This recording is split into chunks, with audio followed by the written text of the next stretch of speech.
listing the heroes to show my massive memory. Yeah. And this is what you do to me? Yeah. Yeah. No. Yo. we. Sorry, guys. Wait, I'm a bit late. The Obsidia? I just woke up. I would say Moscow is safe. Obsidia. But with What the hell? Claude and the range of that Eve. What is going on? Don't think about it that way. Don't think about it that way. Just hit your abilities. Okay. Avoid their abilities, and then you'll win, right? With that being said, this is the draft coming in from Alpha 7 as well as the Mongols. This is the first game for Alpha 7. So with that, Mirko as well as Brigida, make sure you guys do a good job for this game, even though it's a bit difficult, you know? Thank you so much, Lafel. We are all hyped up and excited to witness the first game in the second day of the wild cards here at MLBB26. Team Zone, they did come and shake off whatever jitters they had yesterday, but A7, this is the first time we will be seeing Team Zone today. That's the Mongols. That was a last pick, Obsidia. You still feel 50-50 about it now? I'm not a fan of Obsidia, man. I think it's good only if certain situations come about. So if they're able to just snowball out of control, it'll be great. Thing is, though, it really seems like A7 have gotten the better composition to get that early snowball through neutral objectives. Let's go. It's an Akai all over again together with a Belleric. I think the Belleric has been making a statement ever since day number 1 of the wild card. These roamers that we're seeing, they're just really going head to head, okay? This is Let's go, folks. Let's go. Let's make sure things go well here. Quite a difficult time trying to go up against pick-off lineups, but this time it's a bit different. Zixora is here? Sneaky Zixora. They got the mid-prio, but hold on. Best player 1's going to actually find out about it. Going to go for the red tree in time. Zixora with the red tree steals it away. Grand Theft Orange. We saw this yesterday. But it was the Akai doing it on the opposite side of the map. Now it's Zixora. Come on. Back to his purple buff as well. None of the members from A7 notice it. They did such a great job at making sure their attention was just caught. Yeah, I think it's mainly because Cold World wasn't level 2 with the first wave. He flickers out of the perfect match. Best player 1 poked down by Zixora and Makey putting the damage down again. And Nats is just not having fun against Mumu in this lane. Okay, that's a first pick, Arlott. Just gotta remind you guys. Oh, whoa. What's going on? No way. Oh, no. BP. First blood to Zixora and a flicker out from Shark. Mongols were so prepared to deal with that. A7, they definitely just wanted to take away that orange buff as well. Just to catch up in terms of EXP, because best player 1, he got his own orange buff stolen away from him. But Mongols already saw it coming. Yo, my camera's not on? Hold up. Buffs in as early as the 2 minutes in this game, and now they're rotating down bottom. Nats. Nah, not like this, guys. Come on, you got it. Yeah, definitely not. It really comes down to the combo now for A7.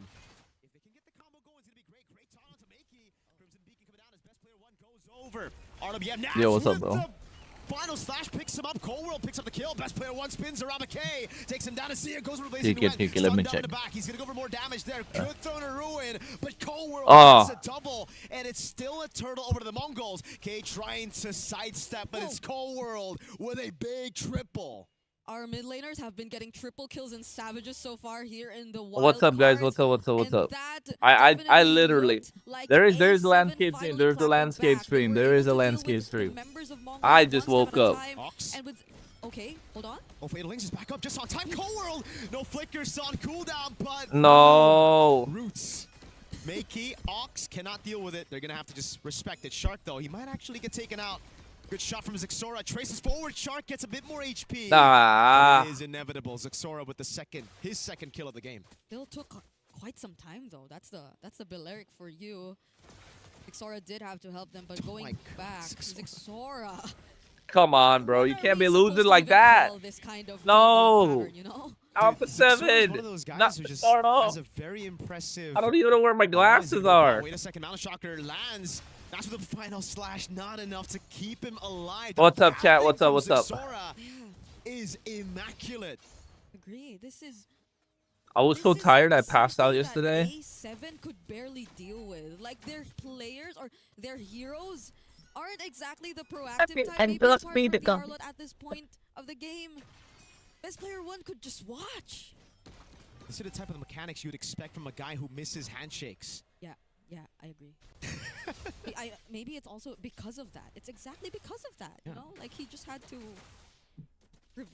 avenge himself through this rotation, which I don't know what we should be calling it, because so far he's been consistent in terms of just going back to his jungle and stealing away the orange camp. It's the anti-handshake rotation. He wants to avoid the Panda at all costs by stealing his camps. The Dragon Warrior yesterday was the one stealing camps. He's honorable today. The Dragon Warrior, which he couldn't spell without an S. Without an S. No. I don't know how many times I've heard that statement yesterday, but we're going to see the next turtle come up. Fatal Links. Oh, there you go, though. The Akai, the heavy spin. And bro, what's the heavy spin for? He didn't get nobody. What's the... a final slash in, and now it's a big flicker burnt out. With no heavy spin, they're going to go for a bit of damage on Mumu, but it's just such a tanky Alice to deal with. Yep. Mumu's trying his best to zone. Nats too, looking for the targets. Ox is low. Ox. Oh, can get him. Oh, no, nice. Can get him. Nice. But Mumu is too much. Gets in the midst of it all. Makey with the Crimson Beacon picks Coworld up, throws him back. Oh no! Oh no! Onto Zixora as well. It's a triple. Oh, Sokolino gets away just in time with the BMI. It looked as if Ox definitely would have been that one crucial pickoff in that fight, but just as Nath used his final slash, he casted his fatal links. So it didn't matter at all. They're going double fighter for a long time now, haven't they? We're just trying to with this new meta and the best targets possible, but it was after this moment that Zixora and the rest of the members of Team Mongols just literally outplayed A7. A7 have not been successful in looking for whatever play. Oh my god. Yes, these crucial ultimates are always baited out just in time before the major fight breaks out, such as the heavy spin. Oh, we see more of that grok from yesterday. Ox thrown back into everybody. Free resets for Nats. But luckily, Ox got no bounty. Okay, that's going to be okay this time around. But the damage from Zixora is no joke. He's actually so farmed up. He's already level 10, whereas best player 1's just 8. Yeah. They're putting all their effort to defend this bottom turret, but Mongols, they're just so proactive around the map. Zixora, oh my god. It's a 3-level lead and an endless battle at 6 minutes. Oh, that's bro. Yeah, 2,000 Why? is crazy for the gold. I mean, for the jungle's gold. You would expect. You can't be losing like this. Yesterday we seen Alpha 7. What's going on? Single objective take, but even before you get there, he's used it already. I don't know if it's just. Guys, do you think they can win? The heavy spin, because I don't even know where my glasses are, bro. I just woke up to watch this game. A7 have to be a bit more coordinated. They're not layering their skills well enough in terms of this composition. Yeah, so the conditions are met for the Yisun Shin and the Obsidia, right? If you want to win the game, you can guys make sure you like, or you scale up later on. A7, despite their composition, have not been able to get a single. Make sure you like, folks. Make sure you like. Have gone to Mongols. It's the major. I'm good, Emily. How you doing? Into the mountain shocker of I'm good. I'm good. Yo, Mongols. Hey. Well played. Yeah, it's as if Nath 2 has been one of the bigger targets from the start. Like Zixora, it's not like he just really went head to head. Mongols are better at the moment. And Mongols, the other members, just made sure that Nath didn't have a great time. Oh no, Zia! Bro. Oh no, not like this. No. Cuts him out with a sandwich. They're gonna go for a purify out as well. Almost a fadeaway kill, and now he gets. Come on, get these. Nat, okay, throwing a ruin, but Nat's cooked. Zixora gets unstoppable. Under turret, they're gonna go over the outplay. Ox with a jump. Nah, it's a wipe. Shutdown in the end, but it's still a massive win for the Mongols. I thought that Wrath of Dryad would have been that moment for A7. That was such a great play, but that last-minute Throne of Ruin changed the course of the entire team fight as well. It's clear that A7 have not enough damage to go up against the Mongols just yet. They will have to take their time because I believe we're looking at an almost 9K gold lead already in the hands. Or 8. Okay, I was trying to compute it from here. So that's when you know I am not good at math. You don't need to calculate. It does it for you. That's the thing, right? I learned my lesson. You learned your lesson. It's okay. It's okay, you know? Equipment. Okay. Borax and the tough boots are ready. He's okay. No, best player 1 is just not gonna have a good time here. The Dragon Warrior. No, what are you doing, best player? Oh my God, these Nats as well. Oh, see, you know how the Obsidian can actually use Hunt of Bone to the Akai. I mean, when you have an 8,000 gold lead, right? It just works. It does actually. I agree. It's not a. Thanks, Lord Parquad. I get paid through the ad, so yeah. Really get to see what you expect of. The Mongols are very much familiar with that. Wait, what? Yo, where'd the turret go? Okay, turret's still alive. It's barely alive, though. This is a disaster for A7, dude. Their first game. They're gonna have to warm up real quick. And they have 3 more. Come on, Alpha 7. VHG couldn't do it yesterday, but Alpha 7 can today. Join the live stream, guys. We're watch partying this. Links here. How could I not get that right? That would be too embarrassing for me. And some people don't get that right. Free Lord. It's just so well played by Mongols. Guys, make sure you like, guys. Make sure you like. Right? Like high skill ceiling heroes, it don't matter because Mongols know how to pull it off when they're warmed up. And it seems like you're right as well about them only needing that 1 game against Foot Esports yesterday to warm up. Yeah. It's hopefully something we get to see from A7 later too, because we've had really high expectations for this team as well. The amount of international experience, having an MLC champion in your lineup, every single member together already somehow making a name for themselves in their past appearances. But now it's the Mongols who, just the same, have such great drive to just put Mongolian MLBB on the map, and they've been doing a great job alongside the Huns to do just that. And they're on the verge of potentially taking down everything that's left from A7 in this game. Just look at how K has been shredding these turrets with barely minimal effort. Yep, just that click of that tower lock button and it's gone in the bottom lane with 2 marksmen. Siege has just become so easy, and despite them having the Yeve, they're just not able to throw the Ruin. No, he latched on to best player 2. He's trying to go throw the Ruin. Comes in. Oh no. They fell apart. They fell apart. No. Just better. It's a wipeout to end match number 1 of day 2. Match 1, day 2 ends in less than 12 minutes. A statement from Team Mongols showing that they've indeed carried over all that momentum they've secured in day number 1. And LaFell, I didn't get to ask you your thoughts if this would be a 10-minute game or a 20-minute game, but was this what you expected? I expected it to be faster, actually. Oh? Yeah, I thought it would be ending by 11, because I don't know, you just gotta move away, because here's the thing. Alice, if the Alice as well as the Arlet player have roughly the same level of strength in terms of the mechanics, Alice is just unfair for the Arlet to play against, just because she has the kit to have continuous damage, and the Arlet cannot escape without those minions. So once the minions are out, he's just gonna take free damage. Again, this I woke up for this, bro. Warm-up game for Alpha 7, because again, it is the first game, and let's talk about all the growing pains here. Best player 1 on the Akai, he's not there yet. That's number 1. Number 2, the mid duo wasn't able to protect their own jungle, I like to see it, but like, bro, it feels like they're past their prime, you know what I mean? Sora got free camps, and by the time they knew about it, it's way too late. So far here in the wildcards, one thing is consistent, right? In terms of all the objectives, the most important one is your opponent's jungle. Guys, make sure you like, guys. Make sure you like the stream. It feels so sad to think, too, that the Arlot felt like it was just really punished. Super punished. That first pick Arlot, to be exact, because it's not just the Arlot pick, it's the fact that they prioritized Only Vinuya can do that, actually. You know him? I do. He does that, but people don't complain. Yeah, it's weird, man. It's like he got a buff or something. Anyways, though, it really just feels like for me, after losing your orange buff and still getting 4 for the turtle, it should still be the same win condition. You play around the neutral objective, but instead they try to look. Yeah, TR better than A7. That I knew because A7 didn't do any sort of boot camps and stuff, if I'm not wrong. But like, bro, not like this, bro. You don't lose like this. Trex is watch partying too. I don't like. They actually could have gotten more kills. Let me sit and chill with Trex. Let me ask him.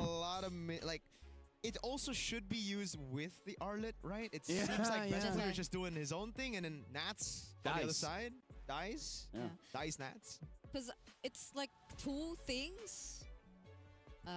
It's like two things that were a bit questionable in this game. It's the fact that one, they did decide to fight through team fights, even though they were that much behind.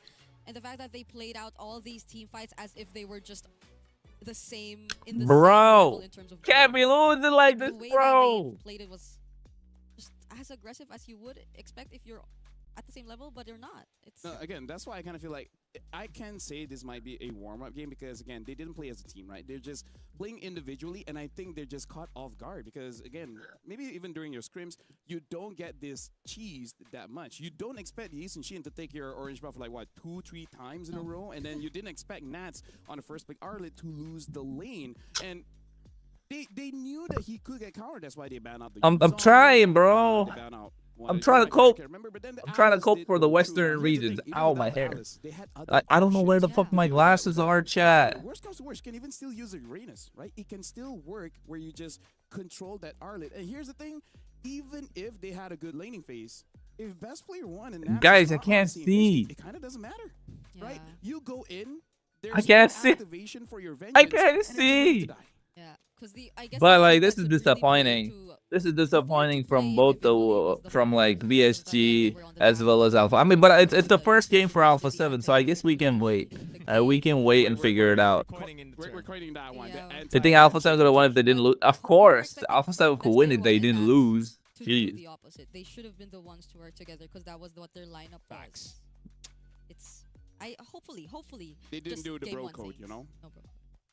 Yeah, so here's the thing. I believe Alpha 7, after that loss, they should be able to rewatch the game and see where did it all went wrong. Macro part, maybe the mid trio needs to be aware of camps getting stolen away because, again, that's the most precious resource that we have in this game. And the thing is, the opponents they'll be going up against later on, they kind of do the same thing. Maybe not as much as Mongols, but they will do the same thing. But with that being said, we will be giving them an opportunity to reset and maybe rewatch the game because we are going for a break. When we return, we'll be watching the second best of one. We'll see you guys right after this. Whoa.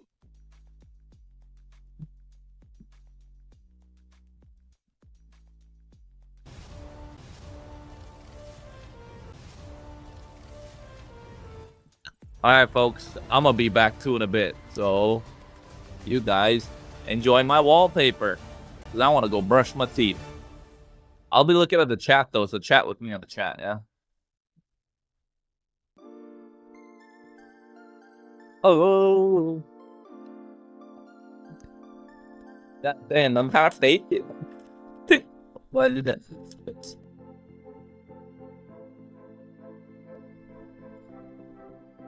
What you know? Wow.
Play is in our DNA.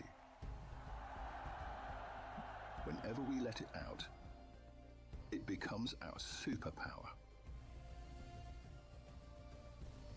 Now imagine an entire city being built to supercharge it. Kadir City, powered by Play.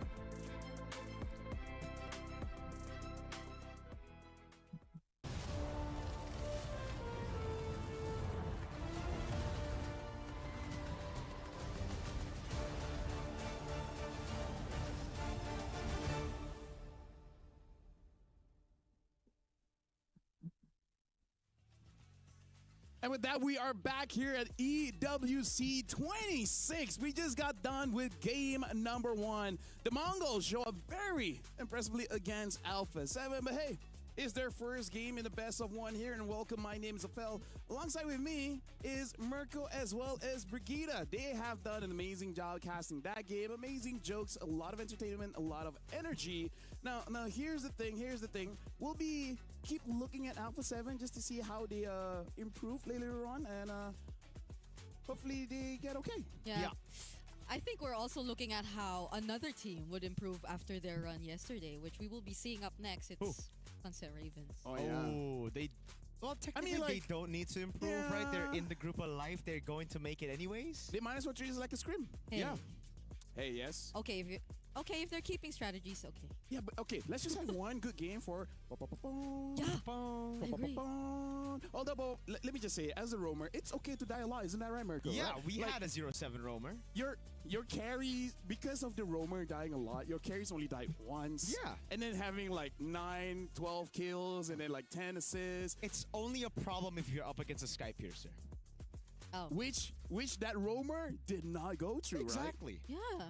Yeah, so right now let's talk about Sunset Ravens here. Let's address the elephant in the room. They got to make sure that the laning phase is serviceable, because at this point, it almost doesn't matter what kind of draft you get. Even if you get a very good draft, if you still lose the laning phase, it won't matter that much. Yeah, in terms of like, when we say good drafts, they were drafts that we really expected. Or it's like meta-ish, yeah, right? they're meta drafts, but at the same time, does it mean that it's a bit more predictable then for them? And given like the gap that we kind of observed in terms of mechanics and the decisions in game, then that's something probably other teams have capitalized on. But I wonder if how, like, since they're at this point where they're just one game away from being winless in the group stage, would force them into being a bit more creative, you know? Like, Coach Ryzen? Yeah. Coach Ryzen really got to dig deep, right? Because they're up against Nightmare Esports. Now, Sunset Ravens, a lot of them are new. Nightmare, they've been here before. They know what it feels like to play in an international stage, heck, in a wild card even. We've got so many names that we've seen so many times already. We got Juviana Too Easy for Lexi. I'm actually thinking the Nightmare could be Sunset Ravens Nightmare this time. Oh. Yeah, because again, Nightmare, they do like to play very, very fast-paced heroes as well. So this is one of those games, I feel like it's completely okay if they want to ditch the utility jungler and just go for damage and then just try to win the first 3 minutes of the game and then just snowball off of there. Because that's the unfortunate thing for Sunset Ravens. I believe out of all the teams here, they have suffered quite a lot of early losses, even having won below 10 minutes. So it might be something that Nightmare Esports want to do, especially if you want to consider maybe you want to hide some things, right? You don't want to show everyone everything during the wildcards here. Yeah, because they've lost, like, it's always them losing their winning conditions early on. And I think that's such a problem because they've always reverted to just Muy Minette on the Bruno, or just playing around Muy Minette in the late game scaling. But oftentimes here, up against the teams that they've been up against in Group B in the wild card, that's a thing. Like, I think Group B has the more experience in terms of the wild card appearances teams, like Team Falcons Mena. We also have Nightmare, who have been here for quite some time, but we're just really waiting for that one breakthrough moment that's yet to come. That's the thing. They got experience, but they have never won wild cards. So it might be the time, but having, again, to go back towards what you said, Coach Raizan, he mentioned a couple of times that they're going to be playing for comfort here for his team. So far, the only team that has done well with comfort over meta has been the Mongols. So I think you might want to just lean back to the meta. Yeah. Although I do have to say, I think this is not a hot take to say that if you are struggling, especially as Popopopon, maybe go for healers. Maybe go for Matilda, right? Go for Matilda and then just save your team when trouble persists and try to play more poke, right? Play more siege. That's the safe way. And then when someone comes in, just retreat. Yeah. Right? Especially when you have a Bruno player, just play range, right? Something that'll make you a bit more proactive in the early game because that's where they lose on a lot. Yeah, but with that, looks like Eterna is ready with Nomad. So let's see what Nomad has to say for this match as we're throwing it over to Eterna. Thank you so much, LaFell. Eterna here for the Kadia City interview. And yes, we are with Nomad. Welcome, Nomad. Hello, good morning. Welcome. Good morning and welcome. Now, Nomad, I know that you are one of the newer additions to Nightmare Esports. Now, could you tell us a bit of what that's like? Are you nervous? How's everything going for you so far?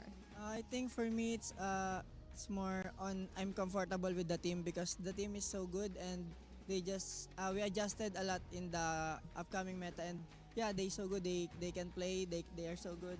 That's what I can say. Okay, so you sound confident, right? How long did it take for you guys to build chemistry with one another?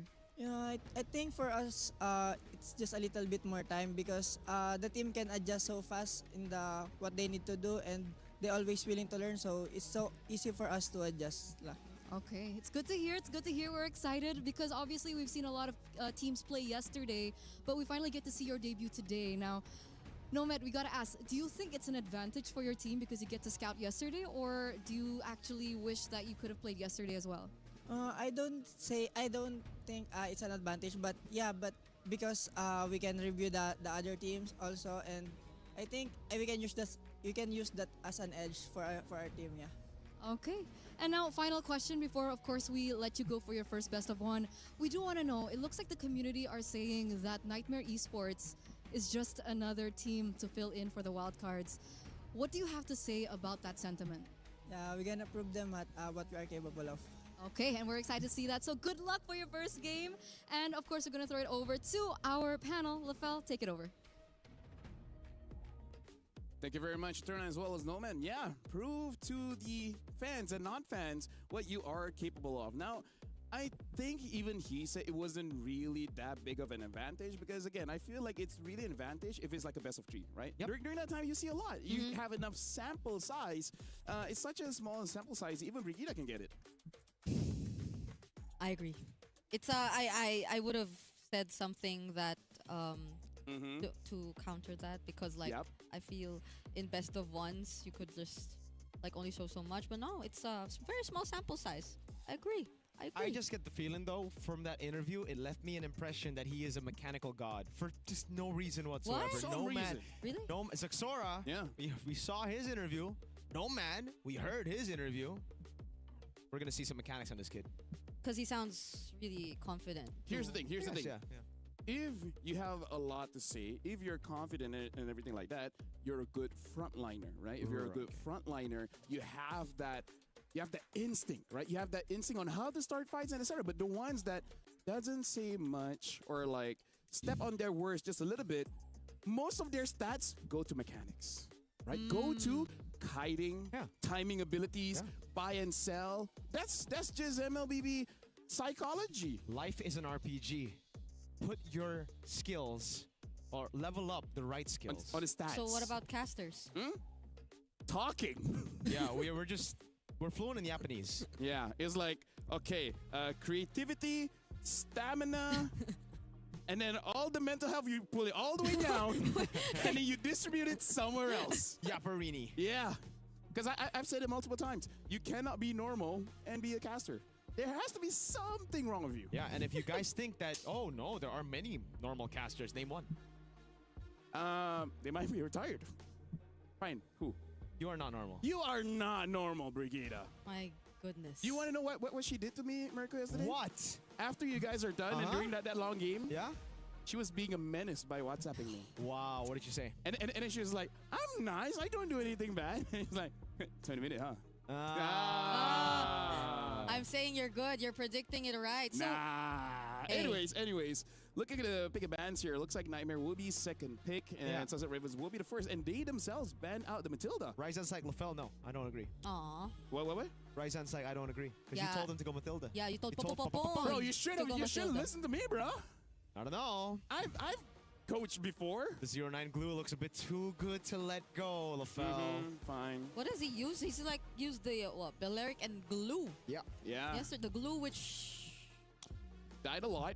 Same Died as a the lot. Belleric. Yeah. And even the jungler also died a lot. Hey, 33, Hiko and Eterna were a combined age of 90, so the Belleric and the glue are a combined age of, or a combined death of like, 20 something. yeah. So, that's pretty good. There's What no- is our combined age? 59. I don't know your 30? age. Okay, yeah. Yeah, 30. So Matt's Sorry, also at 0. Yeah, That's to caster. I apologize, Brigida. That was such a big number for you. I should have figured it out myself. No, I'm glad because this desk is so good at math when it's small numbers. Yep. The big ones we leave it to Naisu and Gideon. Yes, Yeah. please. Gideon Q. Freya and the Marcells by Sunset Ravens. These are first pick heroes. Those look right now. It does look like Sunset is the one on red side and Nightmare is the one on blue side. Yeah. Oh, it's been a while since we saw a Fanny band too. Like Fanny and Hirata? Trap has only played utility, no? Trap has always gotten trapped. Come on, man. Hey, listen.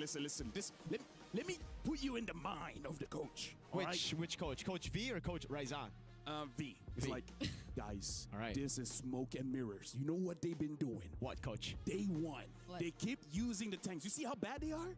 They trying to set us up so that they can play the assassins. Ah. So, what is an assassin? Fanny and Harara. So, we ban those so that he plays the tanks again, and then we're good. Okay, Coach. I got it. I'll ban Paquito. Good. Because Paquito can also be in the jungle. We saw it just earlier. EU server W. He was okay, but he didn't get the MVP. Of course not. Of course not. I mean, like, come on. Come on, man. Sunset Ravens, first pick. What is it going to be? There's an Akai. Zushin. Juicin Okay. it is. Sunset Jushin. Ravens. Nightmare. What is the answer to it? Straight up. Akai Atlas. I feel like Atlas might be one of the equation. Yeah. Maybe Claude? Maybe If it Claude? was me, I just go Claude and set up for Eve later. Pick up a jungler. Something like a Baksha if you want to just get that snowball early, Akai, go for Fredrin. fights. Akai, Fredrin, sure, one of those utility jungles. Also, they're gonna match them with utility jungles. Ooh. If they want Yeah. assassin, maybe third pick Suyo or something. Yeah, we haven't seen Suyo at all, yeah? Except for XP, JM. Yeah. But in jungle, it's been 0, so let's see. Nightmare. They're taking their time here. Yeah, it's their first game. They got to take their time. Yeah. Arlet. So Fredrin? Yeah, Fredrin or Wait. Akai. Arlot Akai. Arla Akai. There you go. Yeah. The AA combo. All right, so don't do the Alpha 7. No. Play Hey. together. So, Sunset Ravens, you might want to pull a Mongols here. Which is Yi, Sun Shin, and Atlas? Atlas. Yeah. Hmm. I think the Atlas is still fine, even though the Akai can counter it, but really I feel like it's just to have that freeze. Hey! Right? A Phobius! Right, the Phobius left open to Arlet. This is the first Phobius. Yeah, this is the first Phobius. The first time it's been left open in Yeah. the wild card. Okay. Okay, it's And the Baksha. I like it. Go for fights instead of just going for neutral objective control because Akai already... I mean, I say that, but A7 didn't get a But- single neutral objective. But this so. means that needs a Pa-pa-pa-pon. damage roamer, something like a Khalid, and then the gold laner, Muminet, has. I think he can still use the Bruno, but yeah, he just has to be that reliable. Now the Claude Oh. gets picked up. It looks like all right. Let's go to the tier list. What's good? Pick it up, and everything makes sense. Yep. yeah. So they're picking their mid lane for later. They'll probably be okay with an Eve. Either way, they have just so much heroes to disrupt formations and even the If Claw. Lilia. Yeah. The Eve should be banned out by Sunset Ravens here. I think Lilia as well, because Lilia counters everything here. Yeah. I think the glue is still pretty good for Sunset Ravens. Yes, it was 0-9 yesterday, but if they need a roamer, right? Another beefy boy up front with the Phobius and the Baksha. Sure. Yeah, you don't really want to And it's Juice in glue, right? final slash it just anytime. Parrot gets banned out. Ooh. All right. Eve I'd gets expect Sunset Ravens to go for a bit of physical damage last. There's the Eve ban. I think a carry might be serviceable, or For Nightmare? meaning like for Oh, sorry, for Sunset Ravens. for Nightmare to ban. For Yeah. Nightmare to ban. Carry.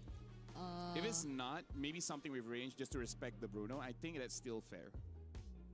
Because like, what are they going to pair up with? I think the Moscow, knowing Muimanet, the Bruno is, I think, their pick.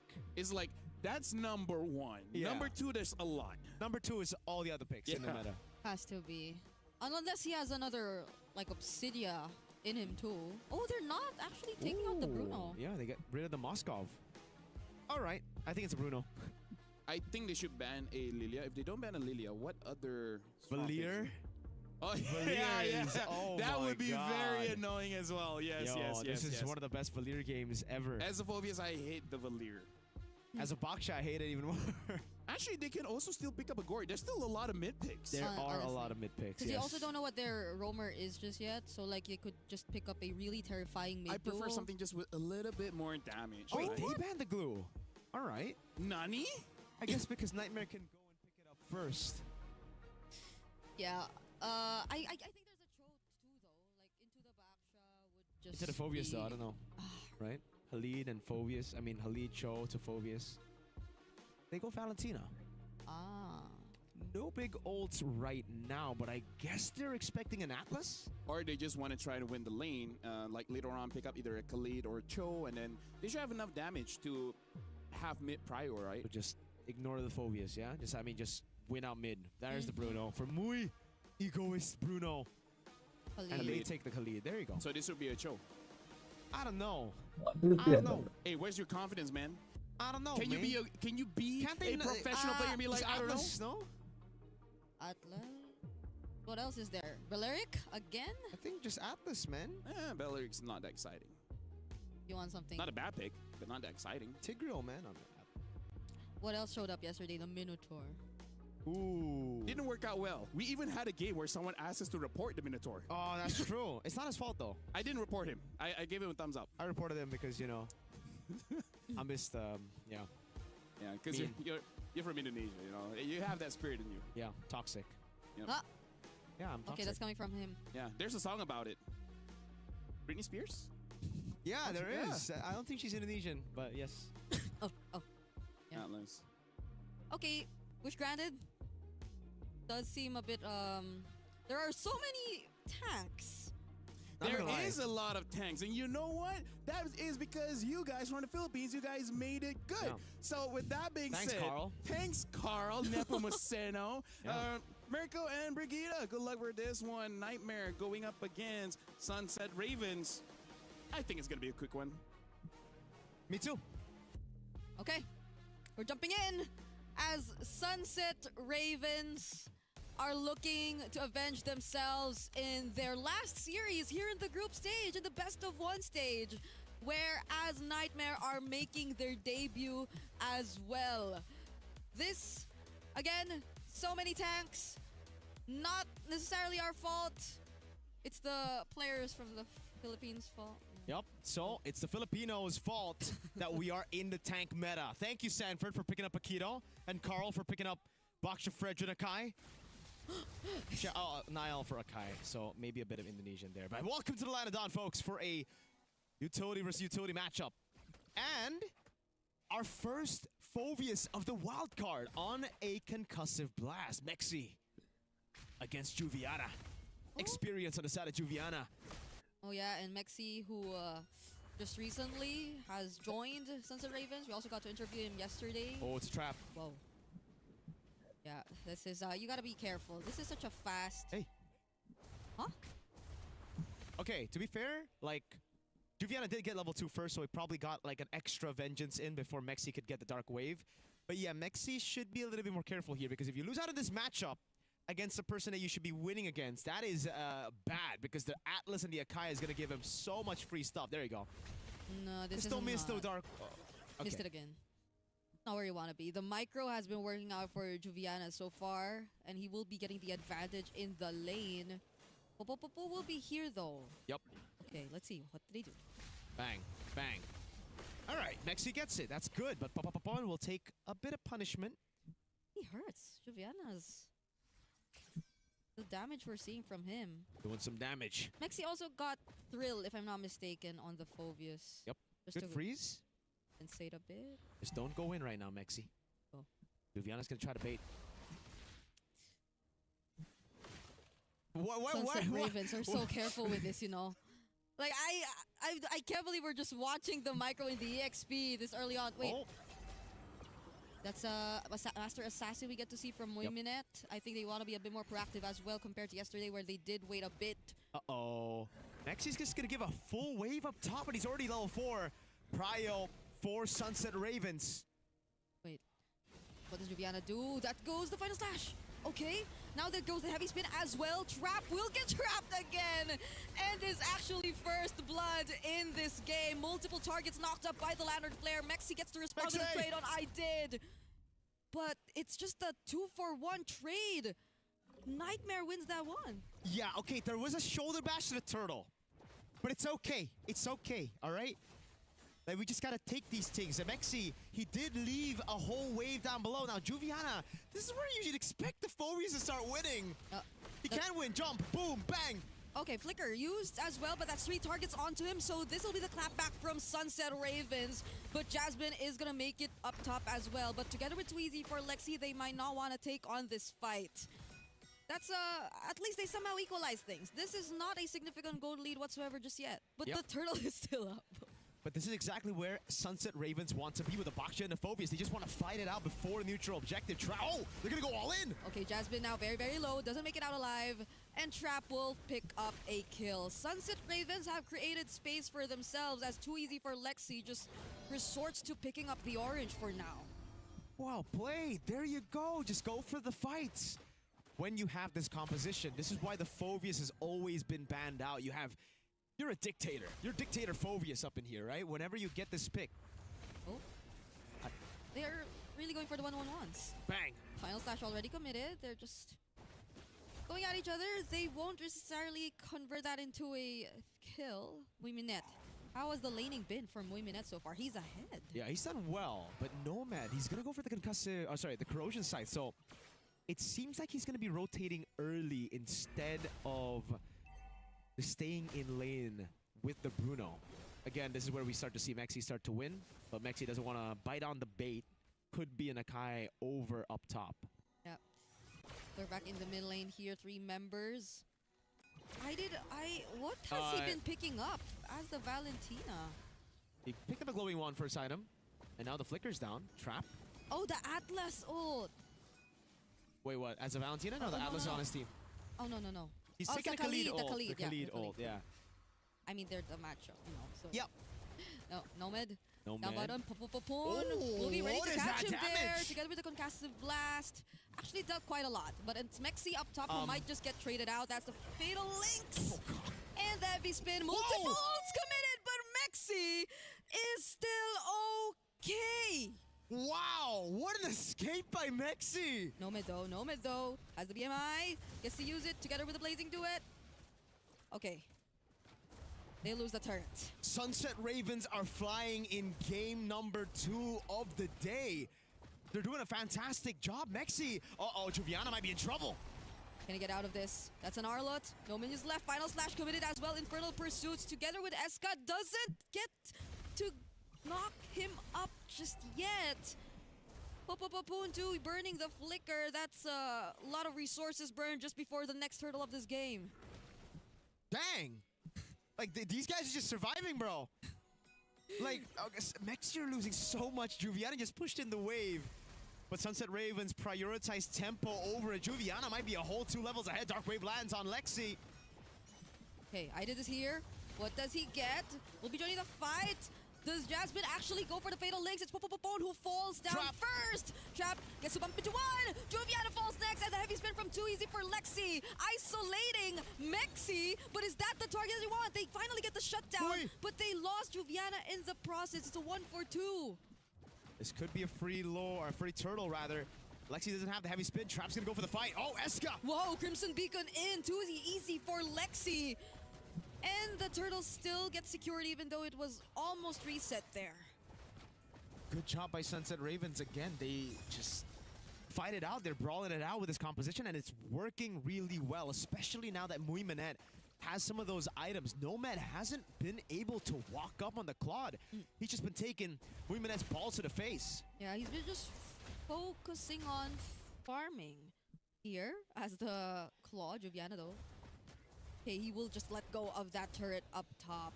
So far, they're finally able to secure the first turret in this game. Let's take a look at that instant replay right here, where Popopopon unfortunately fell down first.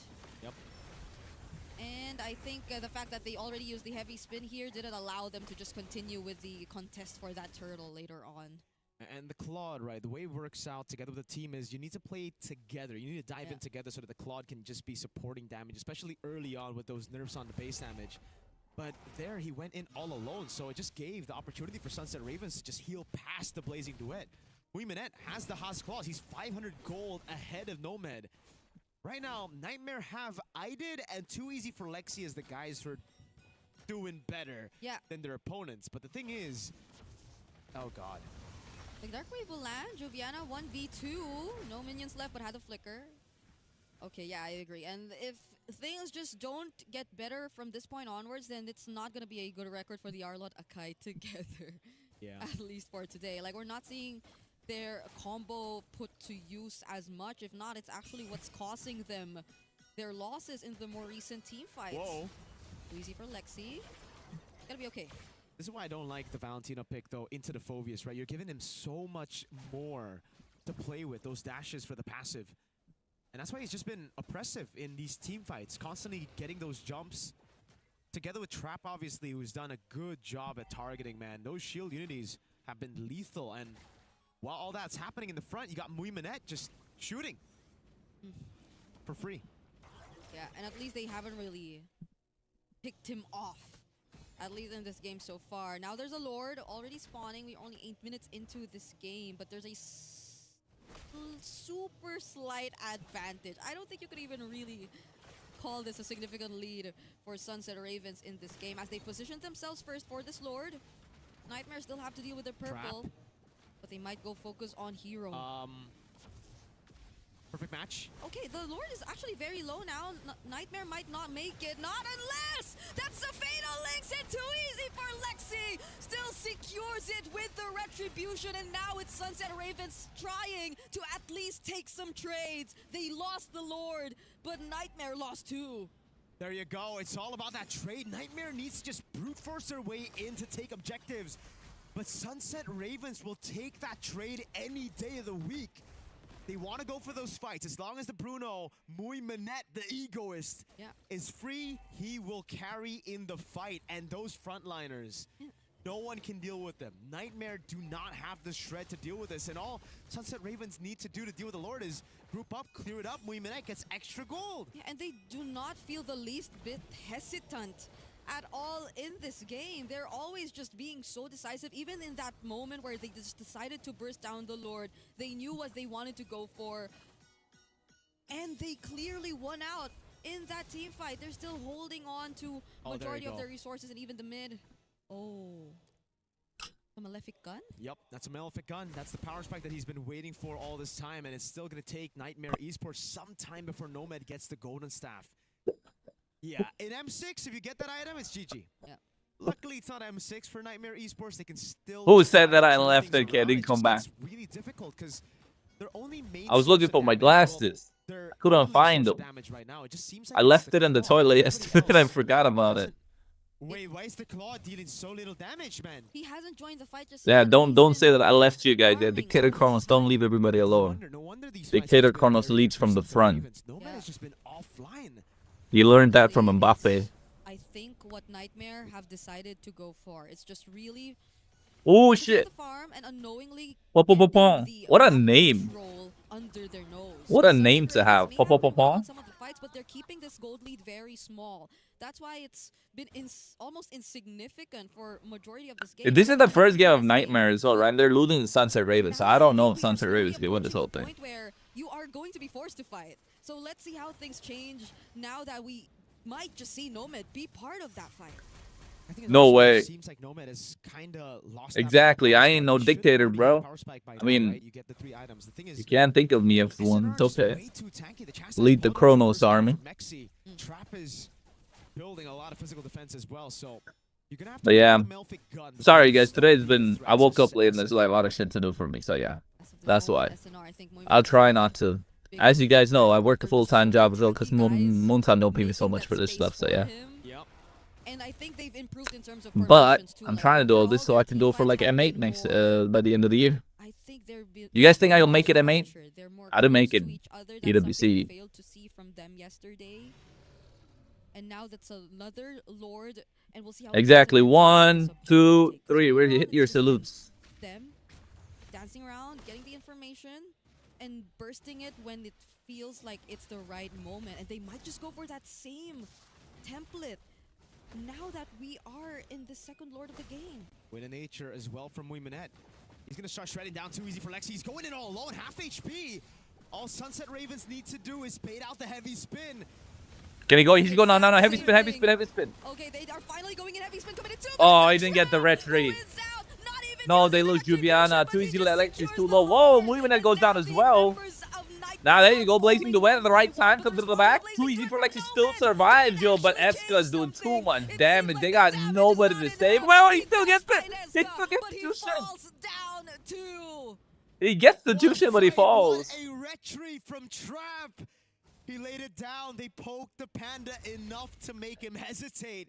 And then they just committed on the neutral objective. Fights will go to Sunset Ravens. That was a guarantee, but the Turtle, it should have gone to Nightmare. They played in such a good way. Yes, Wimanet had to sacrifice. It's not a turtle, it's a lord.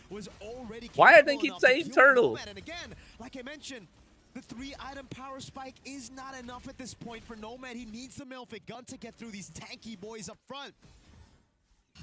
That was a sequence that'll take a bit of time to process. Still can't believe he didn't have to use the Retribution just to take that Lord. When in fact, too easy for Lexi was already spinning with a heavy spin. Where are the salutes, but Cherry? still did Where are not the get salutes? to secure it I've for been the waiting for team. it. Nomad? He just used the BMI. Oh, there Okay, you go. no one's there to punish.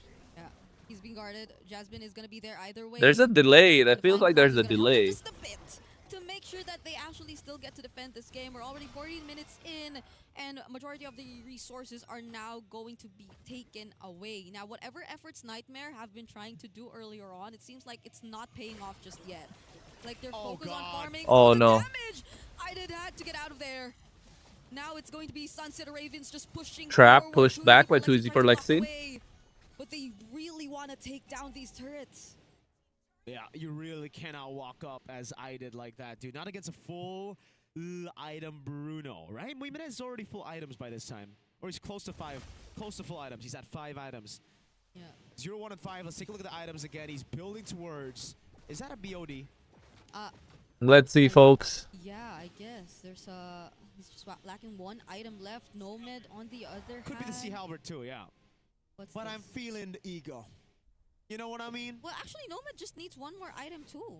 That's true, and that's the real item that'll get him going. The See Albert, yeah. Then he can start shredding people down. Thing is it enough? Because there are 3 chastised pauldrons and a wind of nature on the side of Sunset Ravens. Yeah, it's like you really have to pick your target at this point. You really have to just dive in whoever you feel would be a great pickoff. But at this point, how do you just get past all these guards? You have Mexi, Trap, and Popopopon, and I think this has been one of the more stable games we've seen from Popopopon here in the Wildcards. He's just been very disciplined in terms of using the Every time they say pa pa pa pa, that's all I think of.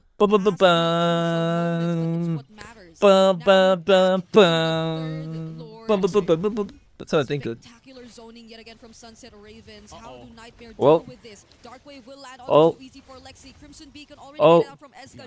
Juviana, oh. focus down Juviana. onto the mid laner. Oh. And with only 3. Purify, Can he get 1? No, he didn't get 1. still Oh, doesn't still find the kill. surviving. Jesus, Wimanet what's in this has spell too man for much the space. sustain on They this created lineup? too much space. And now Crazy it's just sustain free. from SNR, bro. Nightmare are Sunset Ravens. struggling. Nightmare are falling. Are you Objective serious? heavy spin coming No, in heavy spin too early. Infernal Pursuit still going They can't. No pay to links. He hasn't even done that. The flicker. They can't even go in. Whoa, well played, Sunset Ravens. The Japan team are crazy. Well played by Sunset Ravens, understanding the win condition, going back to Eska, who was left all alone against Juviana. But we have to question Nightmare Esports and their decision-making.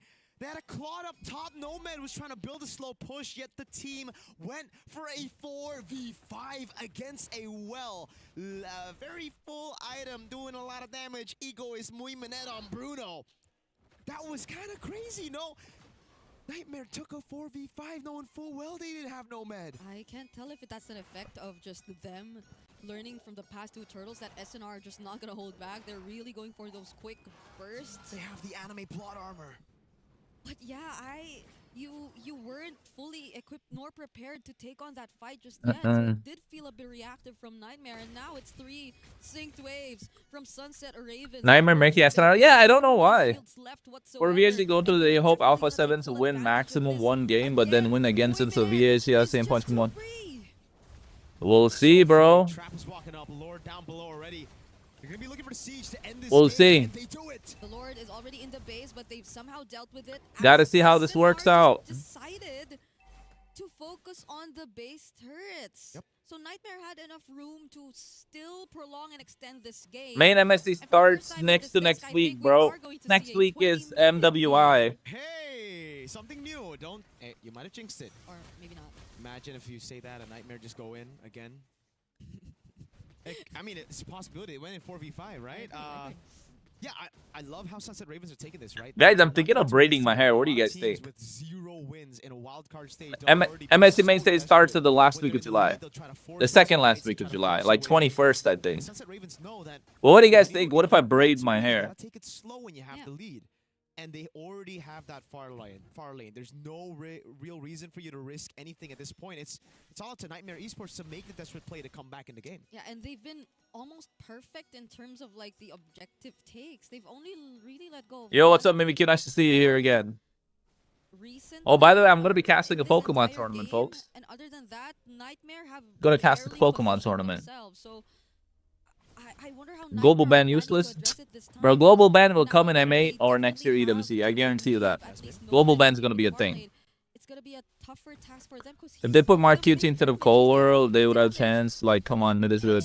Yeah, they would have, but like but they didn't take him for MCT, right? But Cold World's good. It's not like he's bad. Yeah, I mean, it's a given with these base turrets taking. Get a wolf cut? Yeah, I was thinking about it, but then I want to get that into a braid. Get a good wave going. With the buzz cut, bro, I had buzz cuts before, but my head is weirdly shaped. You know what I mean? Wait, they are on the opposite side. Do a cornrow? I'm thinking about it. I'm thinking about that Viking Asian style braid. I've been looking at it a lot on my Instagram. It's been popping up for some reason. I was like, yo, that will look cool on me. I think it'll look cool on me. Can I do a perm and have a messy style cut? I could. I could. Oh no, too easy for Lexi. Go on again. Bro, he's going in too early again. Happy spin baited out already. Oh my god, they're cooked. They're cooked. No way. GG. Oh.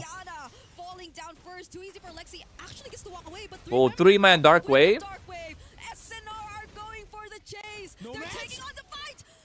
Nomad gets blasted and is barely able to accomplish anything. And that's enough for SNR to maybe just push forward to have a Katora. Consider the Lord. That mushroom cut, bro? I stabbed that when I was a kid. Nah, cooked, bro. SNR have a minion. They have their immortalities up. They have another wave coming in mid. And they almost are complete and ready to put an end to this game. Heavy spin to desperately just extend and find whatever opportunity they can. But they could not, as Sunset Ravens secure their first win here in the wild card. GG Sunset Ravens! They break the lose streak up against Nightmare Esports, who've played their first game today, and you can finally Buzz cut Dictator KRONOS will give competition Dictator Mbappe. No, bro, look, can't say that. Can't say that. Mbappe will get angry at me. Luckily, my TV's turned off, so you can't hear us. Somebody clip that. I'll make that a meme. CGBS. The CGBS. And yeah, I was looking at it. They were so excited. We're so happy. And they deserve it, right? They played well. Oh, yeah. Nightmare, That's nice so to know. well. Summer. So I Wait think for CNQ. the lesson that can be learned, I don't know that. playing day one is great. First. It's better to play on day one. Wolfcut is too much work. Into Bro, it's day okay, two, bro. so- I need to start taking care of and this is myself something that anyway. everyone will demand coming for the next wildcard and etc. So let's talk about this. Both Alpha 7 and Nightmare, they needed that warm up, and it's funny how both kind of had the same problems, right? Individual plays without a team. Exactly, Anime Shakti, bro, for Japan. Japan are solid. Guys, make sure you like the stream if you haven't yet. And go to the short stream and like and come back if you want to support me a little bit more too. Because that'll help me out for sure. I mean, they let go of the Phobius. No, you know what? This Because that's the thing I like. 4 likes. The Gord, or the Valir, or the Lilia. Lilia, you know. Yeah. Even Oh yeah, I got my new PFP. I this is hope a you bit guys hard, like but that. even an Aurora might have been a little bit better, because here's the thing. Do you guys like my new As well as PFP? Valir, I made it they're simple. I kept it student myself. teachers. And while they were training, they used Phobius as the training dummy. Yeah, Ramin. And Baksha. And Baxia. Yeah. And Fredrin. And quite a few lists of men that are tanks. Hylos, Khalid. Yeah. Yeah.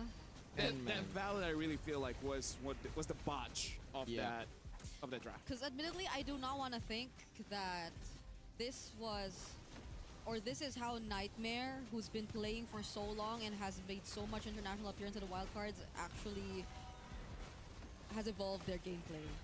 Like I really do feel like there might be some game one jitters to Yeah. it, similar to what we saw from A7, and hopefully they do get to recover from that. Because I don't think this has been like the cleanest from the start from Sons of Ravens as well, but Yep. it has been definitely more decisive. Like they've been cleaner and clearer in terms of what they wanted to achieve, and I see that multiple times, especially when we look at their objective takes. Like the way power they of friendship and the power of their anime objective will takes. keep us alive. There's some things that Bro, what's with this Should have been punished, fruit? right? Why For is there example, fruit AI early still in active, EXP, bro? Yeah. Why is fruit and vegetable AI still going on? I thought that time was done. I thought we moved on from that phase, bro. You could have punished, and then you could have just controlled their jungle, but it didn't do that. A lot of missed positions, especially from the damage dealers, because I really don't feel the presence of the Claude. I really don't feel the presence of the Valentina. It really is just... What do you guys think? But he's more of just getting attacked on. And why does the Arlid have the need to feel like he has to 1v5? Could Genghis Khan conquer Asia if he was against Carlton? Of course, bro. Genghis, don't even talk about it. Genghis Khan is crazy, bro. I'm some descendant. I'm some far descendant of Genghis Khan, bro. Somehow, some way. You could have just waited.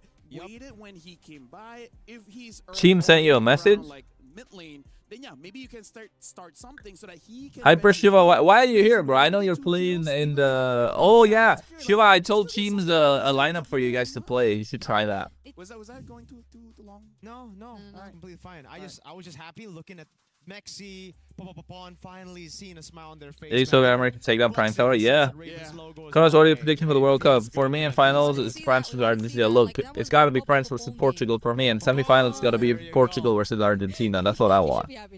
I want Portugal to win. Although today's going to decide all of that. I'm going to sit and watch it late night, and they're going to find out if Portugal could even get the big dub. What? That's something in One Piece. Either ways. Hey, Onigashima, Lafel.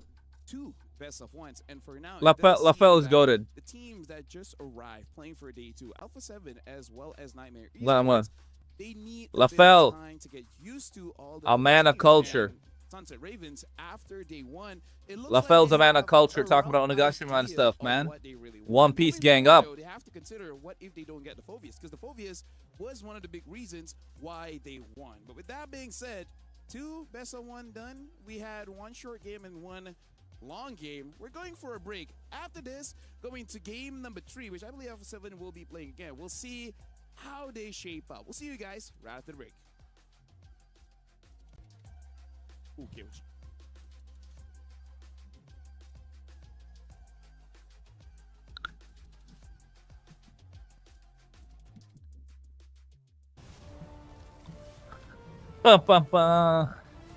Who's it next? Alpha 7 versus who, guys?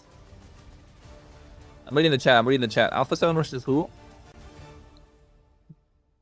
Why do I feel like Versatile was here? They will walk through. Of course, if Versatile was here, they'd be walking through these teams so easily. Whenever we let it out. France, bro, France might win the whole thing. But being realistic, France might win the whole thing. Can you watch party a World Cup? Yes, I can, but like I can't show you the World Cup. I can like watch the World Cup reaction. Like you'll see only my face, and I could stream it on Discord or something. But I'm working, guys. I'm genuinely, I want to. I'm working because I gotta pay bills. You know, I'm not a full-time content creator. I'm not a. I don't get paid off of casting completely. So yeah, that's why I work another job. So whenever it's off season, I took a break from the season so that I could, you know, I could grind casting and I can get an opportunity to go for EWC. Sadly, I didn't get a call for EWC. So the moment I found out I'm not going, I started getting back to work because I got to pay the bills somehow. You know what I mean? So yeah. KOG, not KGC. KOG's from Thailand. They are, they've got like 33rd, 33. He is like, how do I call it? He's a former MSC champion, but, oh, not him, sorry. KOG itself was a former MSC champion winning org, right? And they played at MSL Thailand, King of Gamers, but they knocked out my goat's bacon time. And I don't like it that they knocked out my goat's bacon time. So yeah.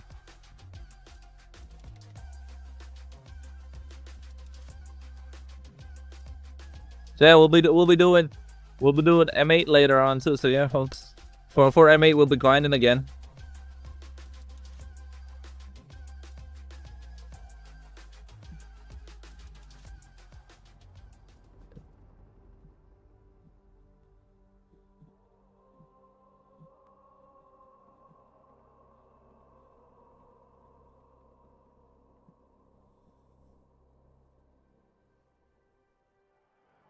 Somebody asked me for Starlight of Thundertool.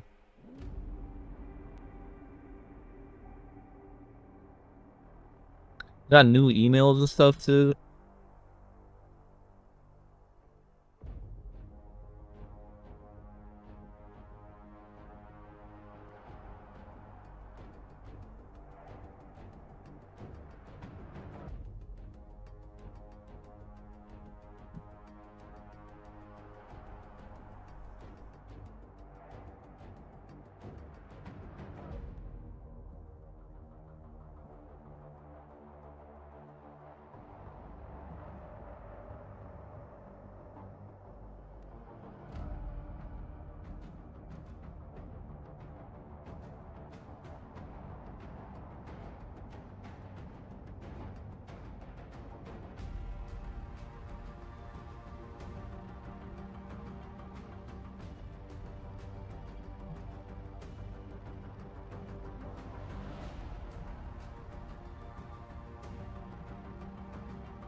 But guys, do you tell me, do you think Alpha 7 can qualify?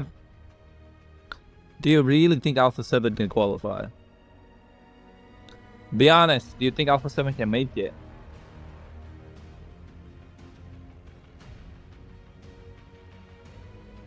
Oh, and do you guys do kick? Do you guys use kick a lot?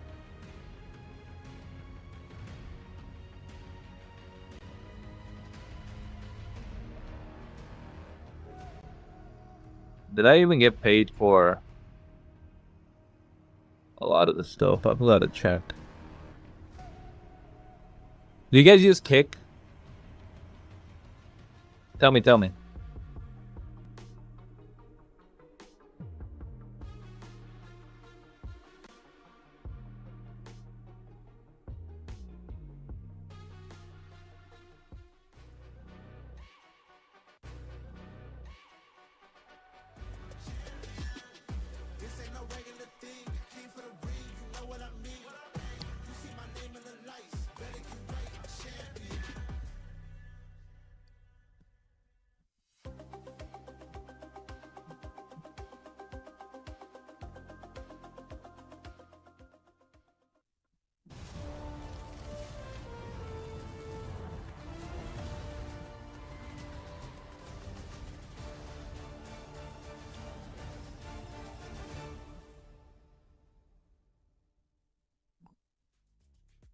Welcome back, ladies and gentlemen, to the EWC26. This is Mobile Legends Bang Bang Wildcards, where we see which team actually goes through the wildcards and into the main stage. My name is Phil. Alongside me is Mirko as well as Brigida. Alpha 7 might win this? Okay. Did you hear the rumors about Mana Turkey and Mana combining? Yeah, I know that. I know. Okay. It's Mana Turkey and Europe. All three combined. Because it's going to be EMEA. They're going up against KOG though. Oh, dude, Yeah. back-to-back banger matches, man, against Mongols and then KOG, and both of them. Well, Mongols, they play a certain style. They play, you know, they're aggressive with it. They like handshake rotation. 70% chance if they play like one game, they can. Alpha 7 is cooked. What's your work as a chef, bro? Right now I'm traveling to a different place to like set up this kitchen because their head chef is like injured, so I'm filling in like a bench chef, like a bench player. But then I go to different places that need help. So yeah, right now that's what I'm doing. Oh, If they don't pick it up early. Yeah. hey. Bro, These are when like, KRONOS I curses think too, one of bro. the Can't make a tier list. more I'll be cursing every interesting single matches team. in terms of the EXP that we're gonna see, because like they're both MSC veterans Oh, yeah, and yeah. champions that we're gonna see. It's 33 and Nats. Hi, folks. Did it in Malaysia before. Yep. Yeah. And You then- might have to watch Did it too. a little bit without me, Yeah. So if that cause I happens, got some work. I got a So Texas can we now. call KOG I'll the be here. anti-Brit? I'll be back in a bit. I'll reduce my camera size, Because KOG don't like XP laners. and then I'll be back. Yeah. Wait, no, I'm a roamer. So Yes, they but cannot be anti-rig. I'm a roamer, but I like mid laners. You know, Yeah. you're a roamer, you just like EXP laners. Which cuisine? I cook all cuisines, bro. I cook all cuisines. See? See? Just because you Yeah. love something doesn't mean you have to love. Yeah, I literally cook on the desk, on the mic, as well as on the job. Fans are gonna be. I cook Later good on, food, because guys. we are looking Hey, yo, here at Marco, KOG. and Look at him. Look at him. Kaizen looks locked Can in. you see them? Yes. Yes, he does. I mean, like, here's the thing. We're talking about taking camps away. They also have been known to kind of ignore the turtle and then go straight into the jungle. So that is also something that maybe Alpha 7 has to be careful of. Like, the moment you start to contest with turtle... And Yo, that guy. It's awfully Kyle, quiet here. what Like, happened someone to you, retreat back to the Kyle? jungle just to see- Somebody just in case flip he that. take it away again. Kyle, Best player, what happened to It Kyle? really happened. It was like up against Yisun Shin, right? So maybe Yeah. they were like, Guys, in the didn't back see rooms Kyle. thinking, guys, it was Yisun Shin. That's not on me. Yeah. But then if they go up against a Kai and then they see the same thing, they're like, maybe we gotta check our buffs. Thanks, Dr. King. I am watching the FIFA World Cup, bro. I am watching the FIFA World Cup. Jungle, you know, it's kind of like I am. girlfriends. Everyone wants to get someone else's, you know? Was? Because here's the thing: if the girl is taken, right, that means she's proven. She's worth it, so that you just Hey, get that I one. mean, I'm no comment, bro. what are we getting at? Because right now, I think it's A7 that we're taking a look at. We did see their performance earlier too. And Come on, let's best just player. You forget can't be let's blood just pressure in not, this game. Just like look at Mongols' it first game. Forget This about is it. their official first game, I'd say. Yeah. They just Should be. they're just like it's cold here in Patty, which by the way, people keep saying it's there's a heat wave. Maybe next week, next 2 weeks. No, Yeah. it's done. Hmm? Or does it come back? It comes The back. heat wave's coming back It's again. back. Like we asked, and it says like in 2 weeks. Yeah, just like me and LaFell, we're coming back later. Yeah, not all of us are coming back. Some No, of us are staying. People are staying, yeah. Yeah, because they have like family or something. Can't relate. I mean, congrats, right? Congrats to. hey. Someone shut the Official lights first off, game. bro. Again? Official first game. Like, First game, like, first like, game, like first we game. say, like we said, something has to be wrong for you to be a caster. It's kind of like being Spider-Man or Batman. Yeah. To be a Right, superhero, you gotta be special. You gotta be You special. gotta be special. What's Right? mine? Hmm? What's my What's problem? your tragic backstory? Yeah. no problem. Hey, yo. Oh. What? Why did I show that screen? Let's see here. Your tragic Production. backstory What are is you that doing? You were born. Oh, he's doing the voice. He's doing the voice. You were Okay. born where you Alright, we know watch the you draft were out of that born bounce, special. guys, and then I'll go back out People probably in the middle of the They game. try to Hopefully. convince you you're Let's hope for ordinary. some long pauses so I They can ask watch this you to whole make your thing. hair blonde. They ask you for your complexion to be such and such, but then you're like, nah, fam, I want to look like Momo. And then now that I am, I'm good. Is that tragic? Looking like Momo They- is tragic. They ask you, you shouldn't tie your hair up. Put it down. That was back in M7, in case you remember. Oh. They were, right. Whoa. See, Alright, draft is taking too long. I'll be back after the draft. A lot. Yeah. Yeah, that's like the only bad thing. Thank you. Well, Should I say thank you to that? I guess. I don't know. Alhamdulillah, you know? Alhamdulillah. Yeah, alhamdulillah. Okay. Let's go. Yeah, right, let's go. Let's go. Yeah, let's go. Let's start talking about KOG and A7 on dangerous grass. And they're batting out the Alice here, KOG, so that's a bit of a change. They're batting out the Arlid, respecting the Arlid. Although if it were me, I'm like, you want it? You Even can if have it. obvious, real quick. Oh, so we're not doing 5-man EXP bands. Yeah, KOG have... I mean, some people might use Atlas EXP. Oh. I wouldn't say it's good. I would say I prefer it on the enemy team. Not Would in- Sanford use Atlas EXP? I don't know. How would I? You gotta ask him. I thought you would know. But Freya, okay, gets banned out as well. Oh, So Paquito, will it be open? But I still feel like even if Paquito is open. But here's the thing, Phovius, even if first pick, it's so counterable. We have a lot of mids. Yeah. I don't care too much about the EXP because like whatever, laning phase, but like against a Valir, against a Gord, against a Lilia, against so many mid laners, it just feels a bit awkward. Okay. yeah. But like, I'm wondering if Zushin ban, Paquito ban, Or or Marcel. Like, this is kind of weird. Marcel being Yeah. left open like this. this feels a bit weird for like a mid lane prio, because A7, even though we don't want to consider their first game, like, is best player one really comfortable playing a utility, or would he rather not? Oh. just use a you know, Because Suyo, Joy, Yisun Shin. if then maybe you would, okay, Yeah, Zushin. Yo. Listen. it's open. But the Marcel's open. Yeah. Well, picked up. But then, as a Marcel, I hate a few roamers. Namely the Khalid, Yeah. the Hilda, Anyone that can really match his, like, movement. movement speed, and then does a lot of damage to me. Because early game, Marcel is a bit squishier than most roamers. It's Ah. only after a few stacks on the thunder belt, then you feel a bit tanky. But yeah, Fredrin, first pick here, Akaino. Could be the he's banned out the Baksha as well. Oh, That's why right, they right, take right. the only utility jungle left. So KOG might have to go back to what they won MSL with, which was Assassins on Kzen. I mean, there's still the Balman if they want to try that. That's true. They also Yeah. pick up the Claude so that the Alpha 7 Yves gets into a bit of trouble. Yeah, and at least for A7, they don't really have to worry about like another terrifying Gord game up Yep. against a Fredrin, because they've already locked in the juice in.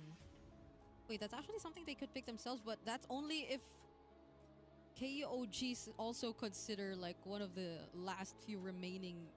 No, there aren't any remaining utility Whoa. Oh, there! Oh, yeah. Yeah. Forgot about it. It's also very, very good against the Fredrin, by the way. It's a known counter. Paquito gets picked up in the XP, so they're aiming to go for what, like a Harith pick, but A7 pick it up before KOG can get it in the second phase. Right now, KOG looks like it's full dive here. Yeah. Right? Like, even if they pick All up a in. carry, I feel like the carry will be safe because there's so much protection in the front. They can still go Claude as well. Claude's something that can Yep, actually go yep. play both sides, dive or front to back. Then all they need is a beefy boy up front. Now, what tank do you go for here? I mean, we saw Grok yesterday. Even a high loss wouldn't be bad here, going up against Marcel That's as what well I'm as thinking. the Fredrin. Hylos, not bad at all. They're not like KOG's not really gonna go dive either, so Especially if the Gord is banned. High loss, why not? Okay, by the way, they ban out the Eve, so I don't think they're going to go for the Claude. I think they're just going to go for a front to back, like you mentioned. Yeah, or they just want a safe ban, you know? Could be. Just want a safe ban. Mathilda gets taken out 'Cause by it- A7. because if it's not that, I mean, like playing the Tro into this is gonna be a bit tricky too. You're always gonna be spotted out by the Marcel. I Yeah. feel like it's not necessary because even though you can still use the choke quite well, it's annoying going up against the Marcel, especially if you commit a flicker and then you just get platinum snapped. Yeah. They're like, bro, come on. That's true. Okay. Final ban coming down for KOG. What is it going to be? Should be Gord. I feel like it should be Gord. Gord. If it's not Gord, I can see. Yeah, maybe just Lilia because I Gord think Marcel. Yeah. it's still okay. It's still okay. Kimi wouldn't be bad too. I feel like Kimi can fit Alpha 7. It's a Yuzhong. Okay. So the Claude is actually still open for KOG later on if they. Maybe they do want to let wanna. let the Gord through because they do want the Claude, right? Yeah, but they pick up the Kimi. So they want someone to have continuous pressure. And now when it comes to the EXP, if the Paquito gets a good angle, He should have a few good shots here. Now, in terms of the pick in the gold, I still feel Carry or Claude Eater is okay. Yeah, because there's a lot of magic too from A7, by the way. Which kind of makes it good for high This loss. front to back is kind of crazy for A7.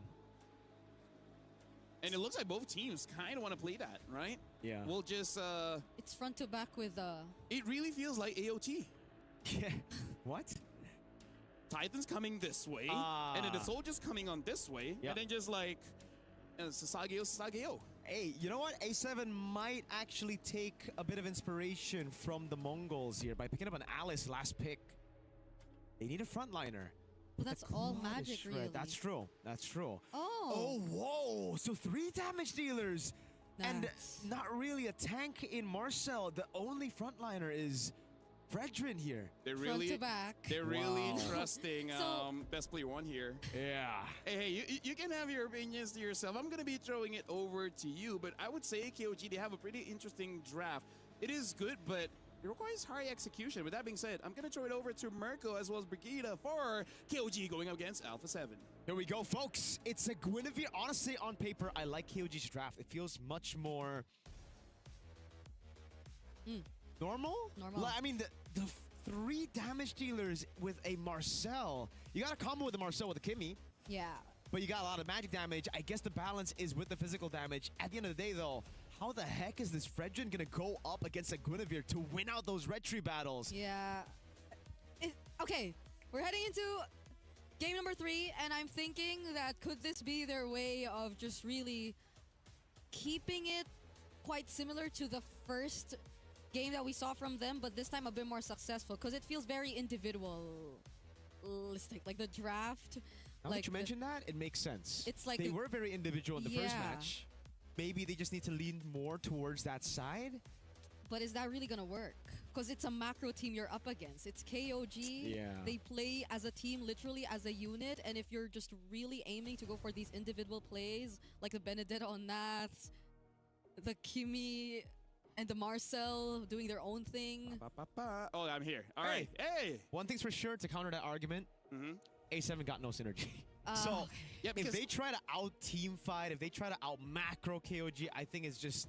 So they're leaving everything else at the door. So now that you see this... For me, Nats cannot throw. Because we saw yesterday when, I believe it was the 7th match of the day, where it's escaping my mind who played that, but... VSGA's, no. It was We're back. Mongols KOG.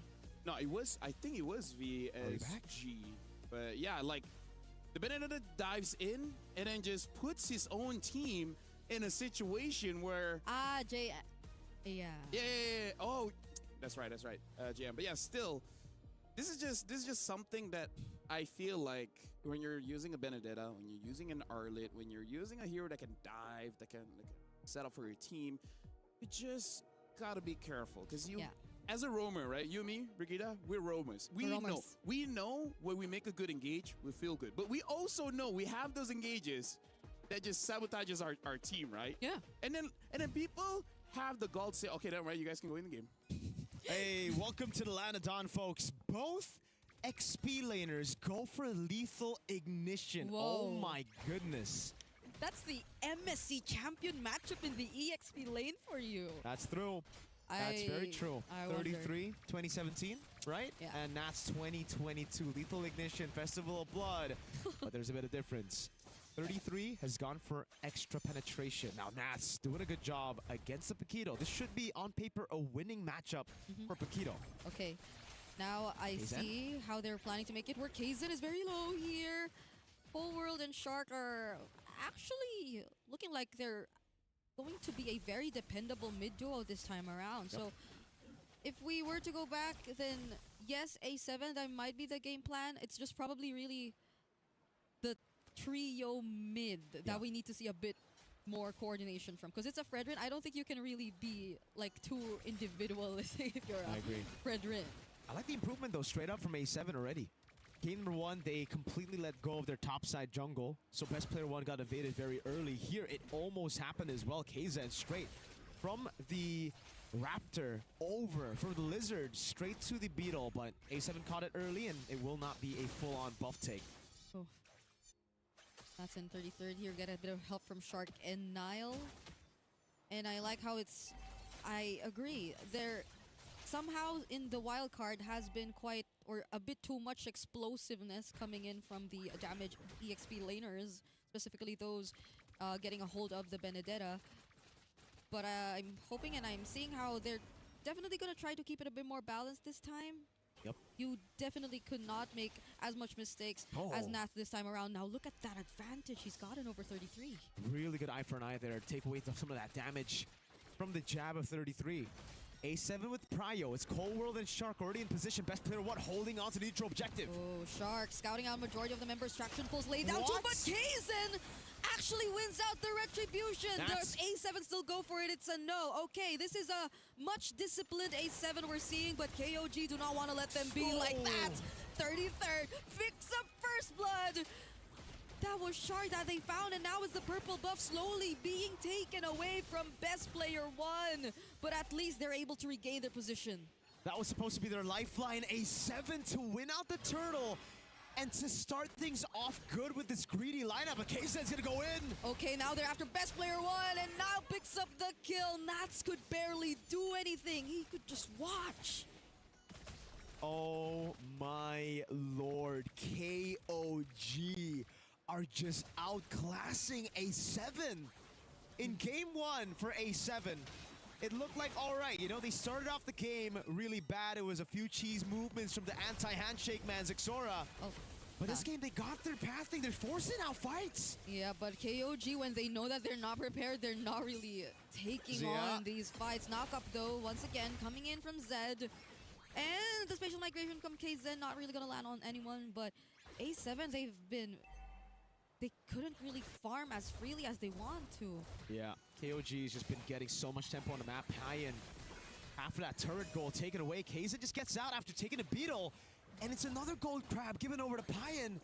This is just disastrous for A7. It is fantastic, though, for KOG. Yeah. What did we say about KOG working as a unit? Right now, it seems like majority of their rotations have been at least 2 or 3 members alongside Kaizen. And they've been making it work. This is the exact opposite of what we're seeing from A7, where they have been doing some things individually on the map, specifically when you look at the EXP lane, but together with best player 1, we're not seeing much. They haven't been able to really utilize this composition just yet. And now we're seeing the next objective come up. Shark, this is how you expect a Marcel to be played, but you're not really getting much value out of it when you look at the other members of A7 just yet. Yeah, and you saw just how squishy he can be when the Paquito gets his hands on the Marcel. Shark got blasted by the Paquito. Look at his rotation. Tempo in the bottom lane. They're going to make Nats lose a whole wave as they rotate, and A7 did not have control over the neutral objective. Nile, good job taking the aggro, and Kaizen is going to try to bait out the Purify up top. Kaizen went for Zia first, forcing out the Purify and even the Zaman Force. Now A7 lose a major resource before this objective, but they're still going to go for it anyway. There goes the Golden R! Oh no. It stops even the turtle, but it's still A7 who are able to secure it nonetheless. Now Kaizen falls in. They're going for the chase. They want to take more. Payan looks to be the next target, but they're being very careful. They do not want to risk it. Usually that would be a big mistake, man, for the Marcel to just freeze it out when the Fredrin, best player, could go for the retry, but Sharks takes it at the end of the day. So, hey, if it works out, it ain't a bad play. A7 still in this game. Okay. That was... I also couldn't recall how exactly things happened because it's just literally 1 HP left. Yeah. For the turtle.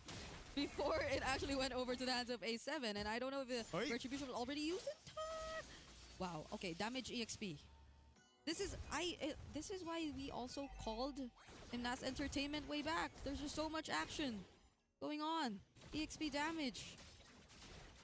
It's still very tough though to pull off the Benedetta against the Paquito. Only few have succeeded with that matchup, and. Yeah, I thought that was going to be really bad with Zia already uses Zaman Force and Purify, but they managed to come in. Shark, so far, saving A7 from a possible, 3,000 gold lead for KOG. Yeah.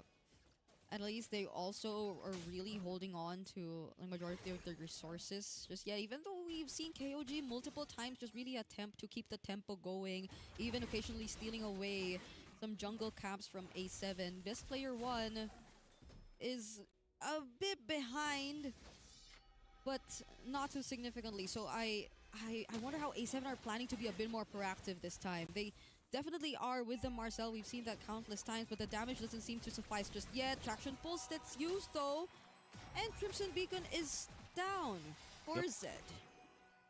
Good damage coming in from A7. Good poke. They bait out the Crimson Beacon right before the neutral objective. This should be free. Never mind.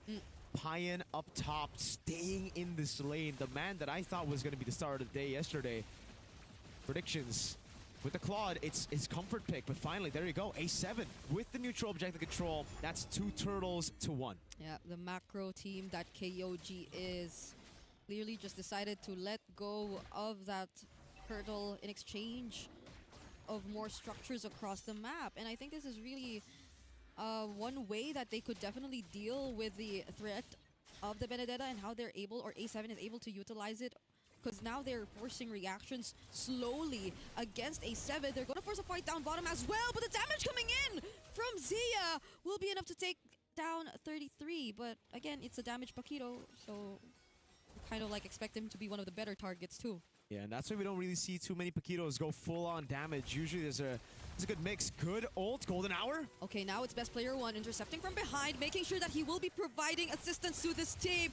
But A7, they're still going for it. Nile will be the casualty. And now it's Kaizen. Oh, Payan? Payan is actually gonna go in. Okay. That's just for the orange buff. Yep. Leashing best player 1 to get the orange buff. They're actually converting on objectives really well. Clearing out mid. Nat's doing the dirty work here. Dodges away from the spatial migration. BP trying to punish Kaizen. Traction pulse almost. Even a bonk. Oh. Dang. They really want to get Kaizen down, man. Kaizen's been like, he's the one doing a lot of the more individual things. Making sure that the waves are managed. Even in that mid lane where it feels like it could have been something that A7 just immediately transitioned towards right after they were able to get that bottom turret. Didn't really happen.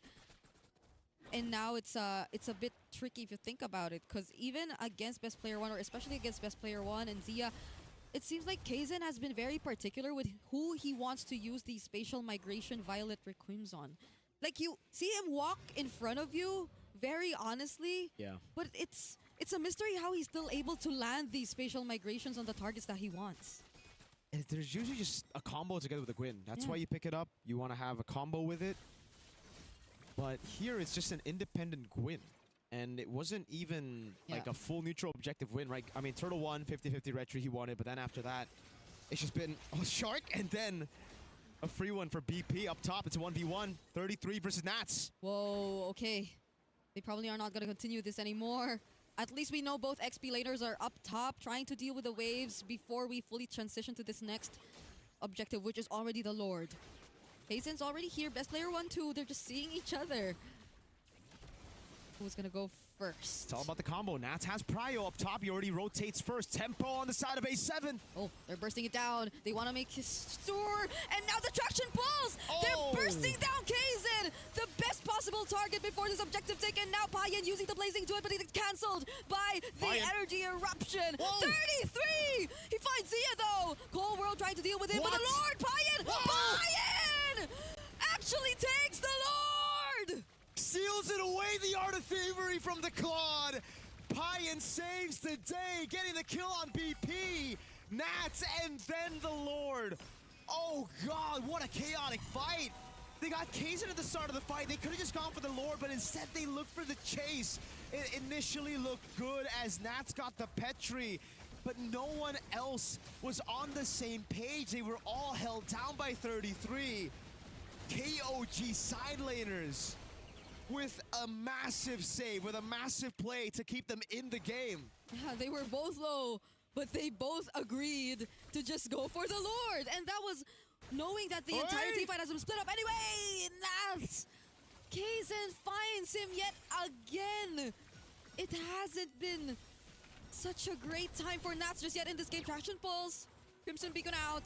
They're holding on to this mid-turret. Mayan almost taken out. Golden R trying to keep him safe. And best player one walks out, but Shark will be the sacrifice. Oh my goodness. Kaizen gets a spatial migration, but it's buffered by the dash, so Kaizen can't really follow it up with the big Violet Requiem. Still though, KOG are well and truly back in the game. A7 trying to make a lot of plays across the map to clear the waves, but it did not work out. It backfired for Nats completely. A Sokolil for Kaizen, and it seems like it's going to be the tier 2 up top fallen as well. Okay, Crackman pulls. So they get to defend this tier 2 up top, but it's terrifying. KOG are now working as a unit, and there you go! Kaizen starts things off. Best player one is the target, but it's A7 clapping back! They take out 3. They're chasing after Nile, and Kaizen still has the Raging Sandstorm and will get out safely. Oh my god, Nats with the instant redemption, finding the Petrify. What a shot from Zia as well. They're gonna go for the one straight push. A7. Okay, could this be a one-way? Does Diamond Force already laid down? They really wanted to take their time. Nile tried his best to delay, but they still have a minion left. Golden R on Kaizen, and all they want is the base. Kaizen, using the retribution, actually takes out the minion, but they still have one wave left, but KOG are back. Oh, what a save by Kaizen. Nile initially, it looked kind of troll. Walking up there, trying to clear out the way, but they calculated it just for Kaizen's retry to be up. It looked so darn good already for Shark. The golden hour to keep him at bay, but it wasn't enough. KOG live to see another day, and now all 5 are up. The advantage on turrets non-existent. A7 and KOG both can clear out waves. Nats is still already in the far lane, holding that wave, trying to clear it. 40 stacks on Cold World. Yeah, I was about to say, no one has really dealt with Cold World. I think he's one of the more noticeable players in this game if you're KOG, because it seems like Nats, Zia will take up so much of your attention. Okay, Kaizen gets spotted again. And yeah, that's something I'm worrying about, because Kaizen seems to be the more forward member all the time. Yeah, and it's a big problem. Shark in the back trying to go for the cut. Okay, Zed gets done briefly. A bit of panic in the eyes of Zed. A7 know that there's no Crimson Beacon. The backliners are safe. Cold World unnoticed this far, but I don't think he's going to stay unnoticed for much longer. Kaizen with a flank. Okay, Nats already spotted out. Kaizen, oh my goodness, 33! Did not want to be in that position, but because of that, Kaizen actually will find Nats. Violet Requiem as well, but he had to get out. He's being bursted down really fast. Best player one secures the objective, but Payan! He might have just saved the game for his team. It's a 3-for-3 so far. Nats versus Nile alongside best player one. But the base, fortunately, minions are spawning. But Nile, can he get out of this? It's a no. Big Bong to seal his fate. Now it's up to 33, who's up and forward together with Zed. Zed didn't use the Crimson Beacon in that fight. It was already down, so he has it here. Best player one, straight into the mid lane. Nats with a push in bot. Can A7 look for the end? All right, 33 and Zed. They have such a huge task, but the damage coming in from Nats might just be enough, but 33 is clapping back. 33! Taken down by Nats! Nats cannot escape, though, as Zed finds him too! Big wave down below. The minions. Can it save the day? Gonna get a single base turret. KZ retries it. And KOG keep their side base turrets alive. Oh my god, what an action-packed game. A7 and KOG going ban for ban. Both XP's down. There's another wave up top. This is the back and forth that we've been looking for. Kaizen uses the Violet Requiem just to not get caught in that. But they get to clear it nonetheless. Okay, I think we can breathe for a bit now. We still have 90 seconds before the next Lord, and KOG might just get to find their positioning again outside of their base. Oh, my hero moments. How many hero moments have we seen this game? Shark with a turtle steal, Payan with a lore steal. And then we have 33 and the rest of the boys just defending. Kaizen with a retry as well.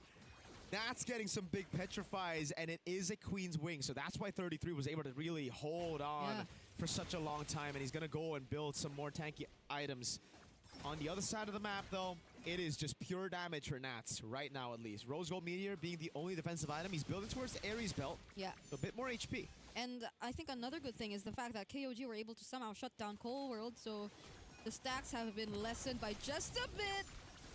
Okay. They're holding on to that base turret. They gotta. That's the far lane. That could have actually given A7 a massive advantage coming into the possibly last Lord of the game. I don't want to call it just yet. It's not evolved. But Kaizen, it's so hard to be an independent Guinevere. He's always had to use the Violet Requiem before the fight even starts. Yeah. He still gets it though. Good retry to take it away. It's gonna be down for a bit. It won't be detrimental to the Lord just yet. Yeah, and is really trying to find a target from behind still the best way to go around this game now that we're approaching the late game. All purifies are still up. Now it's a concealed play coming in from KOG. Shark will just run away from that. And now, let's see how they decide to deal with the lanes before we head into this objective. Because A7 are already starting it up. Hey, wave bot is good for A7 as well. 33 didn't have enough time. Shark gonna go for the zone in the back line on Kaizen. Kaizen goes back in. Was it the right decision though? He uses the spatial migration to get out. Another concealed play coming from A7 Shark. this time! Sharp using the golden R, but Pyro was able to dodge it nonetheless. Best player won with the retribution. The Lord was all they wanted, and now they're trying to run away. They're waiting for the Lord. They want to put an end to this game. Massive play from Shark to zone everyone on KOG from the Lord. And it's free for BP1. No 50-50s at hand. Now it's a push, not an evolved Lord though. KOG have some decent clear with the Paquito and the Claude. 18 minutes in. Although this is not an evolved Lord, but this is 18 minutes in. Death timers are really going to matter at this point, and A7 are just walking with this Lord. They have a huge advantage in their hands, but what can KOG do? Now they're going to group up. Now they're going to play as a team. But will A7 allow them to? Kaizen catches 3! Golden R! Stopping the other members from following up. But the final blow actually lands. Kaizen is nowhere to be found. KOG. No what ultimates are available. It's just buy-in. They got consistent damage though. As long as Zia doesn't have Zaman Force, I don't think A7 can end. Okay. They get to clear. They will be okay. There you go. Zaman Force gets used though once again. 33! Still alive. Shark though gets knocked up. Lantern Flare available again. All base turrets have been taken out. But Sid! We did not expect that Winter Crown Blazing do it. Combo from Pyan at 33. They're saving this game for KOG. Immortality with the Rose Gold. Pyan gonna get taken down. Massive Raging Sandstorm. All right, best player won. He's still alive. He's gonna be okay. A flicker from Kyle. Can he save this game? It seems like no. A7 take their first win here in the Wildcards. Match 1 was a warm-up. A7 needed that, and now they are on the board after such a long back-and-forth game. KOG suffer a defeat. Wow, LaFell, what do you think about that, man? Oh, what a game. Well, even though we're wearing headsets, I can hear the groan coming in from KOG, because even they're like, I really feel like that final attempt where Khalid goes in and 33 tries to follow up with the damage and then getting caught by the Fredrin killed the Paquito, making it so that they could not defend anymore. Maybe if the Paquito was able to get to the fountain, get a bit more HP, maybe they would have enough damage, enough time, enough HP to defend one more time. But this is one of those games where Alpha 7 win, but I wouldn't, like, there are some mistakes here and there, but I feel like it's more on Alpha 7 just outplaying what KOG has been doing. This is a good match for the fact that both really showed that they tried very, very much. And then, like you said, a lot of hero moments coming in from both teams. Shark, though. Shark took it all the way with those hero moments, man. The golden hour to zone, the golden hour to seal turtle. To protect his own to team. protect his own team from the Violet Requiem. Yep. Shark had it all this game. Wow. Yeah, and the way that there were just really some redemption plays all across the board. Because it hasn't been the cleanest. I think Nats too, ever since the first game here, we didn't really expect this performance from him, I guess. But that was one play which definitely kept them in the game, if not actually handed them over the advantage. And on the other hand, it's quite sad to think that KOG just suffered their second loss in a row because they have been such a team we were all watching out for too in Group A. One of the favorites, yeah. One of the favorites. KOG, unfortunately, though, I really feel like the panic settled in way too much. The desperation from KOG. How many times did we see a Violet Requiem, a Crimson Beacon, some of these big initiation tools, big fighting tools get used up before the fight even starts? Yeah. 33, bad spot a couple of times as well. Yeah, I really feel like Zed as well as Kaizen didn't really make their presence known. In fact, they sometimes put themselves in a situation where the rest of the team is scrambling, trying to cover up for their mistake, and that is something that you don't want to see coming in from any of the mid trio, right? Especially Zed, where he should have been able to control and then give an opportunity for his team to fight back. Yeah. But we also have to say 33 on this Paquito didn't contribute that much as well. He had some plays, but compared to world-class EXP laners, we expected more. For sure, with the experience he had as well, right? And it's just the buffer. I really feel like the buffers, man, from Shark. Here especially, the way he just walked up right as the spatial migration landed, he couldn't, for KZ, pop the Violet Requiem instantly, and he had to just run away. Yeah, I feel it's tough. I like this. Yeah, that should not have happened, by the way. That should not have happened. It's I don't know, because Kaizen's been doing majority of the shot calling too for his team. But then KOG, this lineup again, you mentioned it. There's not much hero synergy for the Guinevere as well. So I feel like there would have been synergy if he was involved a lot in the early game, because at that point, you know, magic damage on the Gwyn, magic damage on the Zushin, there should be enough damage for you to actually make some plays that really, really matter. It's just about the tempo control coming in from KOG wasn't enough to really matter much against Alpha 7, especially because of the Marcel. The Marcel is such a tempo breaker to the point where, again, when you are a professional player, when you have very high, what you call it, response time, you know, reaction time, it being just slightly off feels a bit weird. But what's not weird is Eternal will be talking to Nats to ask about that game, because that was an intense game. So we would like to hear what Nats has to say about that game. So Eternal, off to you.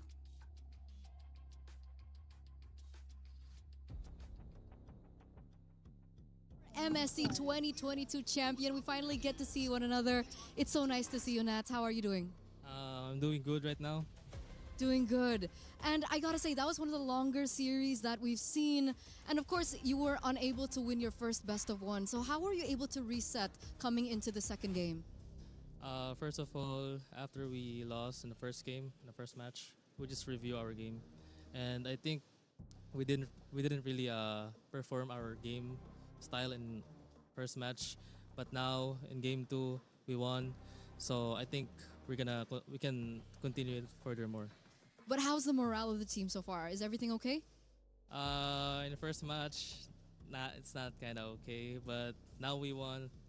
I think we're gonna do better than the next match. It's definitely a momentum boost for your team here. And of course, coming into this match, I think a lot of people have been missing you. We haven't seen you in quite some time, especially on the international stage. So how does it feel to come back here on the international and of course come back as a symbolism, I would say, of the return of NA after being so absent? When we lost in the grand finals in our league in Amer, I feel sad that we didn't qualify for MSC, but still we have a chance, and I can really show my performance. We still have a chance. So now here in the Wildcard, all I can say is I feel great, and I feel excited that I'm here. I'm how do you say? You know, overwhelmed right now because I'm here playing again. I really miss this so much. But yeah, that's it. That's it? Okay. I mean, we've really missed you, and we're all really happy that you're back. So, final question before we let you go to, of course, prepare for your next matches. We do want to know, what do you think about this best of one format? Do you prefer a best of one, a best of three? What are the challenges in a best of one? The thing is, best of one is really tricky because they can really pick a lot of poison heroes. So for me, I'll prefer best of three. So both teams could really show their true game style. Okay, so I think that's it for now. Thank you so much for being here, and of course, we hope we get to see you and of course talk to you once again here up on stage. So good luck for your next matches, and thank you. We're gonna throw it over now back to Lafel to break down what exactly happened, and of course, maybe talk about the next game that we're gonna have. Thank you very much, Eterna and Nats. Yeah, no pressure. Talk about the next game. No, she also just mentioned Lafel, so. Next game is Hans against Nightmare, right? Nightmare, Folks. we've seen Alpha 7, they bounce back, able to get Did they win? Did they lose? Sorry, I was doing something that related to work. That's why. What did I miss? Let me see. One mistake, and that's it. There's no way for you to claw back. We'll just run away from that. Whoa, a high kill game. Let's see how Whole they world decide best to player deal shark. They got themselves Marcel. before we head into this objective. 7 as well.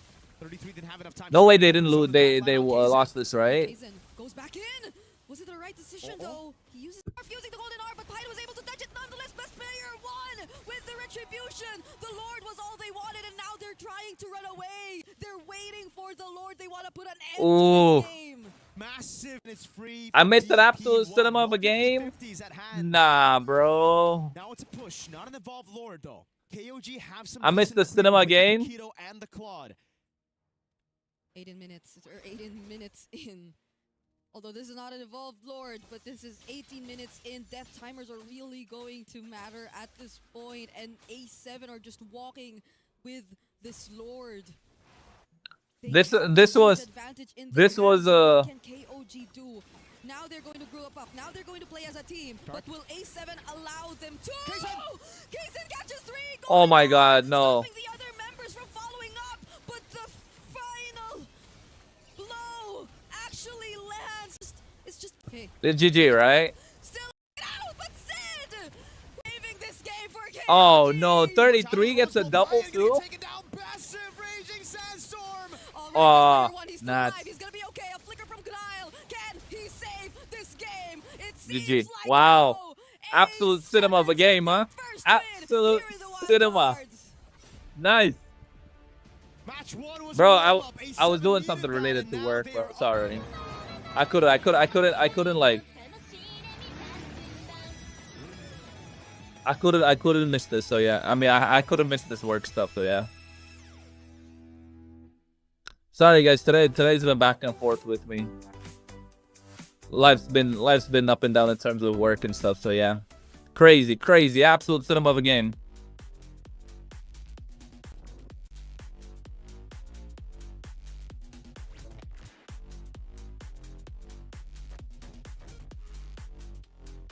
Absolute cinema.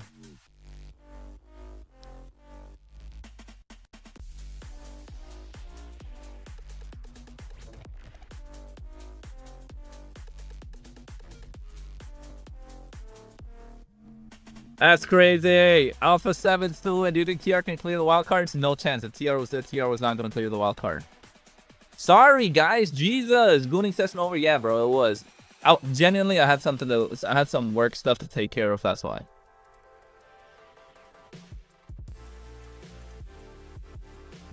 So yeah, I couldn't miss that.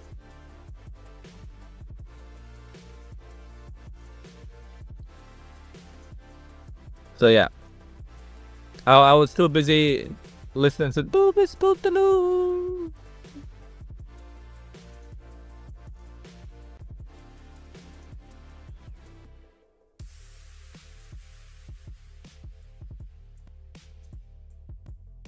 So yeah.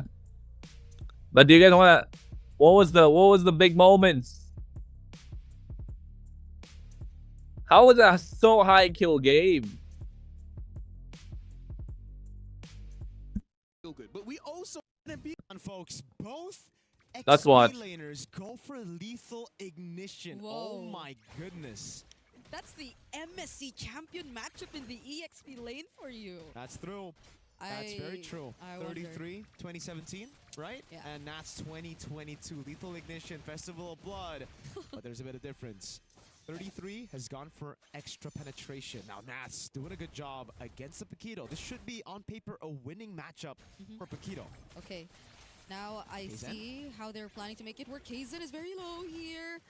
Whole World and Shark are actually looking like they're going to be a very dependable mid duo this time around. So if we were to go back, then yes, A7, that might be the game plan. It's just probably really the trio mid that we need to see a bit more coordination from, because it's a Fredrin. I don't think you can really be like too individualistic if you're a Fredrin.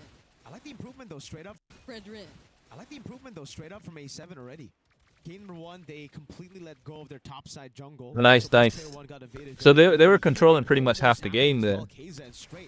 From the Through the mid lane. Over from the lizard straight to the beetle, but A7 caught it early, and it will not be a full-on buff take. Through the mid lane, they got a lot of control. That's in 33rd here. Get a bit of help from Shark and Nile. And I like how it's... I agree. There somehow in the wild card has been quite, or a bit too much explosion. A7 wins because the Shark. I didn't watch this game. I wanted to watch this game, but I got a call, so I had to attend. And that took about 30 minutes, so I couldn't really miss it. Sorry. But I'm hoping and I'm seeing how they're definitely going to try to keep it a bit more balanced this time. Yep. You definitely could not make as much mistakes as Nath this time around. Now look at that advantage he's gotten over 33. Really good eye for an eye there. Take away some of that damage from the jab of 33. A7 with Prio. It's Cold World and Shark already in position. Best player what? Holding on to the neutral. Okay. Shark scouting out majority of the members.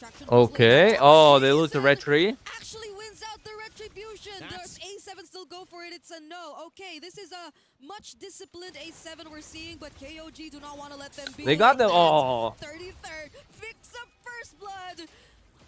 It's because they got. Found, and now is the purple buff slowly being How did they get away with Marcel plus Herod? At least they're able to regain their position.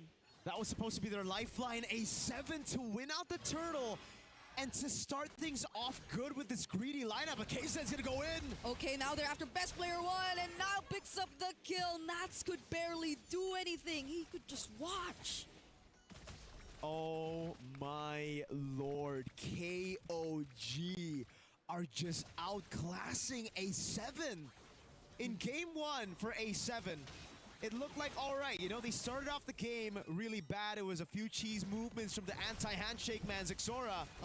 But this game, they got their pathing. They're forcing out fights. Yeah, but KOG, when they know that they're not prepared, they're not really taking on. True Rippers, yeah, support True Rippers, bro. Once again, coming in from Zed.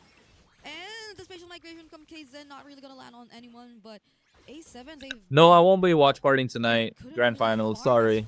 Because I'll be at work. Yeah, KOG. I don't know if I can watch party that also.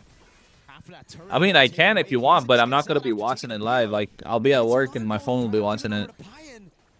Like, you'll probably hear a lot of disturbances when I'm watching it too, so. Fantastic, though, for KOG. Yeah. What do we say about KOG working as a unit? Right now, it seems like majority of their rotations have been at least 2 or 3 members alongside Kaizen, and they've been making it work. This is the exact opposite of what we're seeing from A7, where they have been doing some things individually on the map, specifically when you look at the EXP lane, but together with best player 1, we're not seeing much. They haven't been able to really utilize this composition just yet. And now we're seeing the next objective come up. Shark, this is how you expect a Marcel to be played, but you're not really getting much value out of it when you look at the other members of A7 just yet. Yeah, and you saw just how squishy he can be when the Paquito gets his hands on the Marcel. Shark got blasted by the Paquito. Look at his rotation. Tempo in the bottom lane. They're going to make Nats lose a whole wave as they rotate, and A7 did not have control over the neutral objective. Nile, good job taking the aggro, and Kaizen is going to try to purify up top. Kaizen went for Zia first, forcing out the Purify and even the Zaman Force. Now A7 lose a major resource before this objective, but they're still going to go for it anyway. Nice. Golden hour. Oh, no. Oh, they even get the turtle. Oh, KOG are falling apart here. Now Kaizen falls in. They're going for the chase. KOG fell apart here. Payan looks to be the next target, but they're being very careful. They do not want to risk. They're not overcommitting. That's good. This is what we needed from Alpha 7. Mistake, man, for the Marcel to just freeze it out when the Fredrin, best player, could go for the retreat, but Sharks takes it. Yeah, I'm watching. I'm watching to see if they're making huge mistakes or not. Somebody tell me if the next game started, yeah? Okay. That was... I also couldn't recall how exactly things happened because it's just literally 1 HP left. Yeah. For the turtle. before it actually went over to the hands of A7. And I don't know if it Oh no. already used it. Wow. Okay, damage EXP. This is why we also called in NAS Entertainment way back. There's just so much action going on. EXP damage. It's still very tough, though, to pull off the Benedetta against the Paquito. Only few have succeeded with that matchup. And, yeah, I thought that was going to be really bad with Zia already uses Amount Force and Purify, but they managed to come in. Bro, can you stop the ads while watch the stream? Bro, I'm not doing it. It's automatic. A possible, what, 3,000. And I get paid by ads, bro. I don't get paid by EWC or Moontown for this. I mean, yeah, we do, but I know I'm not going to win anything. So, yeah. Multiple times just really attempt to keep the tempo going. I'm allowed to, so why not? Some jungle caps from A7. Best player 1 is a bit behind. Sorry, bro, you clip. But not too significantly. So I wonder how A7 are planning to be a bit more proactive this time. They definitely are with the Marcel. We've seen that countless times, but the damage doesn't seem to suffice just yet. Traction pulse that's used though. And Crimson Beacon is down for Zed. Good damage coming in from A7. Good poke. They bait out the Crimson Beacon right before the neutral objective. This should be free. Never mind. Payan up top, staying in this lane. The man that I thought was going to be the star of the day yesterday. Predictions. With the Claude, it's his comfort pick. But finally, there you go. A7 with the neutral objective control. That's 2 turtles. Bro, this is very clean from Alpha 7 from the boys.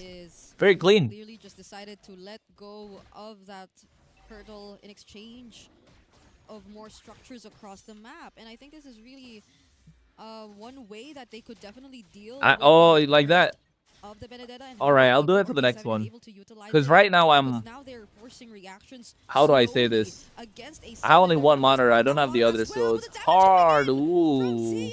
Will be enough to take nice one. 33, but again, it's a damage Paquito, so kind of like expect him to be one of the better targets too. Yeah, and that's why we don't really see too many Paquitos go full-on damage. Usually there's a good mix. Good ult, golden hour. Okay, now it's best player 1 intercepting from behind, making sure that he will be providing assistance to this team.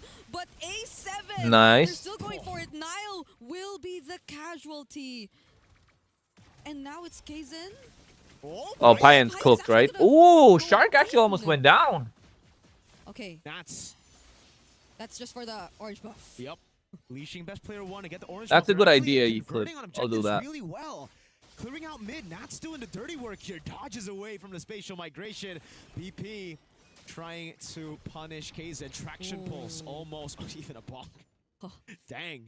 They really want to get Kaizen down, man. Kaizen's been like, he's the one doing a lot of the more individual things. Making sure that the waves are managed. Even in that mid lane where it feels like it could have been something that A7 just immediately transitioned towards right after they were able to get that bottom turret. Didn't really happen. And now it's a bit tricky if you think about it, because even against best player 1, or especially against best player 1 and Zia, it seems like Kaizen has been very particular with who he wants to use the spatial migration Violet Requims on. Like, you see him walk in front of you very honestly, but it's a mystery how he's still able to land these spatial migrations on the targets that he wants. And there's usually just a combo together with a Gwyn. That's why you pick it up. You want to have a combo with it. But here it's just an independent Gwyn. And it wasn't even like a full neutral objective win, right? I mean, Turtle won, 50-50 retry he wanted, but then after that, it's just been a Shark and then a free one for BP up top. It's a 1v1, 33 versus Nats. Whoa, okay. They probably are not going to continue this anymore.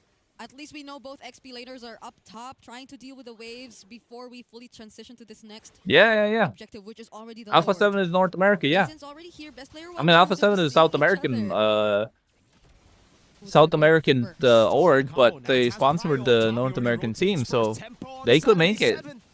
They're doing well. They want to make his store, and now the traction pulls. Boom! Oh my God, best player crazy. Nats goes down though. The energy eruption. 33. He finds Zia though. Cold World trying to deal with him, but the Lord Payan. Oh, Payan gets it instead. Ah, the mistakes. You can tell these are the mistakes. Away the Art of Thievery from the Claude. Payan saves the day, getting the kill on BP. Nats and then the Lord. Oh god, what a chaotic fight. Yeah, this is messy. They got the one kill on the jungler. I don't know why he went in. That's when I don't know why best player went in. Best player shouldn't have gone in there. Best player shouldn't have gone in there. Else was on the same page. They were all held down by 33. Best player shouldn't have gone in there. With a massive save, with a massive play to keep them in the game. Yeah, they were both low, but they both agreed to just No, go Paquito is like 50-50 build, but that's full damage. Oh no, Nats. Solo kill. Finds him yet again. It hasn't been such a great time for Nats just yet in this game. Traction pulls. Crimson Beacon out. They're holding on to this. Oh my god, the damage from best player is insane. Golden R trying to keep him safe. And Oh, Best Player Shark One sacrifices walks out, but himself Shark for will it. be the sacrifice. Yeah, well, VSG's gone, bro. VSG's doomed. Alpha 7 gonna take. I hope Alpha 7 takes it. Yeah, exactly. They should have gone for the claw after don't have to go anywhere. Guys, let me know before the next game starts, right? If the next game started, let me know. Trying to make a lot of plays across the map. Trying to make a lot of plays across the map to clear the waves, but it did not work out. It backfired for Nats completely. A Sokolil for Kaizen. And it seems like it's going to be the tier 2 up top fallen as well. Okay, traction pulls. So they get to defend this tier 2 up top. But it's terrifying. KOG are now working as Whoa, best player, what are you doing? This could be good. Oh, high end goes down too. Oh my god, the damage is insane. Seal popped off. They're chasing after Nyland. KZ still has the Raging Sandstorm and will get out safely. Oh my god, Nats with the instant redemption, finding the Petrify. What a shot from Zia as well. They're gonna go for the one straight push. A7. Okay, could this be a one-way? Does Diamond Force already laid down? They really Yo, these guys are hungry. These guys are hungry. They want the win. Alpha 7 are hungry. They threw, didn't they? They threw here, the retreat. Using the retribution actually takes out the minion, but they still have one wave left, but KOG are back. Oh, what a They save started from already? Kaizen. Is it at the draft? Initially, it looked Or is that control. like the game? Walking up there, trying to clear out the way, but they calculated it just for Kaizen's retreat to be up. It looked so darn good already for Shark. The golden hour to keep him at bay, but it wasn't enough. KOG live to see another day, and now all 5 are up. The advantage on turrets non-existent. A7 and KOG both can clear out waves. Nats is still already in the far lane, holding that wave, trying to clear it. 40 stacks on Cold World. Oh, 2 minutes I was in. about to say, no one has really dealt with Cold World. I think in this game, if you're KOG, get spotted again. Oh, well, here. Yeah, Ooh, that's why do I something feel a worrying spike about, brewing? because Kaizen seems to be the more forward member all the time. Yeah, and it's a big problem. Shark Oh, Shark conceal. Okay, Zed. Gets Oh. There's no Crimson Beacon. The backliners are safe. Cold World unnoticed this. Shark, I don't think really it's well gonna played. stay Look at unnoticed Kaizen for from the back. Kaizen with a flank. Looking on top of Zia. Zia has the purify though. Oh my god, 33 just got melted. Did not want to be in that position, but because of that case, Oh no, why the Requiem? Violet Requiem as well, but he had to get Wrong out. targets. Nats though. Blazing Duet comes to this world. They get the Lord. This should be over. This is GG's. Zia still survives. Zia survives. Zed, Nats and Nile. No, BP1 gotta get him, right? You gotta get him. You gotta get him. You gotta get him. You gotta get him. Don't tell me you gotta win. Ooh, the bomb. The Bomb to seal his win. fate. Now use Crimson Beacon for Shinbot. They have such a huge task, but the damage coming in from Nats might just be enough, but 33 is clapping back. Boom. Oh no. Oh, they still got him. I like the final blow. That goes back when that goes down. Go base strength, Kaizen retreats it. My god, what an action pack. With XP's down. There's Loses the Violet Oh, no. just to not get caught in that. But we still just get to fight. no moments. Pi defending Queen's Wing. Some more right now. And Max have that base Pause season starts. It won't. trying to find the lane. See how the 7 are 33 didn't have enough time. Shark gonna go for the zone in the back line on Kaizen. Oh, Kaizen. Taking super low. Was it the right Space decision? migration gets out. Zia is the on force. Migration to get out. Another concealed play coming from A Oh, Shark. Shark. Oh, golden hour. Oh, retry. Beautiful. Disengage. Disengage. Play for B. What a power, What a play from Alpha 7.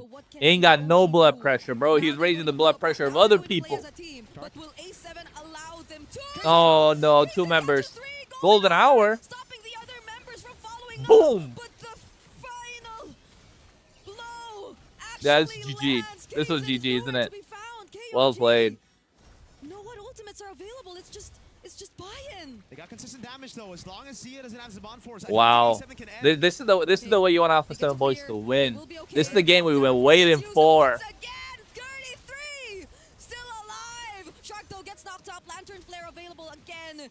All base turrets have been taken out. Oh. That's it. We did not expect that. Winter Crab blazing do it. Oh my god, they threw here though. Finally, Nat's got a petrify.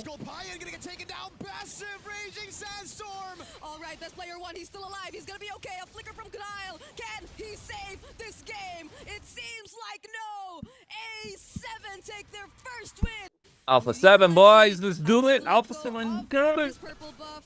Already did it. Praying. Yeah, they're playing well. They're doing well. Their scrims are going well. Yes, after that take, after that supposedly clean approach to securing the objective, Nightmare went in. Their scrims are going well. And had some questionable decisions. I think they really need to keep it tight if they really want to secure and maintain this lead. And now it's Bankai, who they eventually found down bottom. These are very awkward fights happening across the map, man. Like, overextensions, disrespectful from Juviana in a 2v1. Bankai with no one on the map as well, walking up way too aggressive. I don't know. I think it has something to do with the EXP lane today. Like majority of the matchups. Yeah. I think it's not just even the matchups. It's the micros. How do you know so much about XP matchups though? No, it's just based on what we're seeing today. Right.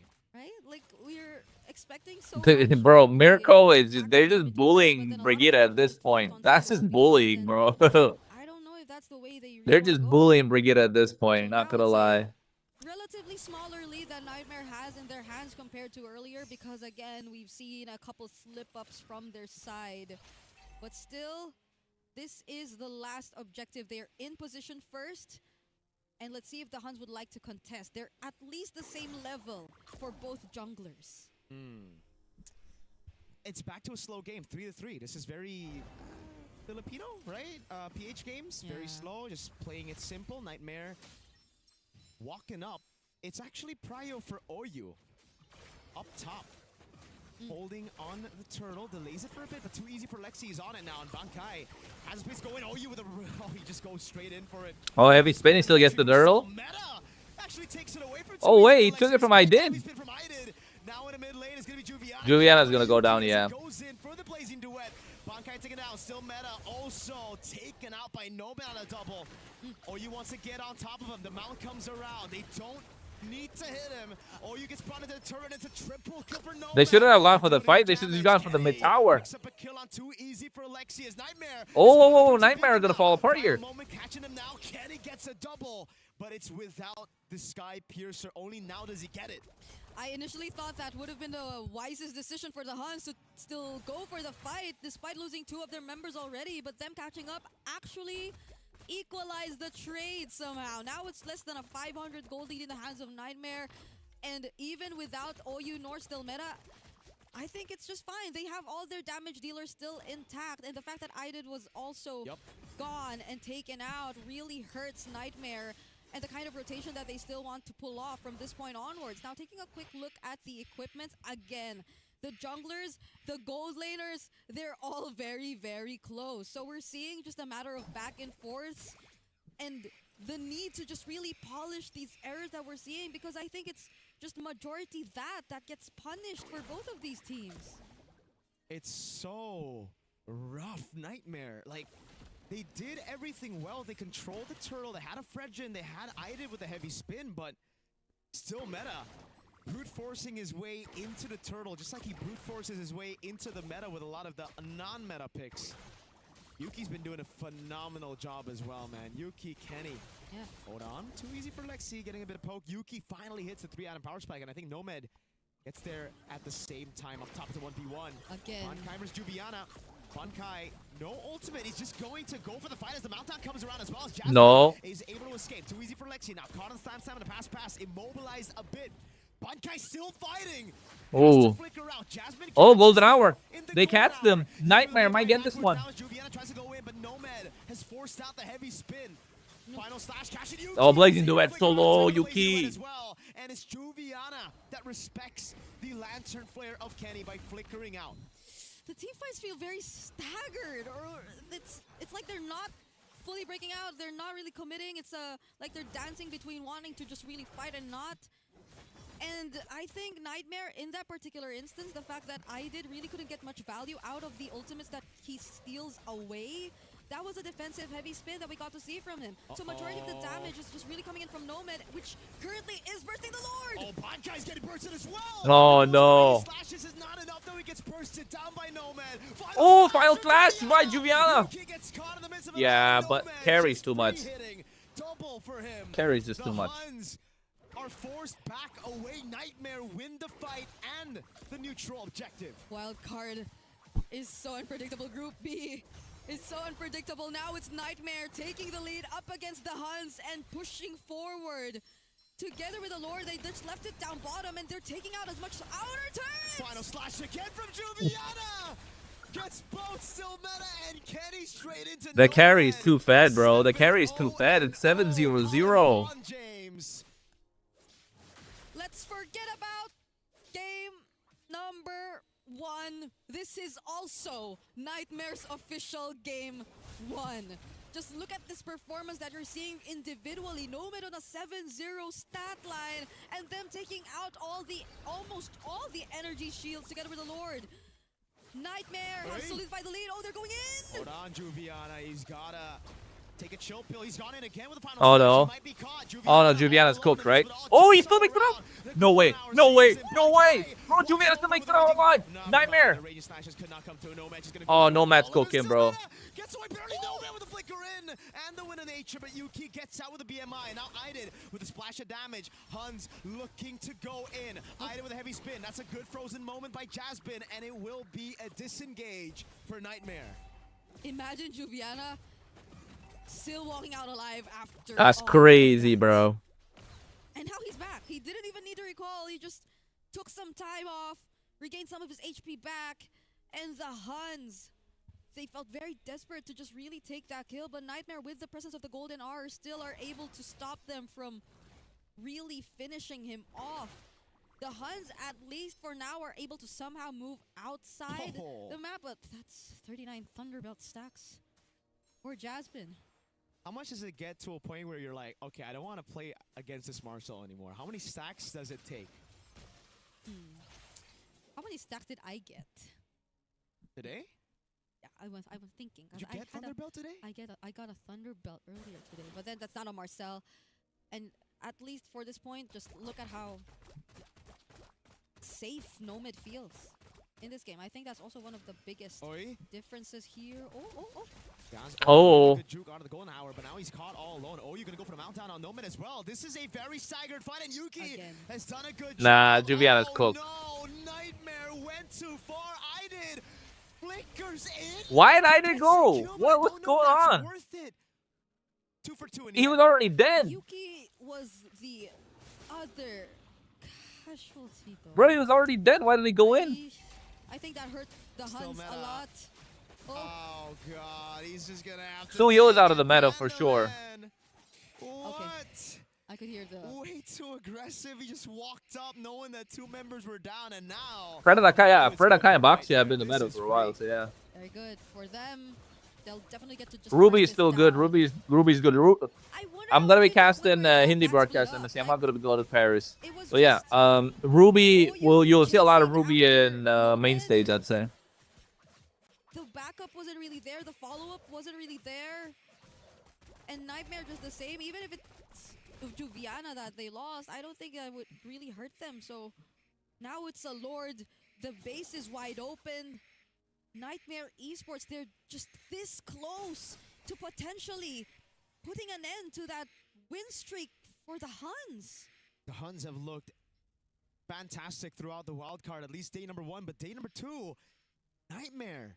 They went through that training, man. That montage with a little jingle on it. They got down to business. Yep. Yuki can deal with the Lord. It's not gonna stay for long. Oh, final flash on Bankai has to get back. By a bravest fighter. Still Meta doing a good job with the red tree as well. Clearing out the wave up top. Now into the mid lane they go.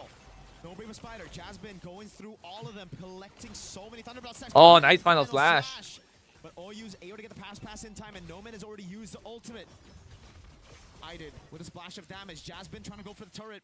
Doesn't deal enough damage to take it down, and it will just be the base turret down below that falls for the Huns. Okay, really great wave clear.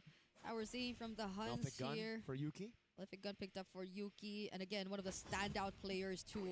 But Nightmare, they're not really leaving this place. They just want to keep pressuring the Huns. Wait a second, this could be a mount down for OU.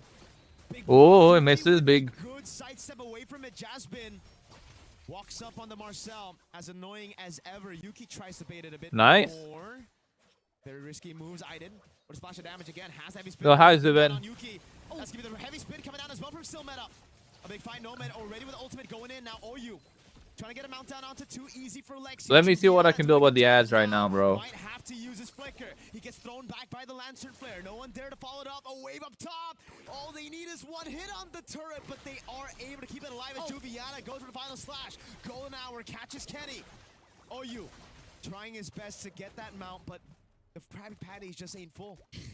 The back and forth. It took that long with no casualties at all. It seemed as if somehow it could have been a very dangerous spot for the Huns, especially as it was Yuki who got pinned down. But then Bankai also being there, it seemed like there were just so many So good defense. Were available for Nightmare. So I think they also got kind of split up. They just couldn't really find what to focus on in that scenario. But this is a 9-0-1 carry of Nomad we're talking about right now. What do we have the highest record of kills already so far? That's a good question. We might have to double check. Or could this be the one? That's something we will be double checking for later. But so far, I don't know, like it's looking like such a perfect KDA. It's 9 kills. Oh my god. Oh my god, what are them damage, bro? Who did that much damage? Jesus! Golden Hour cook. Oh, Blazing Duet comes in as well. They need to save. I did nice heavy spin. Oh no. Nice heavy spin from Still Meta. He gets 2 of them. Nomad gone. Yeah. The Huns win this fight. The Huns win this fight. Maniac. Savage. Savage. Savage. No. We'll have to be happy with a Maniac, but the Huns are back in the game. Oh, they fumbled that one. They fumbled that one, bro. Savage. First was from Psyche, but this is a Maniac that you're seeing from Kenny. They're just pushing forward. They don't care about the minion waves. It's Marcel, Nightmare, Jasmine with the minion waves. Now Still Meta into the base already. Jasmine trying to delay as much as he can. Jasmine's cooked. Nomad Kenny gets his unofficial oh no, GG. 3 seconds for Nomad. GG. The Huns pull out a crazy victory, bro. Nightmare had this, and they threw the game. They had it in the bag, and they threw the game. How and why? Why did they keep throwing games away? What is this? This is not the wild card. This is not the MSC. This is the throwaway. Jesus. They were just minions away, a base turret away, but the Huns still emerged victorious. 3-0 for them this time. And we've been having very long games today, right, LaFell? Yeah, I mean, like, how does Huns keep getting away with this? This is like what, their second comeback victory, where again it looks very bleak. It looks like that's crazy, bro. There's nothing that they can do. The first time that's crazy. I can't believe now is the Zushin. Not like that. The Maniac and eventually getting the final kill, but still. Having good games. Can't be losing like that, bro. Can't be throwing games away like that. Can I just after really, winning the whole like, thing. Point out that last glue play too from OU. Oh my god, bro. That glue, the way that the glue survived is absolutely crazy. Not gonna lie, it was mental indeed. 11 or 12 kills on the Harara with 11 or 12 assists. And and that was a win, right? That was a win. This one's a loss. The glue surviving there was so big. We gotta talk about this game, and I really feel like the Huns they just have that clutch factor, man. Yeah. I mean, like, it's one thing to win, it's one thing to come back, but somehow someone will step up just enough to turn an impossible situation become winnable. And Kenny with Yuki were the two dudes here, right? Fantastic. Bankai, I'm sorry for complimenting you. I will. Yeah, I learned. It's Casa okay. Curse on a. We are world class Casa Cursors. Yep. Look, it's like Bankai just gets shredded down. He did a good job zoning, but all these fights have just been good for Nightmare. Juviana was actually the one gapping Bankai in this game, but like you said, Lofel. That was a crazy. This one. Look at the amount of damage OU took, and then he splits and get on top of someone, and he still survives. And Nomad has Wind of Nature, Golden Hour, Blazing Duet comes out, and bro goes down to the magic damage with the lantern. Wow. I mean, like, again, here's the thing. It really does look like when it comes to the Huns, one thing that we can say is that they can adjust mid-game, right? Some teams, Now Alpha 7, yes sir. can't get back on Who do you think is making the main stage? I think I want Alpha 7 to make it to the main stage. I know VSG cannot right now, unless like the math adds up or something. But I want Alpha 7 on the stage. and then they can play around it. So Gotta support the regions I'm a part of, guys. Gotta support the regions I'm a part of. From Mongolia as a whole, right? Mongols had a bad game one, but then that's it. That's the only one. And then Huns, even during the game, it looks bad. They somehow make it work. Yeah. And they influence so much of the draft as well. Such a downloady country, right? Mongolians love to download, man. They take a few games to just settle in, you know, a couple of minutes in game as well to be like, oh, so this is how they play. Then, for some reason, they're able to just switch from first gear to sixth gear in that fight. I really think the Moskov would have helped them in that situation against the Glue, bro. I mean, like, the carry was pretty strong. It was. Really good. Because again, he had over 9 kills. It really was Bond James for a second. It was Bond James. I was super confused. 7-0, man. Yeah, I know. But yeah, in that kind of game, still Nightmare hasn't gotten a win. But at least we can say they got into a certain form, right? Yeah. And again, it's not like they're gonna get eliminated. It's just that at this point, they just need to get their reps in, which they are. So by game number 3, I think they're really locked in at that point. After this, Alpha 7 will be playing against FUT, so we'll see whether them rising up will be enough to go up against FUT. Because Foot Gaming so far is Foot Esports looking a bit too strong. Yeah. And I think Nightmare are going to have a tough time in their last series today as well, because that's Falcon's Mena. I think they will definitely want to get revenge from what happened yesterday too. Want to keep that best-of-1 streak going. And considering what they've shown here, I think it will be a really good fight too. Like against Falcon's Mena, Nightmare Esports, that's a match I'll be looking forward to seeing. Yeah. Again, we could talk a lot about the comeback of Hans. Looks like we are preparing the interview, which, by the way, thank you very much for you guys for handling the 4 first best-of-1s. Don't worry, I can handle the rest as well. You know, after this, we'll leave it to you, man. Gideon as well as Nicey will be helping me out. So I hope, since you guys had the long games, it's the opposite. It's gonna be the opposite. But for now, we'll be throwing it over to Eterna to talk with the Huns, because that was an amazing comeback. How did that happen? Thank you so much, guys. It's Eterna here with, of course, OU from the Huns. We finally get to talk to him for just a little bit, and I think we do want to ask that follow-up question that Lofel threw out earlier. That was an amazing comeback. How did that happen?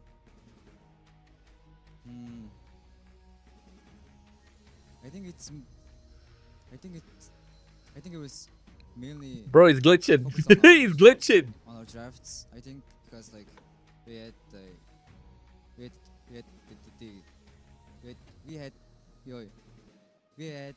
the cloud. Yeah. Okay, so it was the Claude pick. Was He's it? folding under. Okay, so the Claude Eterna's pick aura is too much. If we're talking about the drafts, Eterna got too much aura that everybody else is falling apart. Game. We saw that. We do now see that there's a respect ban towards Hirara for still meta. What do you think about that? I have no idea. I think the other teams. I just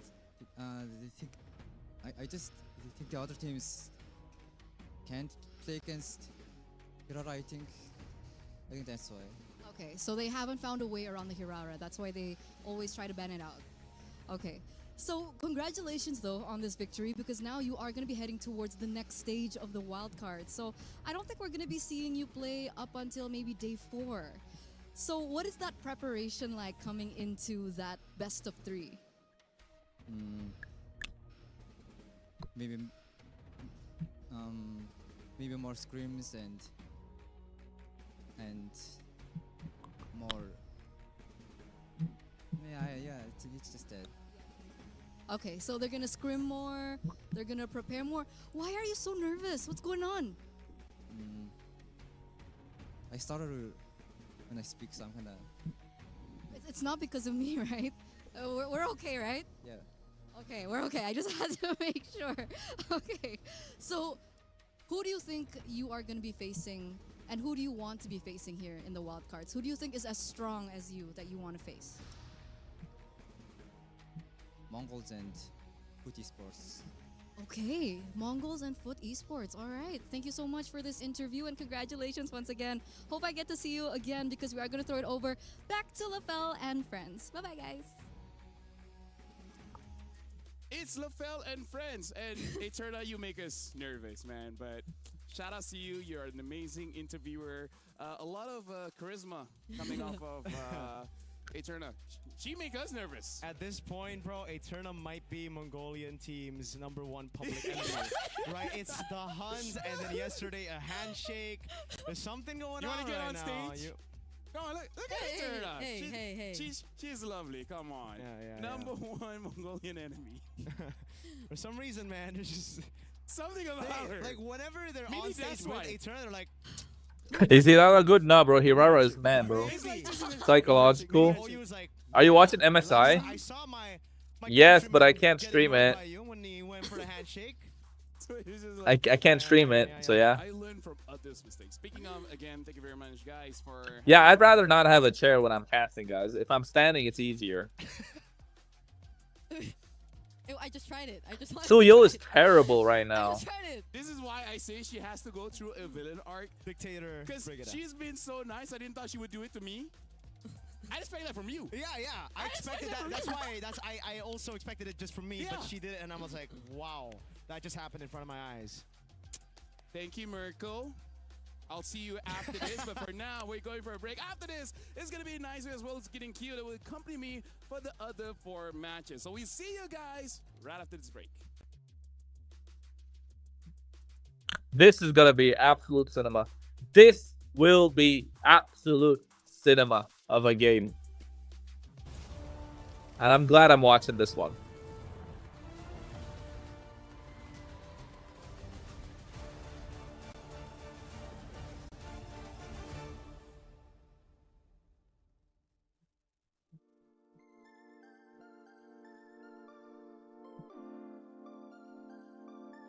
For a vibe of the music. Let me read the chat. What's going on? It's COS BLG on the fucking cinema. Fine, I'll be watching it on my phone. I can't watch it though. I'll watch the highlights of it. Is in our DNA. Whenever we let it out, it becomes our superpower. Now imagine an entire city being built to supercharge it. Kadir City, powered by play.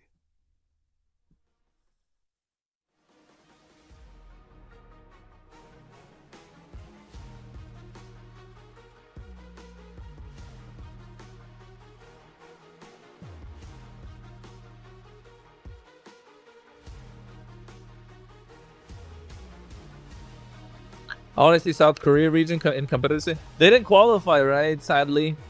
Yeah, tank jungle. Yeah, tank jungle's always gonna be meta, bro. You can always play with tank jungle. That's the thing. Assassin, when it's back, everyone wants to play Assassin because it's fun, it's flashy, they like to show off their skills, but tank jungle is the way to go.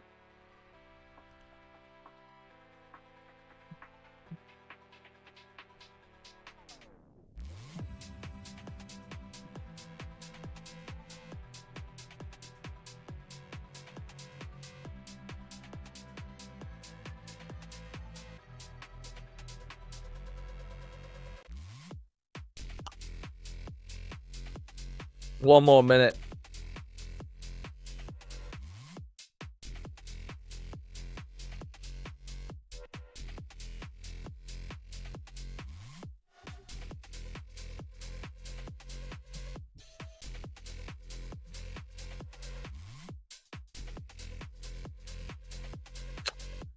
I want to have my name there, bro, in talent lineup next year. That'll be nice. It's crazy that Genji didn't make it MSI. Yeah, I agree, but Genji did make it for MWI, for MLBB. But yeah, Genji have been... it's surprising because Genji have been so methodical with picking their lineups every single game in every single region. So I'm just surprised about it. So yeah.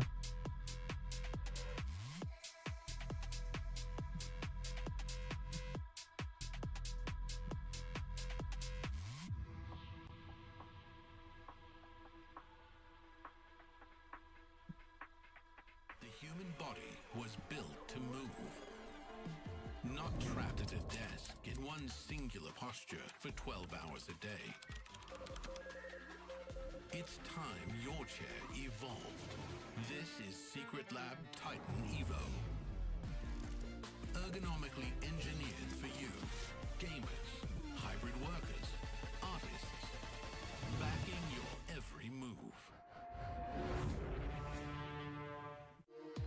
We were there. For every click, every clutch, every respawn. We were there for the years of grind, and we're here. Now, the proud founding partner of EWC, powering the biggest event in gaming, shoulder to shoulder with the world's best, making history. Greatness deserves a stage. Lenovo Legion, reach your impossible.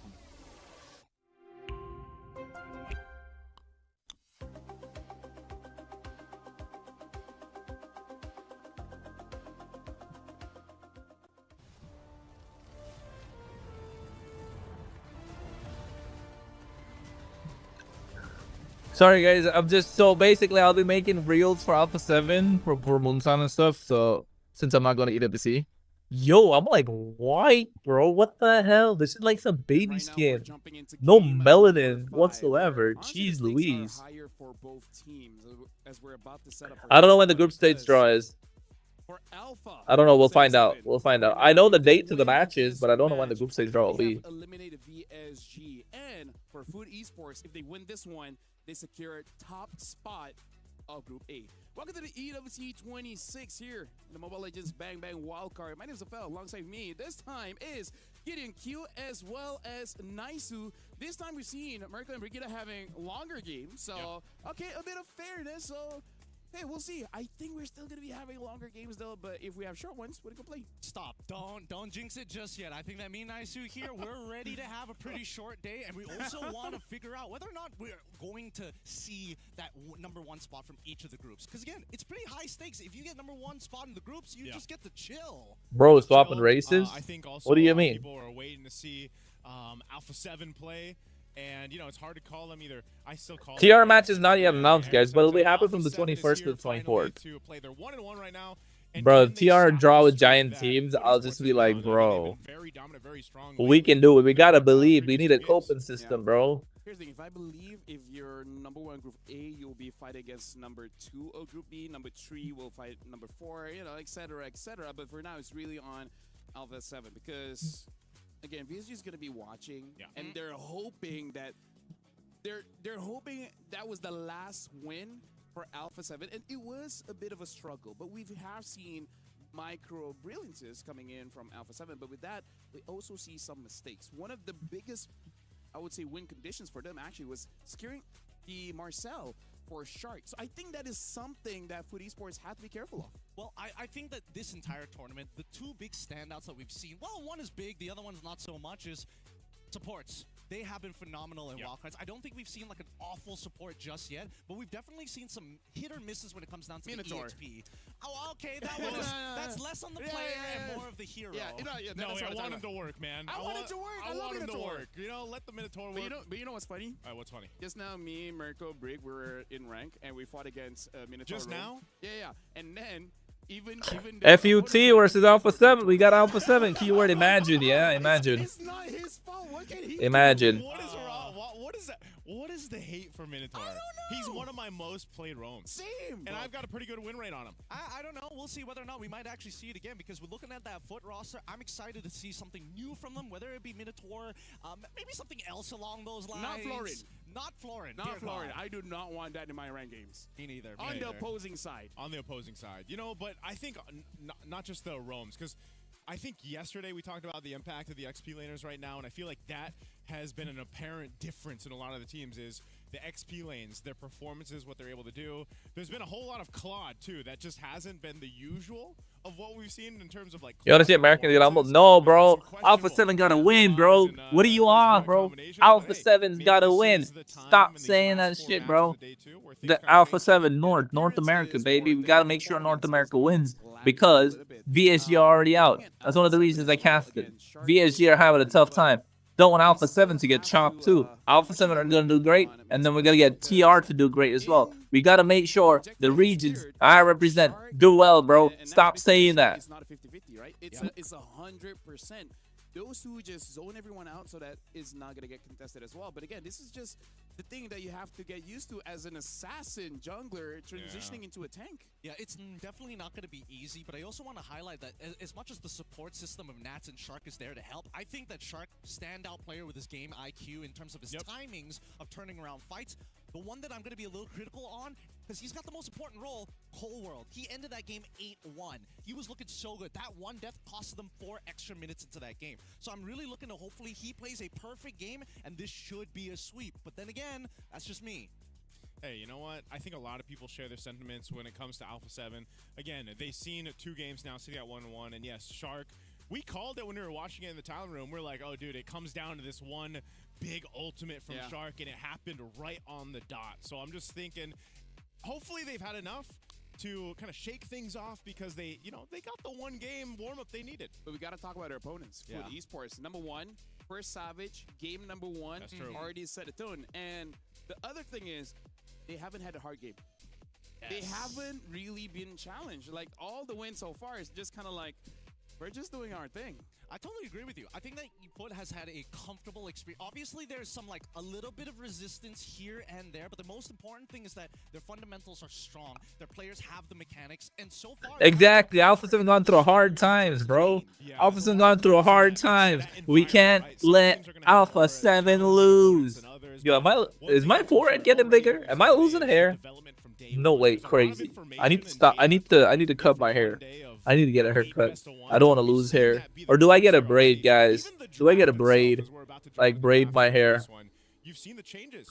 Priority for certain teams have shifted a little bit. Some of the options of what kind of jungler you want to pick up maybe hasn't changed too much because there's still some really dominant ones to consider. But, off of one day and now almost halfway, or we are halfway through day 2 of the wildcards, things are falling into place for this wildcard meta, as we call it.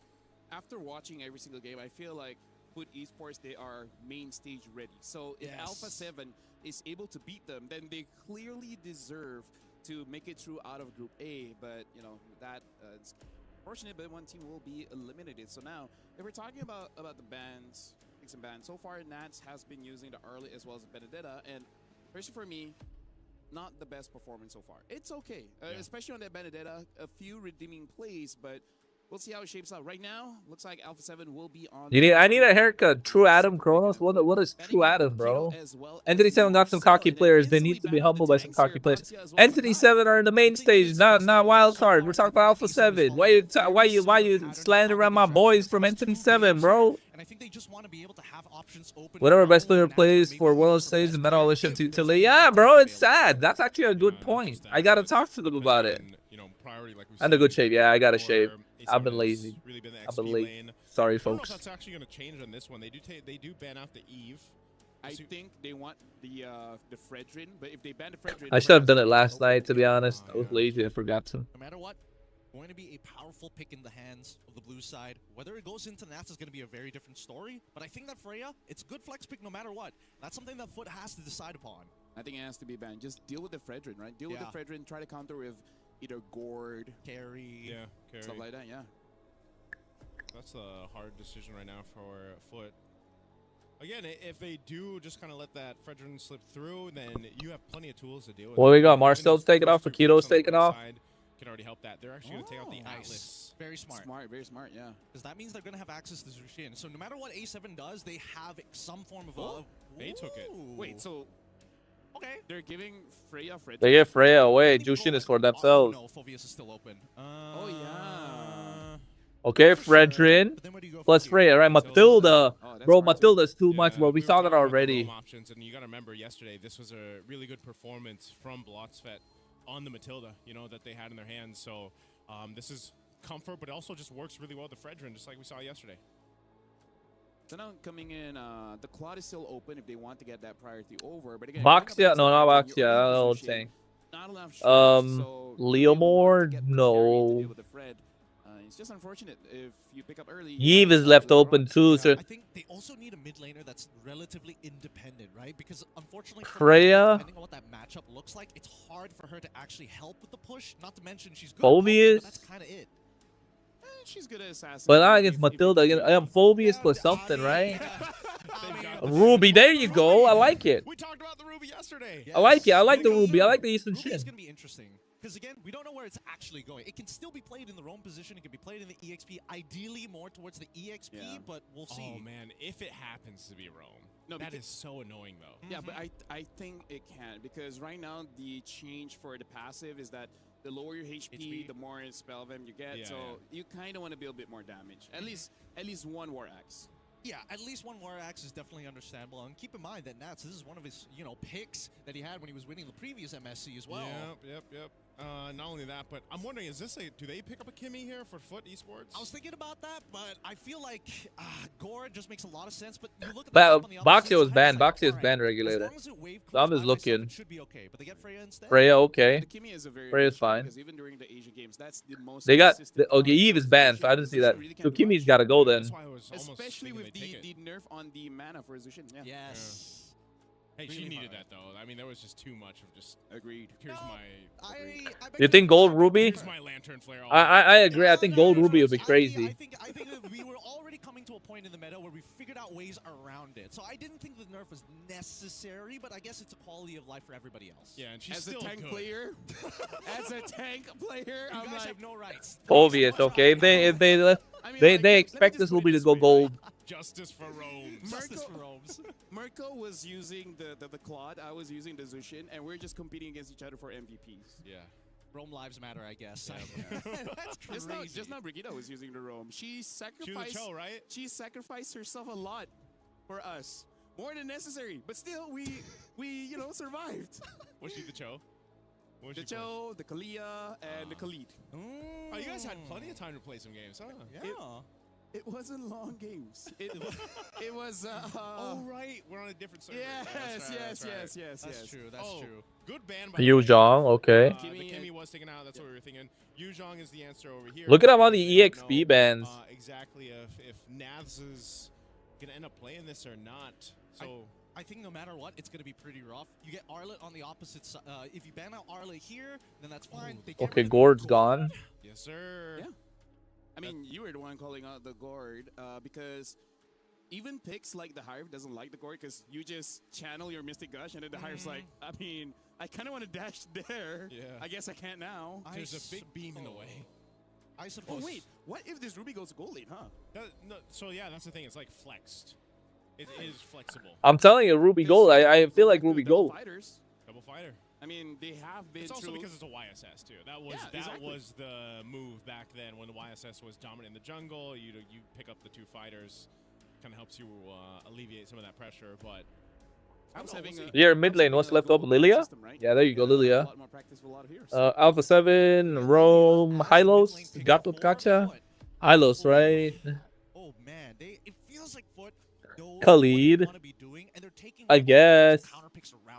If there's a gold laner marksman, I mean, I feel like a Moskov would make the most sense. Yeah, would make the most sense because as a carry, your problem is gonna be the Lilia.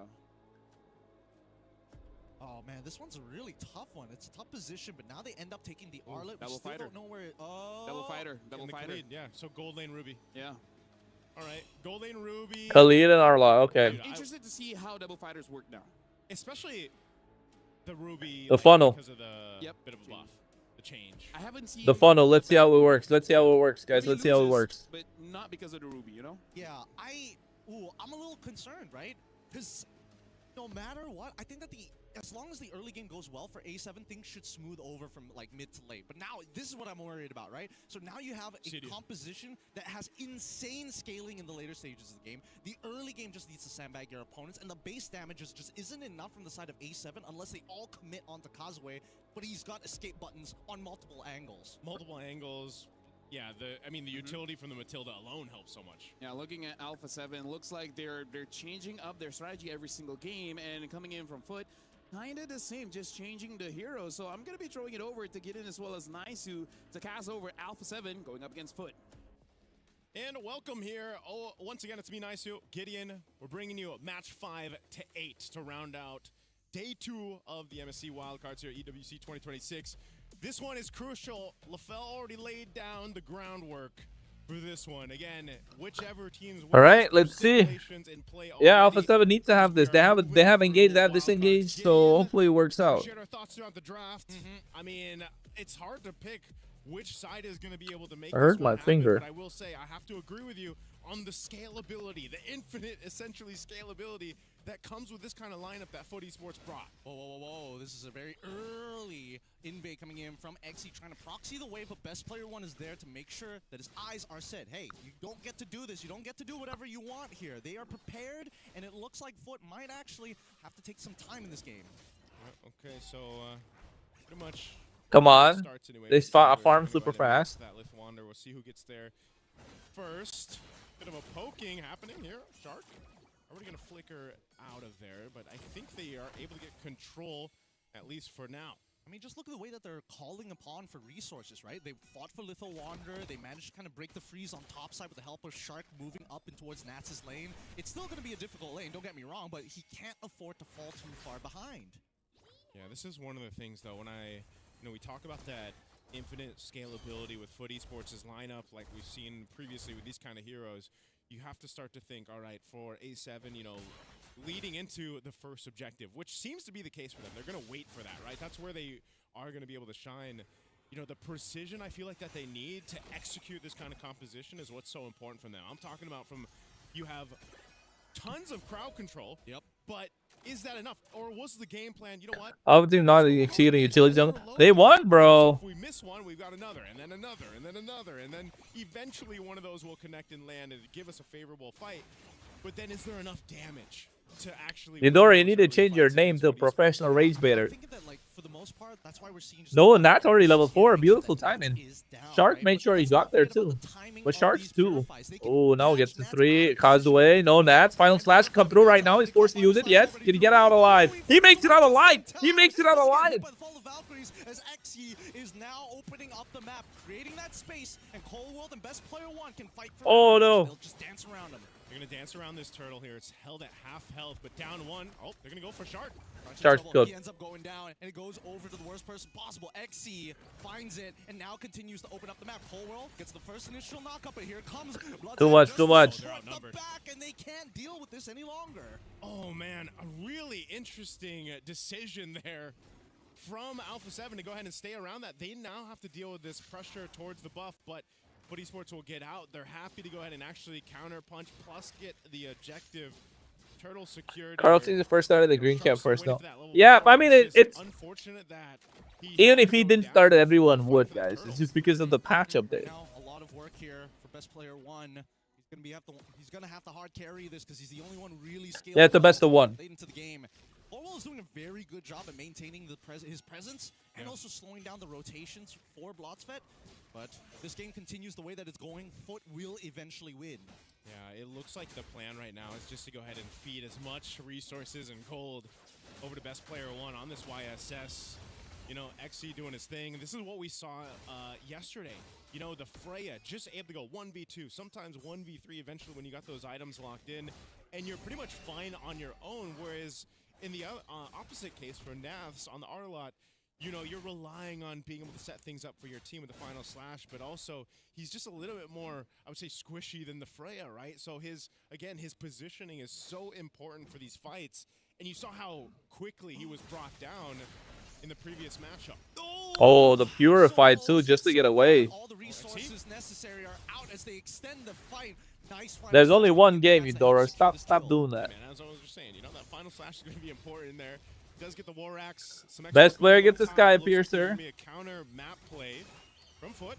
They're trying to deny space here, and they're doing a very good job. All this plating going into the hands of RX as the rest can't move forward. Quicksand Guard already been used, and that's going to be Shark's retreat. Man, 10 seconds left on the turtle, and I like the way that Foot's playing. They're saying, hey, Xe, you're doing a really good job already. Yes, you ended up dying, and now you're a level down. But at the same time, we're not seeing much profit from A7, right? It's only 450 gold lead, 600 on the opposite side like 2 minutes ago. Really, it's not much. The profit will happen here if they're able to actually go ahead and secure themselves a turtle. I mean, they could still contest first turtle just because they have the R-Lot, right? That's why. And they got a Jushin, so I think it's not a bad idea if we're going for the turtle again. And the Raging Sandstorm to get back out. Now it's the 50-50. Knock up towards Zia's side. Blotz trying to reposition. Oh, Retry missed. The first turtle of the game. Now they're going to second turtle of the game as they push forward even more. Oh. Coming in from Zia's almost. Oh, 4-man final flash. Oh, you get the stack of the Sky Piercer. Best player, can he keep it? Nats is too light with it. And they want to another Purify. Nice, second. Make one more stack. One more stack. Turning into an overextension. A best player one says no. Flicker Oh, that's crazy! Make it worth it. And Alpha 7 does just that. They do lose that turtle, but man, they get 3 bodies in favor. Oh, whoa. Kazue's cooked, right? They're going to go for Kazue. They take another and a turret off of it.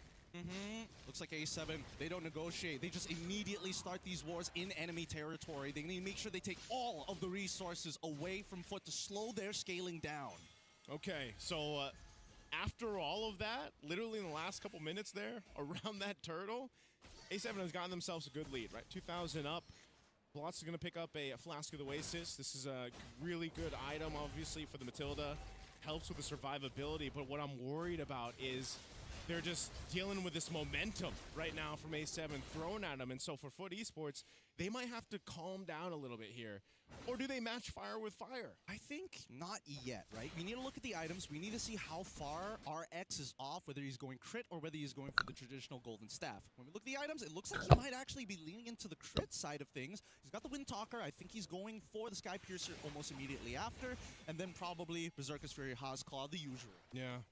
Even looking at this, though, too, you can see traditionally with a Obsidia, right, as he picks up the Sky Piercer, just takes a little bit longer to get online with the Obsidias, and, you know, that's something we saw across the regions and the other qualifiers leading up to the road to EWC MSC, and that's going to be the case. But that's why you have a lot of damage with Lilia, for example. We've already seen the shades of that in some of these early skirmishes and team fights.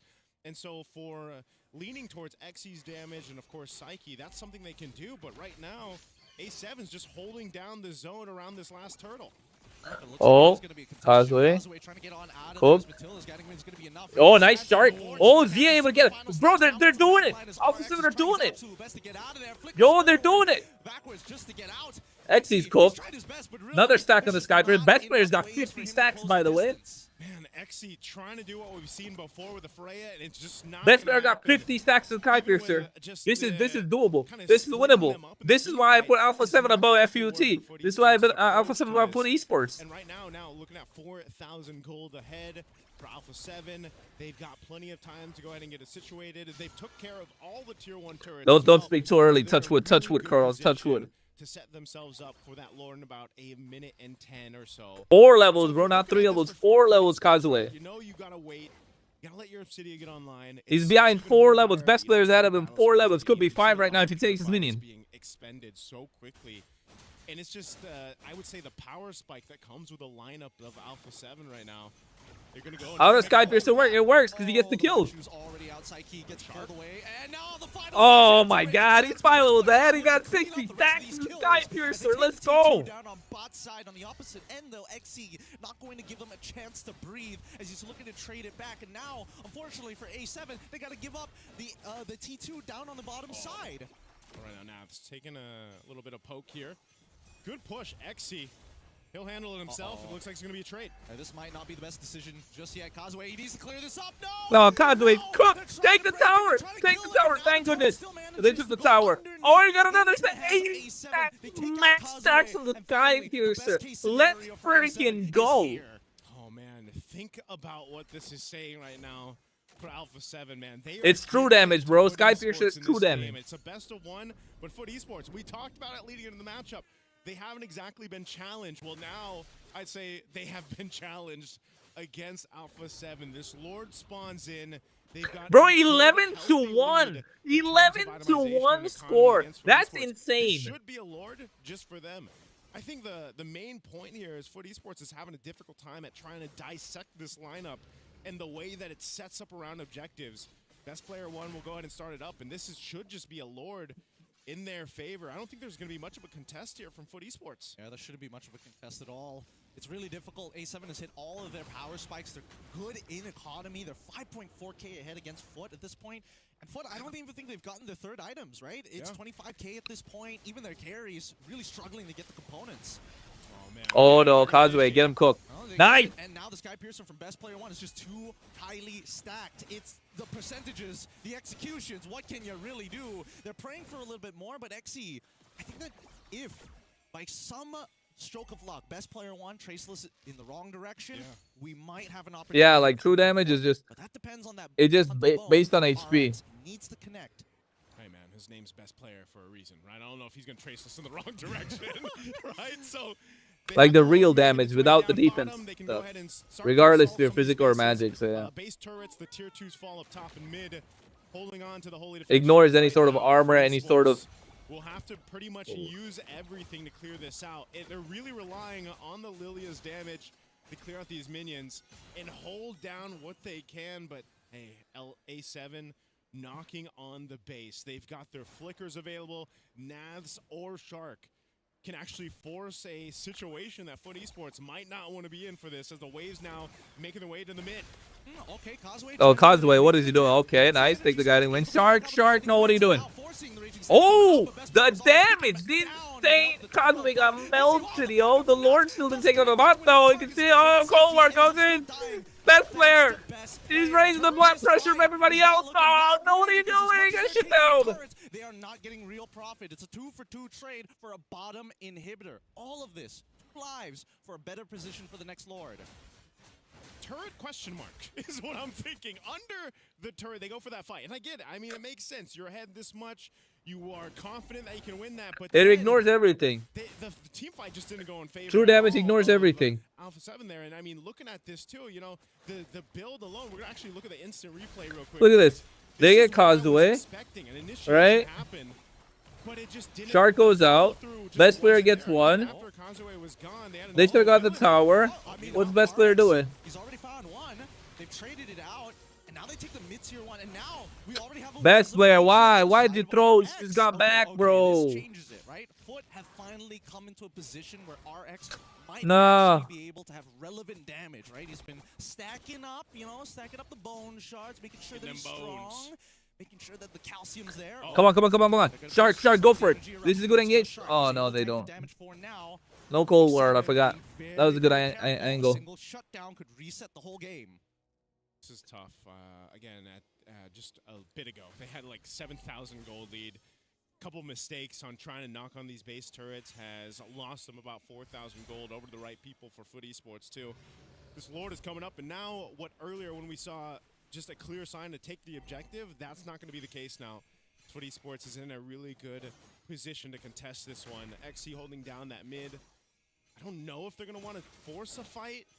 You could almost expect that Alpha 7 might try to get the numbers advantage with this. I mean, look at Shark. He's going to swing around. You've got Zia here as well. They have all the crowd control available to them they want to use. Shark's going to be spotted. Oh, Shark's spotted by Bloodspit. That's not going to happen. Now Foot Esports holding down this Lord is sitting at a half health. No, I think they got to give this Lord, right? As soon as they see Shark, XE's already moving for that tri-brush, and now the 50-50. Oh, what a final flash! Oh, they got XE! They got RX! No! Lord! They missed the Lord, though! They missed the Lord, but they should get the wipe, right? They got XE! Causeway, don't let Causeway survive. Don't let Causeway survive. They should be able to get the base. If they can. No, they can't. Causeway cleared. Oh no, Causeway is gonna go down, right? Go away, Causeway escape this right. Nice. Causeway will go down. Bloodsphat trying to get out. They need to take care of the Lord. Focus Lord, guys. Don't chase kills. Focus Lord. A7, they're not going to be able to do much off of this. They've got no waves. They got no waves to work with. XE's coming back up in 10 seconds. YSS, bro, they got a good composition to let the YSS kill. I mean, the shield is insane. Might be coming back up, but A7, unfortunately, next minion wave already pulled up. Cole finally securing the kill, and now we are back to where we started. Gideon mission secured for Foot Esports off of that one. Started with coming down to the Retribution battle. They won it. I mean, think about it. A7 couldn't have found a better target. They locked down RX. He wasn't even part of the fight, but you lost the objective. And then after that, Causeway and Blotsfet were able to buy so much time that eventually they're back in this even Steven type of matchup. So Lord is cleared out, but ultimately that's what Foot Esports has wanted ever since the beginning. You know, give RX the time to build up. Now the thing they have to deal with is RX. Yep. Don't get picked off. Don't get picked off. I think right now, they need to figure out where Nats is. He's the only one who can make this quote-unquote super play, right? Raging Sandstorm, you can kind of see it coming towards you before the flicker. There's a moment of hesitation, of course, to channel up the final slash, but it's really hard to react to. I think Hunter Bone needs to target Nats or best player one. Ideally, Nats, but I don't think it's impossible to catch BP1.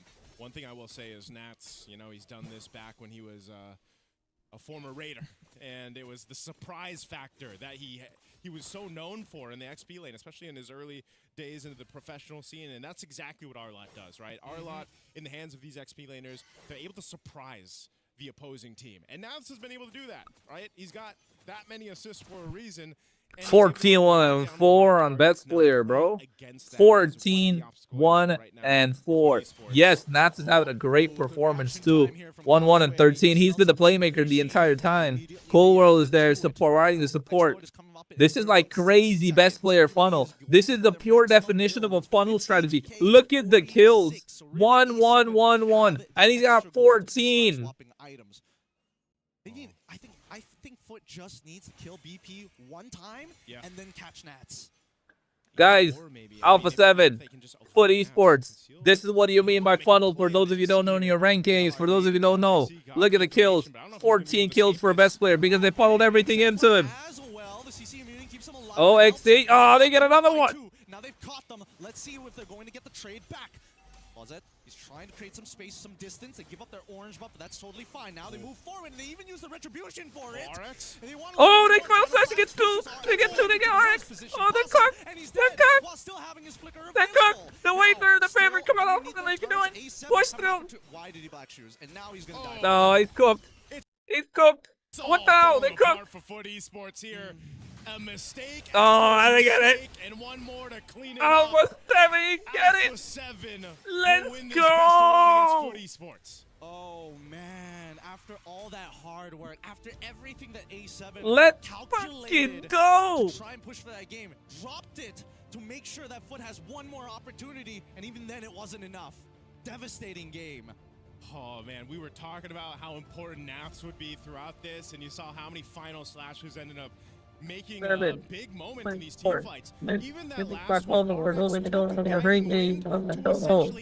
kill 14 kills our best player because they both everything into them. And it was just, I mean, this is what people were waiting for, right? Can Alpha 7 bring this kind of synergy, this team positions are gonna bring us? That took them a little bit to get heated in that specific game, but they made it happen. And again, I feel like this is just their identity, right? Best player wants to be a carry. He doesn't want to be a tank. And then having that double fighter makes it so that they can fight at any moment of the game, which is something that Alpha 7 really likes, right? They really want to brawl it out, where the tempo coming in from Alpha 7, especially with the Sky Piercer on that Yeast and Shin, makes it almost impossible for Foot Esports to really do anything, because the Fredrin combined with the Matilda has a lot of staying power. But enough stacks on that Sky Piercer is the staying power is not going to be enough. Yep, that's why they just needed to cut those stacks in half one time. One time, and then they could start shifting their attention to the big playmaker who keeps getting RX killed, man. Oh, it frustrates me mainly because there was so much thought. It's from good the to side of Foot. Like they know. knew, okay, they got war axes. We ain't touching these guys. We need to give everything up. But I think they needed to have just a little bit of a bite, you know, a little bit more bark as well. It's good to know. And actually 50-50. They got me singing It's good to know, guys. Yeah, again, it's It's leading good to to that know. fact of, you know, Foot Esports finally challenged in this It's matchup good to know. throughout their course of Wildcard so far, and I feel like Alpha It's 7 knew good to exactly what they know. want to do with this kind of composition. A lot of these interactions, by the way, as you're seeing from the highlights, is just Alpha 7 saying, you know, we've got all the crowd control in the world. We can just even pop a conceal, make a play happen. I mean, think about it. Xe had a purify, but he even had the information that they were coming for him. He couldn't still get away. So there was just so many options for Alpha 7 to utilize, and they could pick who they wanted to up to that point. And this is a very difficult thing to deal with, especially if you are on an Obsidia. How do you survive that? And that's why you're thinking, well, I can rely on the guiding wind, like we mentioned, my own flicker, the ability to get away. But as you saw, sometimes that can be the cause of your death as well. Yeah, and I'm having fun. This is nice. Alpha 7 here, I feel like this opens up the meta much more because one of the strengths of the Fredrin is that double HP bar, right? But against a Sky Piercer, it really doesn't matter. It's not going to give you enough time for you to fill that gray bar again. And yeah, I feel like double fighters, especially when you get an Arlet and a Ruby, that's amazing because so far we've seen the activators coming in from the jungle as well as the mid. Now they're adding the gold laner as well, able to be an activator for the Arlet to have all those final slashes. So honestly, amazing performance coming in from Alpha 7. But finally got their first defeat, and because of that, unfortunately, VSG is eliminated from Group A. That means with that win, Alpha 7 is going through to the CGBS. So honestly, congratulations for Alpha 7, and what a way to do it. Defeat Foot Esports with an innovation on everyone's playing tank jungles. I'm just gonna have a Sky Piercer in the jungle. I wouldn't say that this is innovation. I think that they blindsided Foot, right? This is they didn't blindside them. They've been playing this in the MCT. You guys didn't watch it. This is all we know. They were playing this shit in the MCT. Best player Sky Piercer YSS. They've been playing this a lot. And it all turns around, right? I feel bad because if I was on the Foot staff, I'd probably be thinking like, man, I wasn't expecting a draft like this. Yeah. I mean, I don't know. I feel like after seeing Yushin and Ruby, if this was like what a year and a half ago, you'd be like, wait, hold on. We're walking into an ambush here. This is one of those moments where you're like, I remember this. Like after it happens. Back in my day. Back in my day. This used to be the norm. This kind of drive, if it becomes popular again, we're gonna have 20 minutes, 30-minute games. Yeah. With a Yushin shit, it can end earlier, but without the Yushin shit, it's just like, all right, who's gonna attack from afar? Yep. Who's gonna destroy the crystal? That's one of the weak points of the composition, though. Yeah. If teams are able to hold on to their base, you can actually stop that base push from that kind of composition. They're strong in the fight, but they just can't push. Yep. And that's the thing. I felt like Foot really took into consideration every single part of the game. Why Xe was making such a very specific move in times to go for those side lane pushes to alleviate pressure from those turtles and lords. Because my goodness, they were not winning those 5v5s for the first 6 minutes. I'm excited. What if RX survived, right? What if he doesn't get caught by Nats? Well, yeah. Maybe it had enough damage. That's the biggest problem. But with that being said, we're done with game number 5. That's the 5th BO1 for today. We're going to be jumping into the 6th one, but for now, we're going for a break. So we'll see you guys right after this.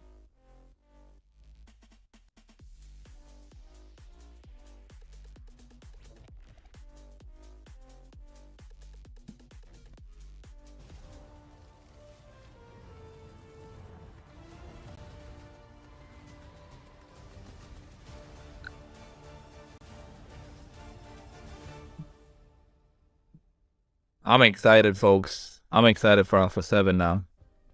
Play is in our DNA. Sorry, I was just posting the reel. It becomes our superpower. Now imagine. I'm gonna read the chat now. Actually, you know what? I have this here. Why should I? Powered by play. Travis Scotto. Nats is locked in. Yeah, let's go. This is how to do it.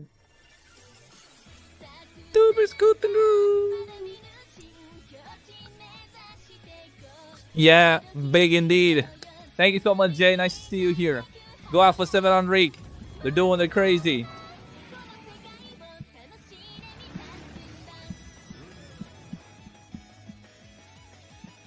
It's okay. They got it, boys. They got it. They got it. They got it.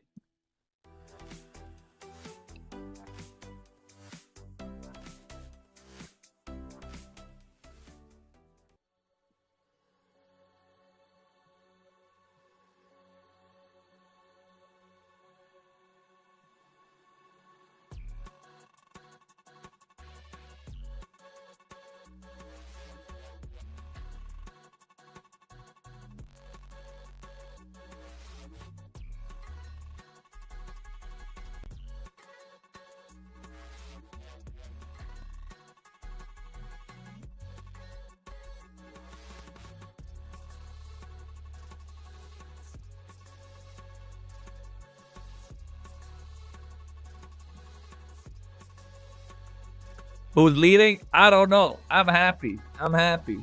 My hair is too long, but I need to get a cut. I need to get a cut. Let's fucking go, bro. Where's Trex, bro?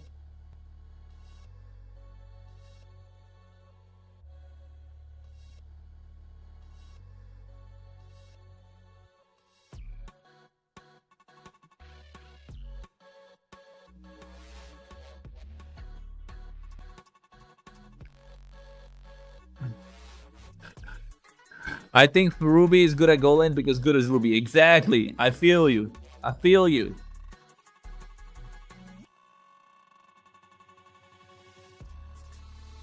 VSG's got, yeah, that's sad though. VSG's gone though. VSG did well. VSG played well. Sadly, they couldn't make it through.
Coach Jeff was good, bro. VSG was only because they didn't meet the requirements for that.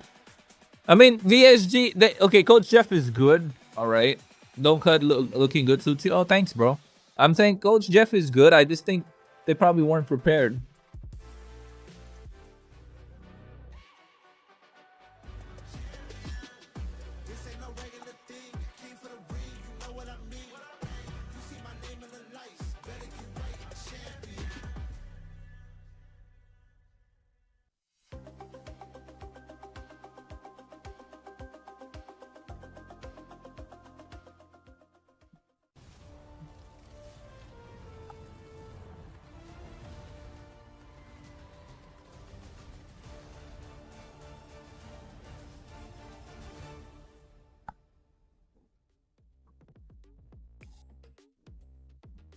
Nightmare Esports was close against Hans, but they still haven't gotten a victory just yet. This time they're going to try again against Falcons Mena. Welcome to the EWC26. This is the Mobile Legends Bang Bang Wildcard. My name is Phil. Alongside with me is Getting Q as well as Nice. We're about Coach Jeff's not great now. Just I mean, he was doing well, bro. Can't say he's bad. Coach Jeff is good. Like they had after the second game. Now they have gotten their stride, but Nightmare, they got better on their second game, but just not enough to defeat the Huns, though. Yeah, there's something, I feel like there's something to be said about this day 2 of the wild cards where teams came out really swinging off the bat.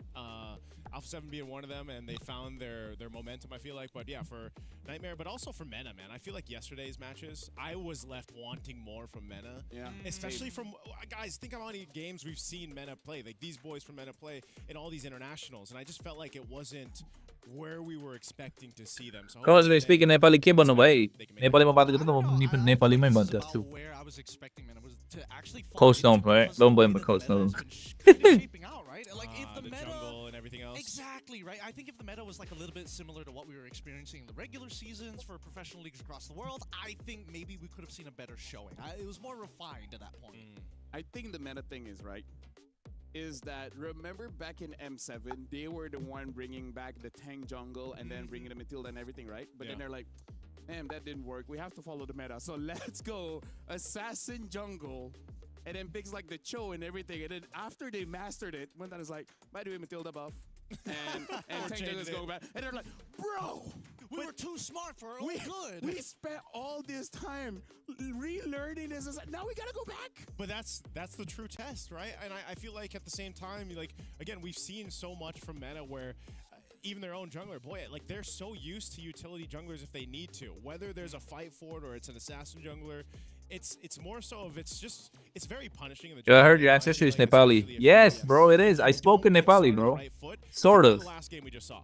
They both had a I don't blame the coach. I think they were losing because they were unable to destroy the base there. Yeah, that's true. Very true. I think they weren't able to like get to the other sides to take the crystal, so that's why they lost. They will put pressure on the jungle early on if they want to, but also playing into the first turtle is so important for right now the current meta. And so that's why we also put a lot of weight on the XP laners right now, you know? And I think this is something to be said too when you have to break down, okay, just how much impact in that first turtle matters. Well, I think now what we're seeing from the meta is it's quite a bit. Just a little bit, right? I'm hoping that they have something else in the back pocket, because as much as I say that right now the meta may not necessarily be in their favor, it doesn't take away their synergy. Yeah. They're really, really good at playing together, and despite, you know, having imports with local players, they still make it work. They've been doing it for so long that I think right now they need a plan that is centered around something that, number one, has a clear early game play to make, and number two, have something that scales. I want to see double win conditions here. I don't want to just see a singular one. And off of that, I want to bounce off of what Nice said when it was the previous game where you're saying that you see a lot of claws, but they haven't been performing that well. So now I want to see more from the GOAT lanes, because I feel like for today, a lot of GOAT lanes have had position mistakes, making it so that they're caught early.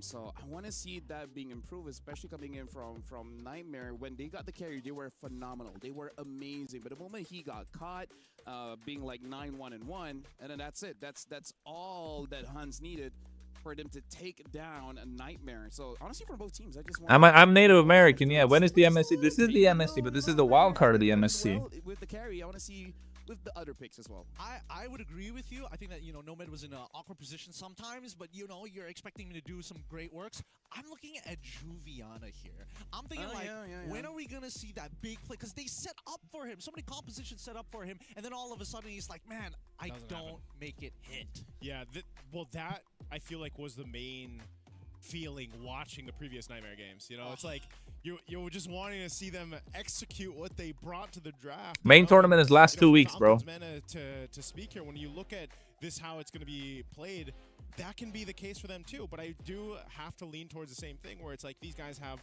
all this synergy. Boyet has been a part of this lineup and over there for so long now. He's basically in tune with them. And, you know, sometimes you're thinking, okay, maybe they're just trying to adjust that meta again, like how we saw them seasons ago adjust to it. And it's like, all right, well, now is the time. It's like getting to that point where it's kind of make and break, and they just need something to click for them, I feel like. And that you can really put that on both of these teams right now. Yeah. I think the easiest way to kind of like, or at least what I'm hoping to expect in this particular matchup right now, I need the jungles to be like really on point. I need the EXPs to be on point.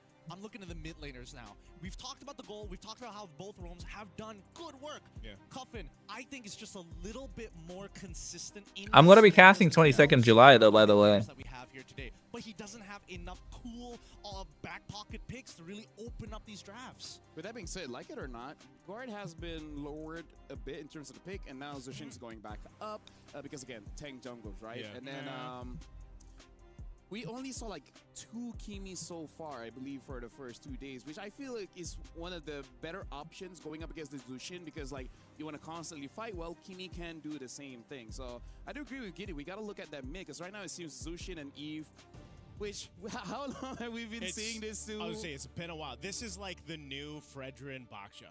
Yeah, actually, yeah. I agree. It's like, but it's in the mid lane, right? I mean, so We call that utility jungle meta. I don't know what we call even Jushin in the mid, man. It's peel meta.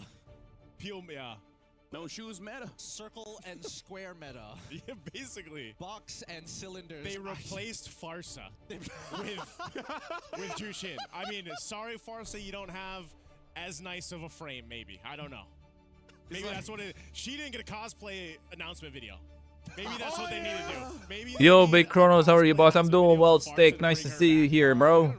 Don't forget to drop a like and sub this stuff, bro, if you haven't yet. Which MSC was won by Apex Bob and Yahiko, like, up back then. They didn't win shit, bro. Dude, that was the first EWC that they went for. I was their assistant coach. Hey, you know, the world's not fair, man. Farsa be like, that takes no skill. Farsa. Me, I had to aim with my eyes closed. You know what? Maybe you shouldn't turn into a bird. Maybe like a better animal that isn't going to outlive you. Nightmare going up against Falcons. And it's going to be broken walls, so a lot of doors will be open here. Nightmare betting out the Phovias, Matilda, as well as Baxia. It looks like the Arla as well as the Marcel. Matilda is really good, bro. Matilda has been getting so much control for these games, so yeah. Keto open, Zushin open. Honestly, quite a lot is open. Yeah, maybe a little too much for my liking, but let's see. Because again, so far it is Zushin so far. Yeah. Fredrin being open too. Oh, there's a Paquito. So they'll pick up Paquito. This is what you were asking for, though, wasn't it, Gideon? You want to see Juviana, you know, have a little more punching power. I agree. I agree that I wanted to see him have more punching power, and it's good that we also see that the Alpha 7 North match is over. The next game is still left. Bigger counter picks are kind of out of the way. So we have to see whether he can pilot it correct, because I've seen many boxers walking into a punch. So hopefully he doesn't have that kind of experience, no? Or maybe it's just high-level IQ. If I get hit, I'm going to knock him out with the next one. Yeah, like my punches will be stronger if I get hit too. Yeah, but that really works if you have a very tough face, you know? Paquito has a tough face. He's got a champ stance, man. He does have a pretty tough face. Yeah. He does. Who do you feel like doesn't have such a tough face? Jushin. Oh, easy. Brigida. Oh, the casters are we're on different pages here. Sorry. I did not specify. I was gonna say Nana, but I guess that works. Oh yeah, out of all the heroes, who has the most punchable face? Nana. Oh wait. Wait. Jawhead is also pretty good. Hey, that's a kid. Kids are not supposed to. He means the By the way, robot. Atlas and Zushin, and then Fredrin. Fredrin, I gotta say. He's very handsome, but that's the reason why I would say he has a very punchable face, you know? He's got that cocky look to him. Yeah. And then the Eve gets picked up. Hey, look at the mid, by the way. You know what? Nothing new in the mid lane. Oh my god, 2 purple characters, no way! Zushin Eve, who would have seen this coming? Who would have seen it? And then there's even an announcement. Yeah. It's like, sir, everyone. It is again the Zushin. Hope Alpha 7 North reaches the main stage and Gotta let everybody in the hall. and matches the Malaysian. Yeah, I agree. Gotta cook them, bro. Gotta cook the Malaysians. They took beef with India too. Claude or Akai, I feel like it's. I think it's okay. Akai, right? Or Boxer. Sorry, Boxer already banned. They're just bullying Brigida, bro. Honestly, not bad. Pretty good against the Fredrin, against the Eve. Yeah. And I'm of the opinion Yuzong doesn't have a losing or winning matchup. Every matchup is just a skill matchup. Yep. Except for tanks. He has a clear advantage against tanks. Yeah, it's a skill matchup, and at the same time, I feel like he's so...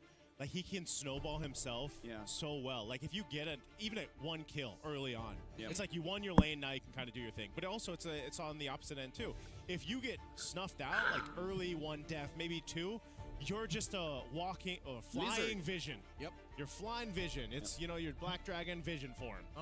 And you can How qualification works in the wild card. So basically, the top team from each group go to the semifinals directly, and the other teams go on a gauntlet, and then you get 2 and 2 semifinals, and then you get the grand finals, and then only 1 slot for the main stage. Like 3 items is like, yeah, I can kill 1 guy. I just need a good flank. Yep. I think both the Yuzong and the Paquito kind of want to do the exact same thing, right? You're looking for priority targets to just wipe off the face of the earth. Although, Yuzong is really good at reaching further once you've caught the first person, and big playmaking capabilities with the Petrify. Very interesting. Hylos gets banned out. I understand it's a good combo with Fredrin as well as the Eve, but the Zushin should be able to handle that. They want to go carry, don't they? That's interesting. And now that Kai gets banned out. I don't think with the draft that Falcons gonna have right now, can they still go for an assassin? Actually, no. Maybe they can. Maybe they can. If you have the right mindset, you can. It's always about that mindset, man. You can have 4 damage dealers. Yes, you can. If that's really the way you want to go. You can even have 5. I had 1 Marcel. Yeah, Miracle is 24. Miracle's pretty young, bro. Marcel. Like, he started casting when he was like 19 or 20. Because in Indonesia, like, the game is so big, right? I wish I was there in India, bro. Because I use Yoon's build for that one with Endless Battle as well as the Rose Gold. Yeah, that was before the patch. Oh, yes, before the patch. Yes, before the patch, before. Good ban there. Last one at Guinevere. Very nice. Very, very nice. Yeah, good choice. Because we were wondering what is that pick going to be for Mena. Also, they took out the belt. Yeah, luckily, if this game ends early, guys, we can do Alpha 7 versus VSG. Yeah. Isn't that the next game? Somebody can confirm that, please. Lean back on, well, I guess you don't really have much of a choice. You have to kind of play Yishin Shin. They'll save it. So Moskov going to be picked up first. What else can we go here? Yishin Shin, like, sure. I mean, you could go for like a Hayabusa if you want to like get on top of. I don't know whether Suyo is even like that great at this point. We don't see the gold laner on the opposite side, right? Yeah. So if it turns up to be like Harith or something, you're dead anyways. Okay. Wait for that jungle pick. The answer for Nightmare, though, they still need that. What are they going to put in the roam here to pair up with that Fredrin? And then, of course, their gold lane option here, too. Maybe Khalid or Cho. The Claude is still there. And Claude's great. He's that guy. Guy. But it's like, that's the thing. It's like, does Nomad want another go at it? You know, go with something else. Glue here, and it's the Harith. So he'll pick up the Harith instead. So yeah, the CEO probably lesser in the Yeah, it is. Here. I like this glue pickup though. I think glue is like a really great way to deal with the especially with the Atlas on the opposite side, right? It's like, what's Atlas gonna do level 1? And then once you have that control, you're still relevant in the game if you're able to kind of disrupt the backline. What jungle? Leomord? Nah, bro. They need You some. can go for something like a Lancelot because glue is not great against a Lancelot. Gives a lot of advantage. Yeah. Especially when you go War Axe first item. Just don't know if they really want to go for that. Like, that's really not meta. That really is just like, if you're good enough, sure. That's meta for maybe 2 players right now. yeah. Like, that's it, you know? Harley. Forget about Harley. Yeah, there's honestly really no, like, 100% great picks at this stage for the jungle. Yeah. Everything you pick can be either countered or you basically don't get to play the game. So he's depending on his team. It's gotta be tough. For him. Looking at draft, looks like Nightmare got at least 80% of Yo, what do you miss? in this draft. You missed a lot, bro. You missed a lot of memes, bro. You missed a lot of memes. So now it's time Yes, Alpha 7 won the previous match, bro. This one, Falcons going up against Nightmare. Nightmare and Falcons head-to-head here in this best of 1, the 6th match of the MSC Wildcards right now. It's me, Naisu, Gideon, and we see the Harley finally debuted right now. Day 2. Sheen has made an HOK so that he gets paid by HOK, bro. This guy. So I'm wondering, Gideon, is this Harley pick? Was this just one of those? Come on, guys, make this a fast game so that we can watch the real one, you know? The Alpha 7 versus VSG. That's gonna be the next one. Go ahead and get the snowball rolling early on with our Harley. Well, I think that they were thinking about damage profile, right? No jungler was going to be able to save them out of every single situation, but they wanted to make sure they had a better spread. If they all went into armor, it's just easier for Nightmare to itemize. So the Harley makes a little bit of sense, but those nerfs from the recent patch have been brutal for him. Now, he needed Whoa. Warranted. Well, Oh no, cooked. Already Nightmare getting cooked. Jasmine. I think we talked about this so much. You want teams RV? And I knew RV was gonna win anyway. I get team the draft. He didn't go for it. He went some random shit draft. That's why. A little bit of cooldown to that skill, man. You gotta be good. You gotta be good. I like the idea. Not getting paid, bro. Think I'm getting paid? Shit. Oh, nice petrify. Juliana flickered. That was a hot flicker. Good stop, but now his teammate might be in some trouble as Juliana turns around and takes What out Boya doing? Well, maybe if he had a little more cooldown on that, he would have been able to get away, but no. So he goes down first blood. It was a good attempt to try to get Juviana. Bro, I told you draft that, bro. You just drafted randomly. You could have just picked like a Kai jungle, right?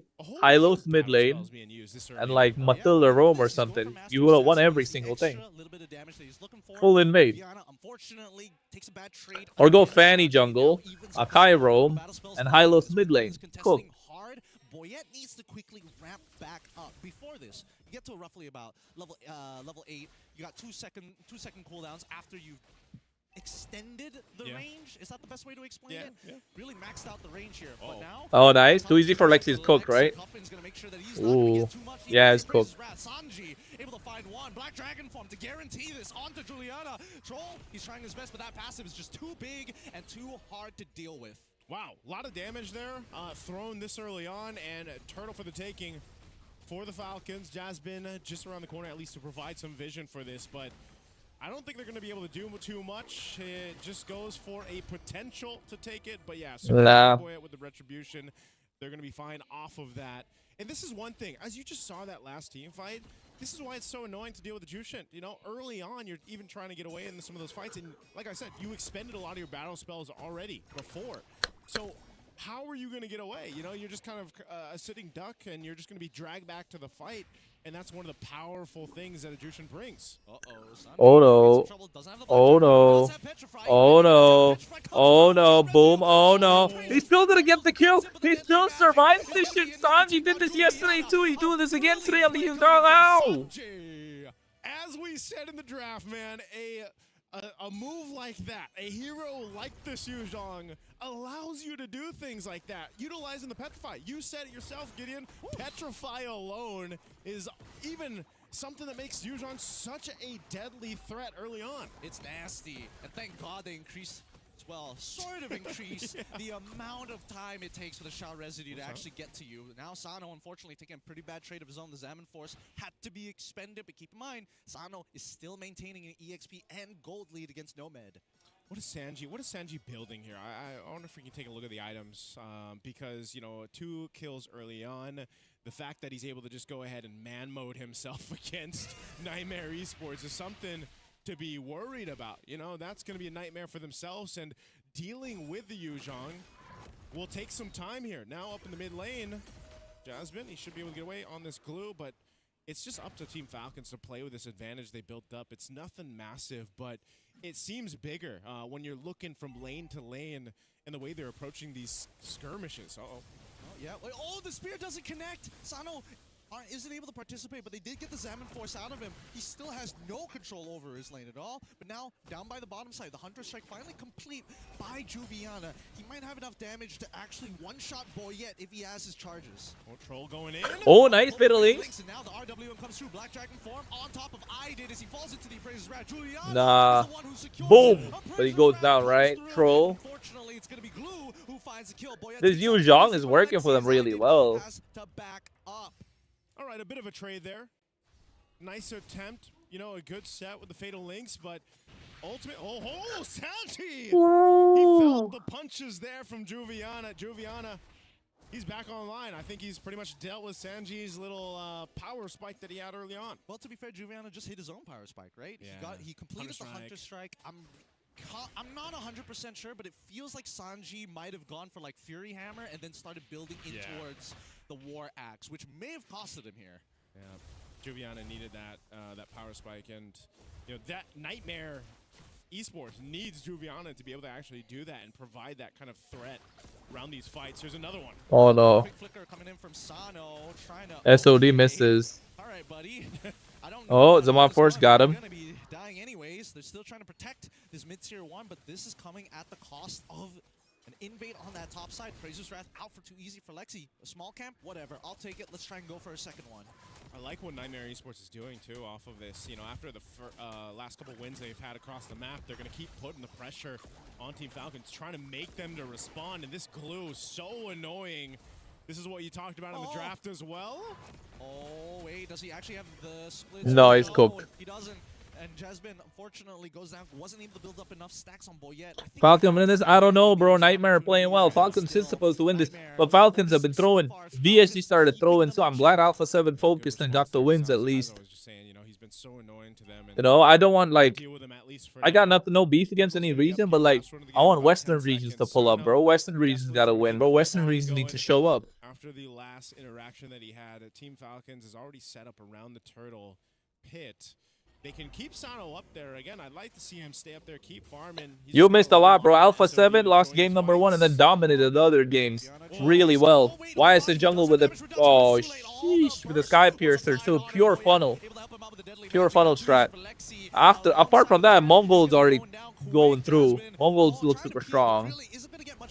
Sanji able to go underneath the turret, but now the split is good enough. Jasmine able to dodge a majority of the abilities, and now Falcons should take the turtle. Really good, decisive choice there from Troll to go ahead and just make it happen, right? Burn the flicker, get the fatal links.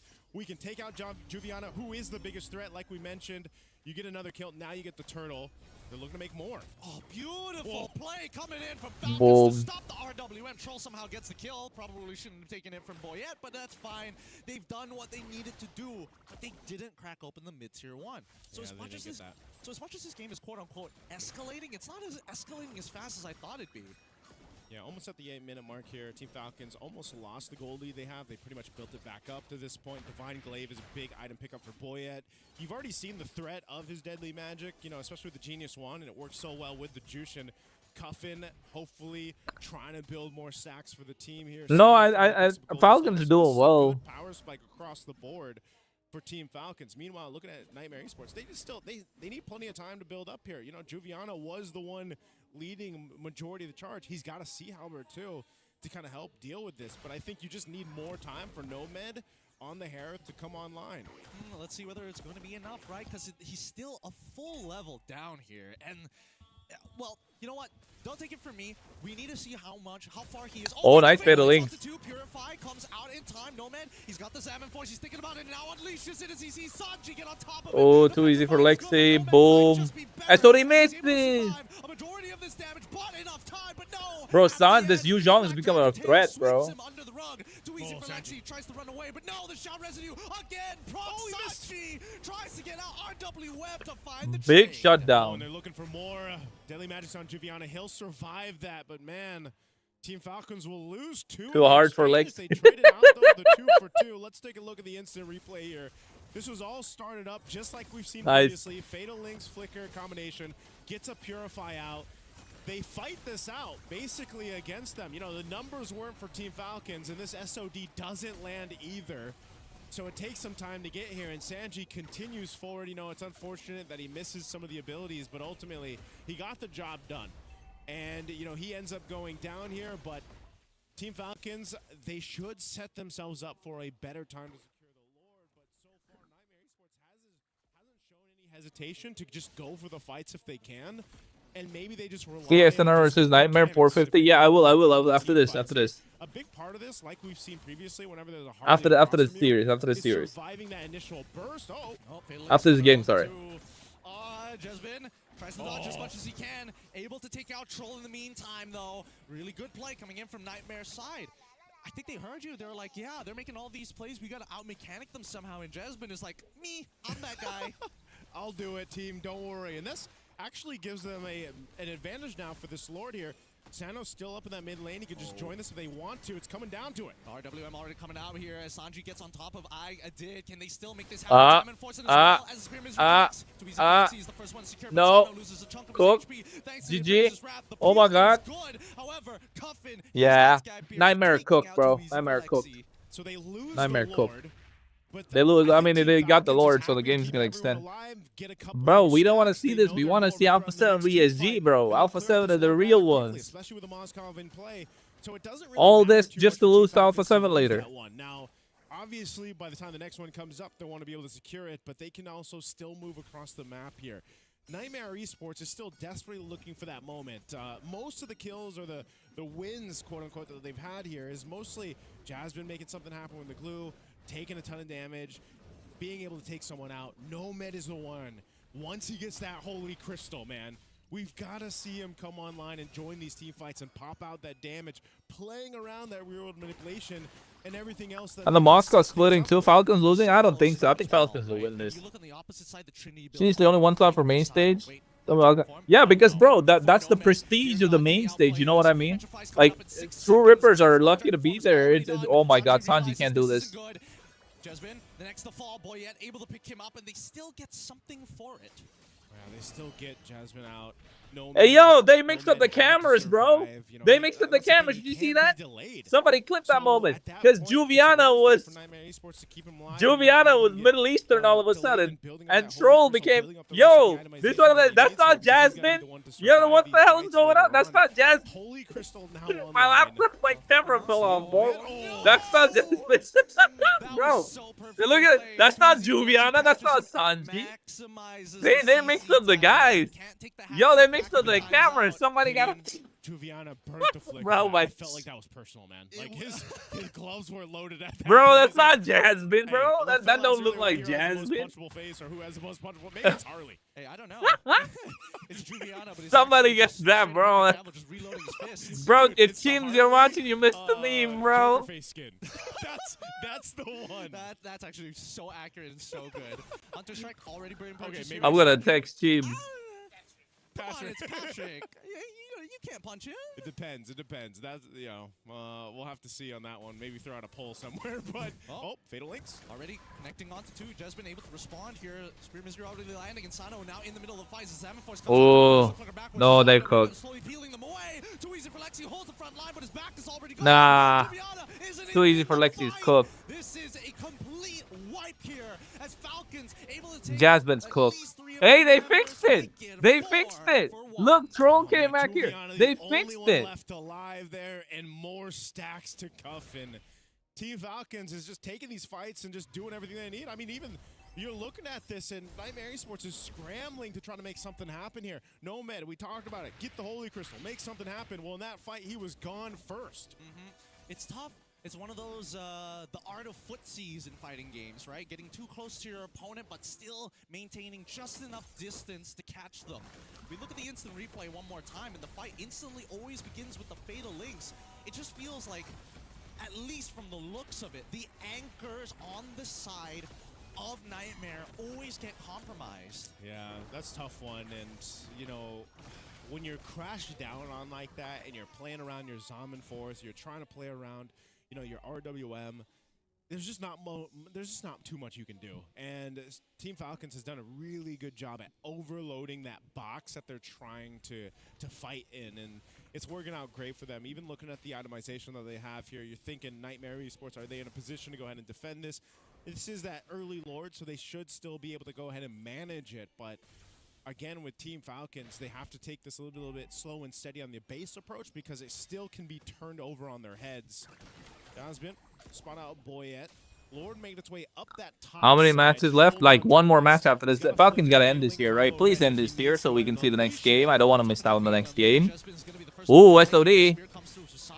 Too easy for Lexi's cook. Nomad's gone. Black Dragon. Oh, he still survived. He slides a bit of HP.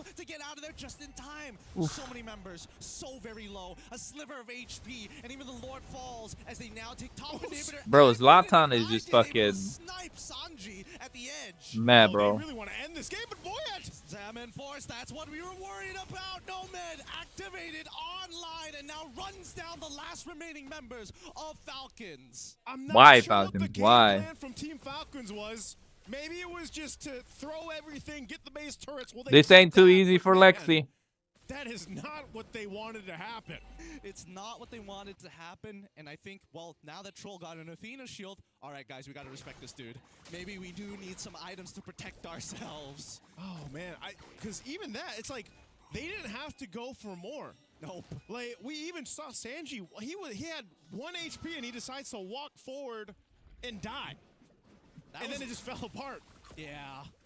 It's like a diabetic who's really into candy. It's just like maybe one more bar. maybe one more. Please, just taste, just a little bit. Hey man. All right, maybe it's one of those things too where it's like I can afford it, right? They were up thousands and thousands of gold. They still are.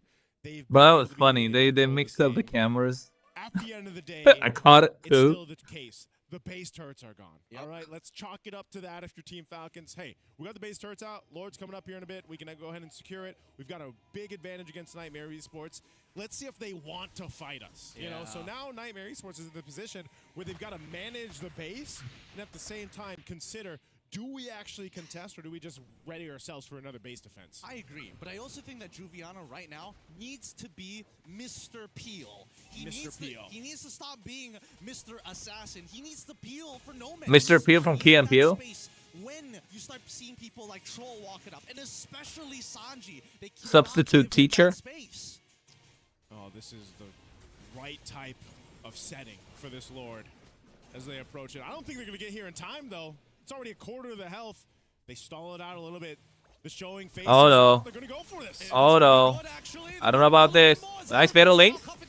But the Purify comes in. Oh, my God. The damage from the Harris is insane. But he still lost. On another Cook. Nightmare Cook, right? Just walk down the mid lane and end this game. Please clear the mid lane and end it. Yeah, this is GG. You maniac. Savage. Savage. Savage. Savage. Give him the savage. Give him the savage. Oh no. But Juviana. Give him the savage. He got it. Another savage by Jushin. In the MSD Wildcard again. This hero is crazy, bro. On the same hero. 12-0. But it's crazy, bro. That's a homie. That's my boy Ed. Gets the big bucks. That's my boy Ed. That's my boy Ed. That's my boy Ed. What a game. What a game. What an ending. A savage again. Another savage. Somebody, I'm gonna make a video out of that. In the writing, man. As soon as HP out too easy for keep everyone alive, they're quick now. The map of the like his was punchly just. Where is it? Where is it? Fatal links already connecting. Bro, I thought Moonsaw nerfed this hero. Nightmare versus Falcons, Mena. I thought Moonsaw nerfed this hero, right? Cuffin gets one. He gets another. He gets three. Oh wait, that's not it. This ain't that fight. Not overloading. Looking at this team over on top. Shit. Oh, they forward. It's like it's middle. They say Falcon against Faster. Do we to be? And he needs to walk it up. This is. I think they're gonna face his own. They're gonna go for this. This might put the health. There you go. Stall it out a little bit. Yo guys, Nightmare Esports versus Falcons Meta. And I thought Moonsaw nerfed this hero. I thought they nerfed this hero. I thought they nerfed this hero. He got a savage already in the wild card. He's gonna get a savage again. Look at Cuffin. Triple. And gets the maniac. There you go. And look at Savage. But Juviana, Boyette. Bro, he got good. But then he still gets the Savage. I thought they nerfed this hero. I really did. How did they get a Savage again? Well, Tank Jungle is up. And Jushin's gonna cook. Crazy, bro. It's crazy. That's this. They got this. That's my boy Ed. Bro, I got a question. Do you also think that Bit is hard carrying and say, well, Bit is always carrying in team that he goes in, bro. Bit is really well. Bit is really good. Well, someone told me Sunset Ravens versus... Which game is that? And while they were training, they used Phobius. Members just made sure that Nas didn't have a great time. Which game is it, bro? Sunset Ravens versus Nightmare. This one, isn't it? Even had a game where what did he say? 450. Okay, here, let's see. Rowdy, if you're watching, this is it. Wait, what? As a Valentina? No, the Atlas on his team. Okay. Jasmine. Nomad's trying to push. BMI's back. Muy Benet. Oh, Popopopon. Nomad. Nomad. Nomad.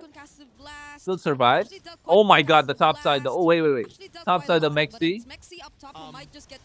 Whoa. Fatal links. Heavy spin. Oh, he still survived. Not bad. He still survived after all of that. Production got some glitch, but he still survived. But now look at that. Yeah, Nomad's cool. Bro, what was that blazing duet? All right, I guess they survived. That's the moment. That's the moment. But yeah, this one happened. You guys are playing Mobile Legends. There's quite a few mages, you know. You got the Aurora, you got the Luyi, you got the Chang'e, you got the Zas, you got the Eudora, you got Valir. Yeah. We can go to break. So in fact, we are going over to break because after this, is going to be game number 7. And during that time, we might talk about the possibility of a 3-way tiebreaker. So make sure you guys catch that one right after this break.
Now for the final game, guys. Isn't the next game like the crazy one? Alpha 7 versus VSG. VSG got to go back with a held hand up high. They've got to, guys. They've got to. They can't let this happen to them.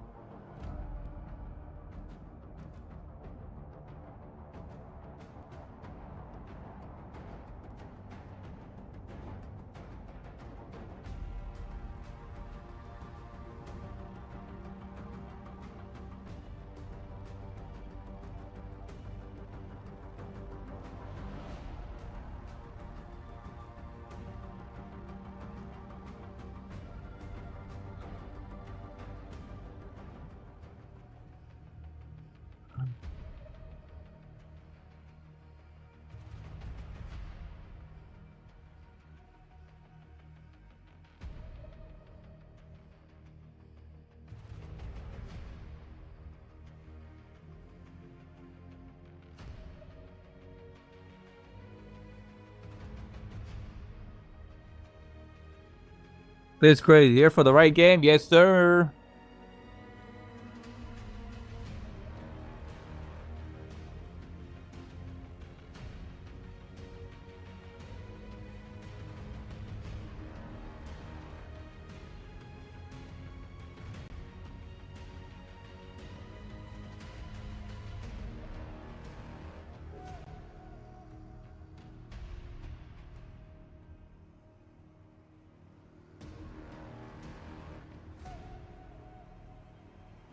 Okay, that's good.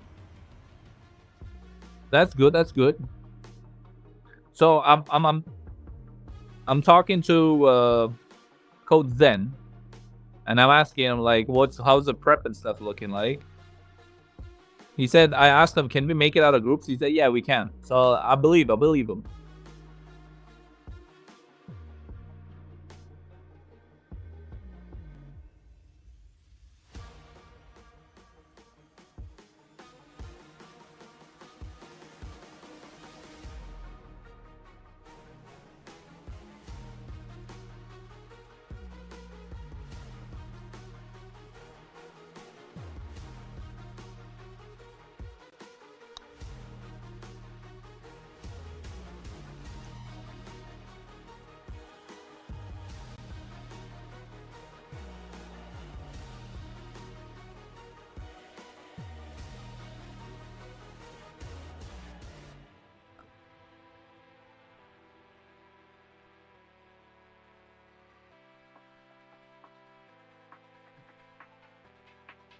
And Shark would believe. Let's go. I agree. Let's see how this goes.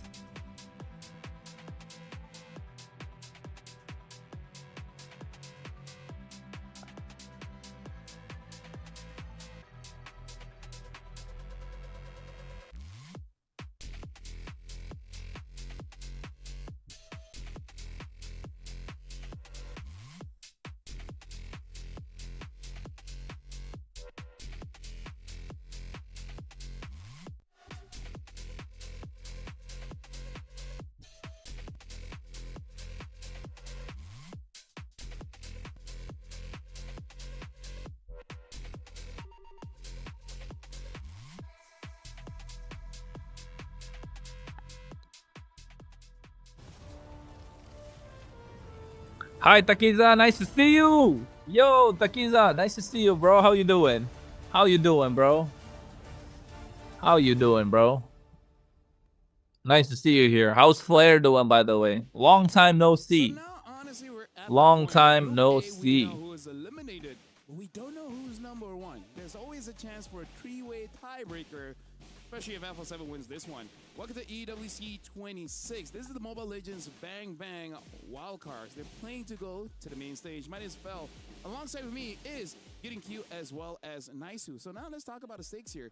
Alpha 7, if they win, they have a chance to get a 3-1 score, which makes them viable to be number one in the group. But the three-way tiebreaker is going to come down to game time. So not only do they have to win, they got to win pretty fast. They got to do it quickly. They got to be as efficient as possible. And I think based on what we've been seeing, I don't know how quick they can actually achieve, right? Because the fastest games is like one team knows what they're doing, the other team's not as prepared. And now that everybody's kind of aware of what's going on, I don't think it's going to be as fast as we think. You know, it depends on the draft. Yeah, I was just saying. Because if VSG uses the Minotaur, they could just decide to go out with a bang, man. You know, Shouldn't the goal be to win the whole, like, what? Or they challenge the what you talked about, the game. Is it average game time stat? Is it? It's Okay, wait. Hold up. Time. So basically, like the 3 wins that you have, how much in game 1, 2, and 3, and we're looking at player interest here, PSG. And here's the thing. PSG only had one bad game, right? The rest were pretty okay, and that bad game was with the Hanzo as well as the Minotaur. The second game that they really should have won is really off of the mistake of JM with that Benedetta, where it's just A quick Pokemon champion into okay, yeah. I don't watch the other games. How Alpha 7? Alpha 7 played fantastic, bro. I have to make a reel about it from Moonsan, so yeah. Shouldn't the goal be to win the whole thing? Why think small? Okay, look, they can win, bro, but we need to think realistic. They'll be fine. Not here, just like they'll be fine. They'll be fine. First thing, rank 3 best player in each role according to you in India. I will. MSC matapay pani kasgar sa juga you kasgar din naman. Bulaya naman lang. Pero mo hindi makasgar. I think MSC battled India versus Cambodia. Yeah, that'll be good. PSG out the stage, but they give good performance to them. Yeah. We all know the stereotype. That was just for PR stunt, bro. That was just a PR stunt. Like, you know, whoever plays the mid lane is a bit fruity. Yeah. Well, you don't have to be. You don't have to be. Grow a beard, grow taller, and then go to the gym. Yeah. Hate the color purple. I mean, Zushin's pretty cute. Yeah. Yeah, that's true. That's gonna. And you know what? Before we even get to the draft, it's probably gonna be even Jushin anyway. Yeah, unless they somehow get banned. They could get banned. Zushin could get banned. I do think that it eventually needs to get that ban, but right now we just don't have enough right in that first phase. It's only 3 for 3. Do you guys think that we will eventually get to a place where we need more ban slots? No, I think that's just a reflection of like, hey, we didn't balance the game right. Okay. Husky agrees with your point. He's been saying that for a while. Like a little more bans? It's either a little more bans or a global ban, like whatever, you know? Yeah. I mean, like when Global ban, bring global ban. With the honor system, like after you get mythical honor, then there's a bit of a change there. Maybe they can add one more. Why is Via like that? Did you get me Via? Just like why? Is it the weekend? So for why is the Via? first week of July, right? Zushin will get nerfed where she can't use her ult. Right? What's this Via over there, bro? That's a buff where her first skill has 1,000% ratio. LaFell, that's a great idea for the arcade version of the game. Hey, arcade had some of the best modes. Yeah. They got some good modes. I'm not gonna lie. I remember before the remember the battle royale one. Battle royale, the chess TD. That was a long time ago. If you remember that, then you know. You were oldie. Chess TD was a lot of fun here. True. But this upcoming game, though, I do want to mention that at the very least, I want to see whether both the EXP laners are gonna go at it, right? I want to see that VSG, at least with the way that they play, they're going to be walking out of here thinking, you know what? Next year, we legitimately have a chance. PSG for me, I don't know. I guess coming into the wild card, I expected more from them. I don't know. I'm kind of left to, and I feel like I've said that about a couple teams now, and that's just been the case of wild card. I feel like that is Group of the death, nature. man. Yeah, and that is actually a lot of the sentiments even online that I've seen in the discussion boards and everything else. So But that's why I like Wildcard, because it is always a great kind of peek into the up-and-coming regions or players. I mean, hell, even, you know, Sunset Ravens, great for them. They got their dub earlier on today. It's unpredictable, unlike the main stage. Hey, unlike main some stage MPLs. is not going to be predictable. Right? I like some MPLs. Hey, whoa, don't pull me into this, man. I'm just looking You forward guys to are from the MWI. same region. I'm looking forward to MWI. That's where my eyes are at. That's why I'm talking. It's like it's not like we knew that the grand final is going to be a 4-0. What? No. It's not like we knew who's going to be champions, you know? Farmers League, yo. Farmers League. Look, you know, the Farmers League is already over, so at this point, we're only hoping for the best. Oh my goodness. Speaking of your league, by the way, yeah, it makes sense now why they released that video with the current things. Now he knows what I'm talking about. Hey, let me just say, Gideon, it's not that the Farmers League is over. It's more like the Farmers League hasn't started again. Hey, the harvest season is done. We're waiting for the next one. That's the point here. I don't. Look, I want to get into that real quick. That's funny, bro. They're talking about their own league. It's a Farmers League. Yesterday we've seen them try out the yeah, man, they threw a lot of game, bro. That's what happened with VSG. Either way, they could go for a draft that just clears the lane so fast, so that Alpha 7 has a very long. Alpha 7 won all games except one. Like they played 3 games, they lost one. Like, you know what? We're here to have fun. We're gonna make a video about VSG. Nobody requested me, but I can, I guess. It's okay. So maybe they're just like, Cause you saw the ESG video, Carlos? Yeah, I did, bro. I did. I shared it on my story too. The goats with the goat. Oh, the Ling. Is that really what we're gonna be left with here? The Ling is crazy though. It's not just the Ling. You can go many different routes. Argus, Roger, Chang'e mid. Like bring the unique hero stat up for EWC. Like something that you enjoy playing, even though you know it's bad. Well, I don't know about for me, Grok is not meta, but I enjoy playing Grok. I think that's understandable, but then this comes into a position where, what do you guys think about Selena? It was one of the few heroes. I like it. Is one of the few heroes that we did actually see in Asia games, and I thought we'd see it a little bit more here at Wildcards. It's if you can, you can. If you can't, you can't. Right? Because there's quite a lot of heroes like that, like the Cho, the Yuzong. It's one of those heroes where you have to spam. Like you need a few reps in before you can really confidently pull it out. So now, DSG, betting on the Yusin Shin as well as the... I capped both these regions, by the way. All the tanks. It's crazy. So we'll see what kind of damage jungler they're going to get. Can I just say, too, the vibe difference, the vibe check of Alpha 7. After betting all tanks? Not just that, no. Getting to this point, yeah. their 4th game, you know, and it's good to see them all smiles here because their first game today was rather shaky. Even I was like, whoa.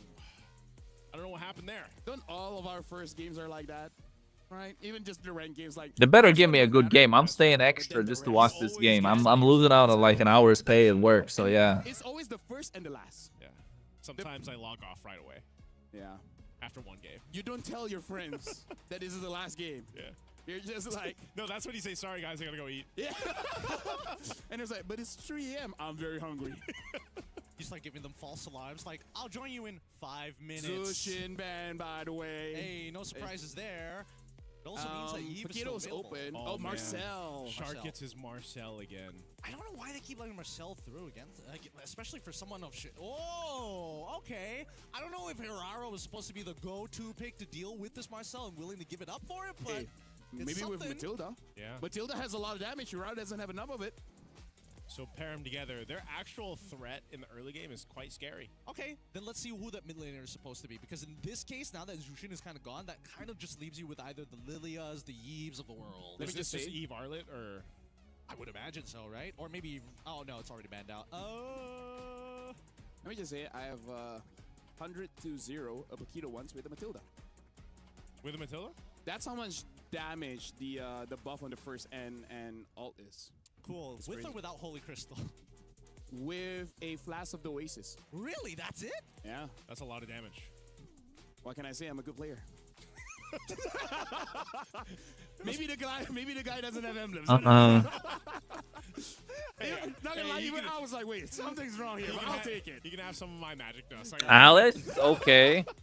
Oh boy, Alice gets locked in here. Again, Kimmy, Marcel, Arlott, Alice. They gave them comfort picks, by the way. Alpha 7 got 3 picks from the previous game that they won. Alice might get banned out because so far Arlott really is having a bad time against the Alice. I think it's quite smart they pick up the Kimmy as well because it makes it so that they can deal with something like the Alice or whatever hero that was supposed to counter the Yuzong anyways. Sorry, the Arlott anyways. Ruby, the next follow-up ban from VSG's side as we get into the second half of this. I feel like, yes, I agree. I kind of agree with the Kimmy, but at the same time, I think Dixon at this point now has the option of saying, hey, now that we have the Matilda, I don't necessarily have to take Flicker every single time, right? Yeah. I can just take Vengeance, walk in front of them, and just absorb damage. Yeah, I like this too. I'm wondering what's going to be put in the gold lane because now you have the Claude being taken out here. This is one thing I was wondering too because like we just saw Alpha 7 play the YSS build. You have the double fighter, right? Ruby is shown in the gold lane. Maybe that comes back, you know, especially when we get to the main stage. Maybe it's not just with the YSS. Maybe there's potential where teams have figured out, well, maybe this can work again, right? We have a Ruby in the gold lane. We had her a little bit of buffs. And so who knows if that's a preview of what we see in the main stage. But meanwhile, for this one, we have... It will be something that we'll see in the main stage quite a lot. The Moscov's still going to be an option. You've got the carry, like we mentioned before, and even that Harith. But dude, that's an amazing input because part of the reason maybe why they pick up the Kimmy is because they do want to go for a double fighter. They don't have a Yi Shin. Yeah. They need at least one marksman. Moskov here. Will be the fighter. So far in the past month or so, what's been in the gold lane is the Ruby, the Paquito, and the CC. Haven't remembered much else. If we dive back even further, we've seen a Lapu in the gold. Roger's kind of a fighter. Kinda, yeah. Kinda. Sorta. Kinda. Because no, I'm just thinking I've seen the Hellcare gold lane, and I hope that's the last. Oh, Bruno. You could probably make a lot work in the gold lane if you really wanted to. If you were on. I mean, yeah, Karmi plays a mean Bruno, so why not? It's his comfort pick. Something to deal with the Hirara. Like she's got the iframe, she's got the mobility. You also paired up with Matilda, so even more. It's like you need to be able to catch her or at least. Roger. Fighting right. Whoa, interesting. What the freak? Yo, is this Roger Jungle? I'm part American. Are you? Yeah. I thought you were Puerto Rican. Hey, it's somewhere close to America. Yeah, he has 7 in his name somehow. That's true. Yeah. You're I'm on 7.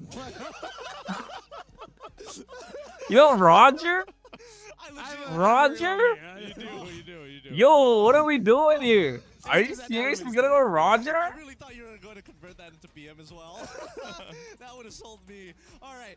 With the full lineup sort of already there, I think that A7...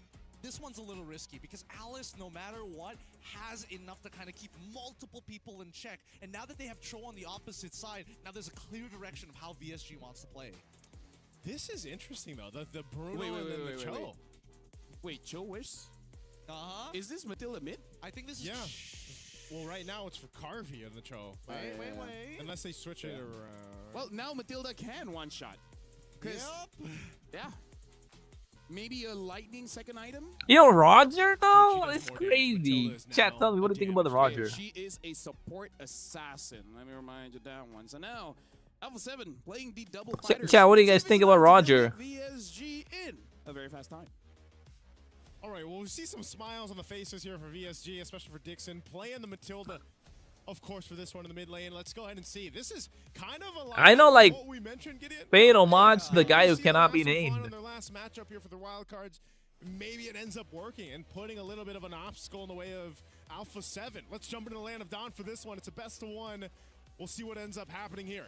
Yeah, I'm real interested to see how Dixon is going to clear this wave without the Cho later in the game, right? I want to see whether those numbers are actually enough to deal with it in maybe 2 cycles of the Bloom.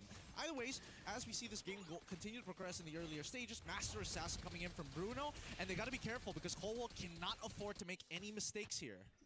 Okay, even the Roger, you know, being in the hands of Best Player 1 is interesting. You know, it's also aligning with what we mentioned, right? Sia is going to bring the CC. These are shades of metas we saw before, and again, it's going to develop over the course of the entire MSC, and we're seeing it first here in the Wildcards. This can still work really well for them, depending on how they execute the early skirmishes, play it around the golden hour that we've seen from Shark before. Cold World doing his thing, being annoying on the Kimmy early on is is also going to kind of stop VSG from having the kind of control in the mid lane for now. Yeah, and that's the problem. That was the big problem. I thought initially, like, why go for this Matilda when you're already going to lose control over the mid lane? Is this going to cost them a little bit? And so far, we haven't seen any real capitalization, right? I think Whole World as well as Shark both understand we don't want Dixon and Boro to leave this lane, but we want to make sure we tax them every single time they walk up to interact. Oh, yeah. And this is just one of those cases, too, because of the nature of the lineups. You're probably not going to see anything, you know, in the mid lane. There's going to be no setups there. Oh, JM. Oh, I mean, it was a good attempt. Now we look down on the bottom side. The Oh. come on through, and Zia's so close to dying here. Finally First blood. Martizi. So much effort was expanded just for this one kill. Yeah, that's the thing, right? The little iframe, that little invulnerability moment there with the Harara. Quite annoying to deal even under the turrets with that little bit of a buff, but the trade will be the objective. So Alpha 7 securing this turtle, trading the death here, but look what VSG has been able to do. They've actually built up a decent lead in terms of gold off of that early interaction down bot. And they have to keep on progressing like this, right? Unfortunately for Zia, Alpha 7 can do it. Alpha 7 can do it. Oh, wait. Whoa, final slash, but he immuned it. Nice throw of lure as well, bro. 3 people immuned that shit. That's crazy. Yo, BAC, why didn't you play like this the entire time? You guys play like this, you through. Best player still survives. Nats gonna go down, right? Dixon flickers out to Boro with the guiding wind. Beauty. Did you guys see that? Show us a replay, please. Right, to be there for 3 people immune that shit, bro. 3 people immune the final slash. It was crazy. Gonna be able to try to use that final slash. It was the Shunpo, it was the Hirara thingy, and then the Throne of Ruin. Yep. I mean, they're trying to duke it out as much as they can, and Nats understands that, hey, yes, okay. AMR will get, I mean, yes. From what I know, from what I've been told, we're gonna get MDL as well for North America. Pretty much that lead that VSG built up earlier on is gone. Yo, you're missing out, Akash. Nice to see you here. You're missing out with Wildcard, but Wildcard is crazy, bro. Wildcard crazy. Already got 2 savages, mental. VSG's lineup, and this is once again, where do you make? They're trying to run the funnel strat again. Part of that is utilizing the. Yo, what's up, God of Death? Yo, Yama Esports got knocked out, bro, from Mythic Showdown Season 3. And that's the thing. Even if you can get let's say a combo, right? Your Way of the Dragon. It's not like you can do that. The boys didn't want to play my draft, bro. Surprises us with the amount of damage Matilda can actually deal out. Maybe in line with what LaFell mentioned, but you essentially need either Carvey to be there or at least Martizi, right? You need that supplemented damage for these setups. Yeah, Carvey is a Bruno one trick. That is true, but like it's still gonna be tough. But doesn't use the Way of the Dragon. Whole World does end up losing his Purify. Keep this in mind. The next turtle is already up, the second turtle of this game, and Whole World could be in some trouble. They're gonna go for it. JM spotted through. Gleamon forward. This is a team fight. Oh wait, Throne of Ruin, no flicker, nice. Oh, the damage from Zia is too much. Nice. Cool World. Oh yeah. Beautiful golden hour. Alpha 7 plays so well. Might just be next on the chopping block. Man, as we said, Shark with the golden hours, just trapping in and getting a full blitz to the face when he gets out. They will trade it though. Carvey able to go ahead and push down nearly the turret. It's a sliver of the health away, but the second. Any news for India or Southeast Asian? Can they do something with Southeast Asian? Yeah, South Asia. There's a tournament that's coming up right now for Nepal, so make sure you guys support that. I'm supporting it so that we can get a bigger scene. But yeah. Ooh. And now he just needs the mark to come out one more time onto Carvey. No, he's healing back up. Nats wants it. He's walking close. Sees the next target onto Martizi, but unfortunately, nice. Carvey, get that kill. Slide tackles out of there, and that is going to be a punish. That was very Raider of Nats. That was old Raider. Same EMER format for MA8. 1 main seed, 1 wildcard. That I don't know. Depends on how well they play here. And if they play well, we can like push for another slot, you know? That's what Trex and I were talking about, at least in like. And this, I'm trying to do the same thing. I know for a fact we're gonna get like an MDL. I've been told that a long time ago, before AMER even started. That was like conversation we had. But depends on performance too, and like viewership. Our viewership wasn't that great, but it's getting better. But it's gotta be the same format, North versus South. So yeah. Good enough damage throughput for them. But yeah, the scene's gonna get bigger and bigger, basically. So well for ZXora, even getting the highlight of yesterday. Have people said it looked like chicken? Yeah, they have. Exactly working for Martese. Now that's not. It's because I'm Asian. Happen later on in the game. You just need to be able to get to that point. Bruno as well traditionally spikes up really quickly. Why they didn't pick any mage? They've got JM with Alice. To fight against A7. Well, now trying to cut them off from actually getting this push onto that mid wave. That mid-tier 1 still holds strong here. No interceptions from the side of VSG. The next turtle, the final turtle of this game, about to spawn in 5 more seconds. Bottom wave already naturally pushing. Top side getting corrected by Nats. Okay, turtled it up, last one in the game. Trying to get in position here. Nats jumping up to that top side. Conceal's going to be used. They're going to just go for the fight. Yep, Oh, whoa, JM, nice step, but nobody's there. Final class gets one. Boro's down. Golden hour as well. Dixon's cooked. He has to get out. Best player is going for the kills. Oh no.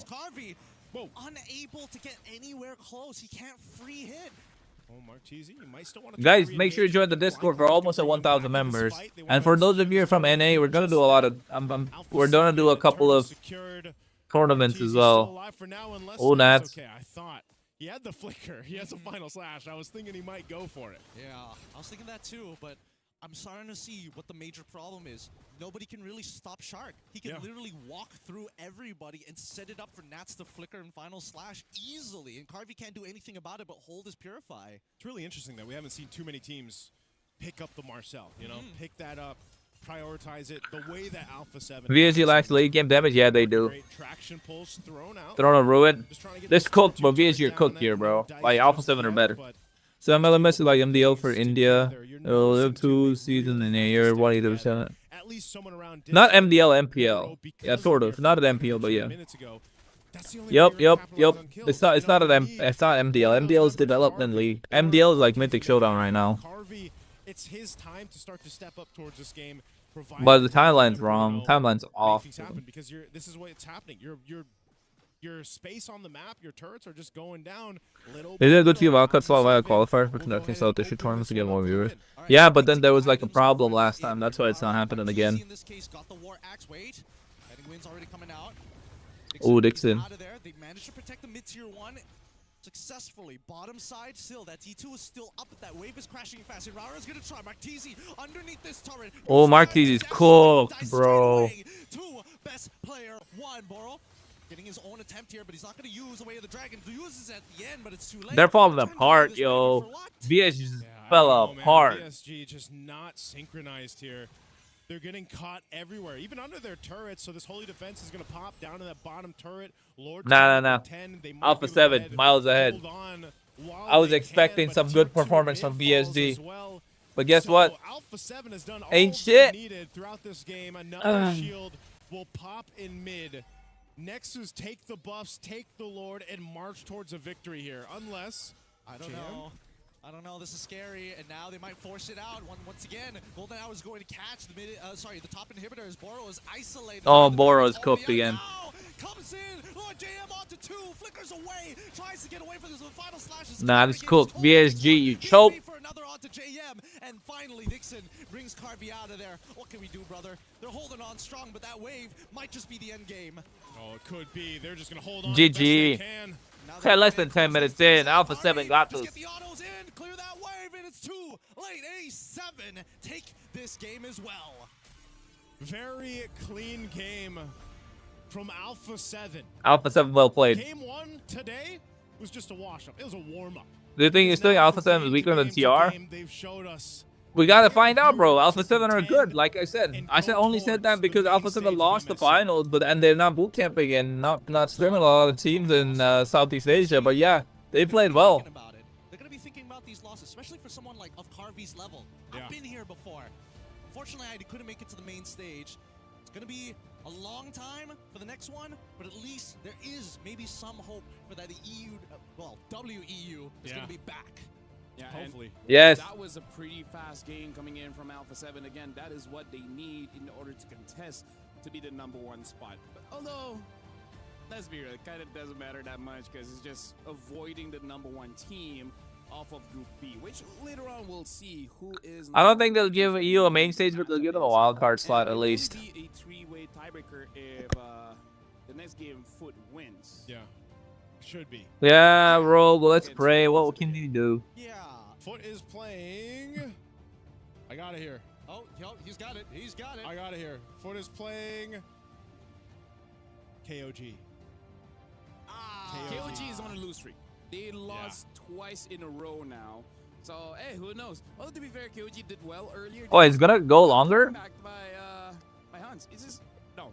Well, folks, it was fun. It was glad that we got this off. I'm hoping that KOG actually is able to get the win on the following game. Maybe a little unlucky, but coming back to this one at the very It's sad that they lost. But anyways, folks, that's my time. I gotta go work. I'm glad you guys enjoyed. I'll be back tomorrow. See you guys. Look forward to the what do you call that? Look forward to the whatchamacallit, bro? The reels that I'll be posting. And yeah, join this Instagram thingy, bro. I don't know what you call it. Yeah, I'll put it here in the chat. I'll be putting up updates and stuff. Join that. Yeah, click that link, join that. I'll be putting a lot more stuff out there. So yeah. The snowball is this an avalanche? I'll be putting info on there. Join this link. Join the links, but yeah, I'll be getting out of here. See you guys. Yeah, join that stuff, folks.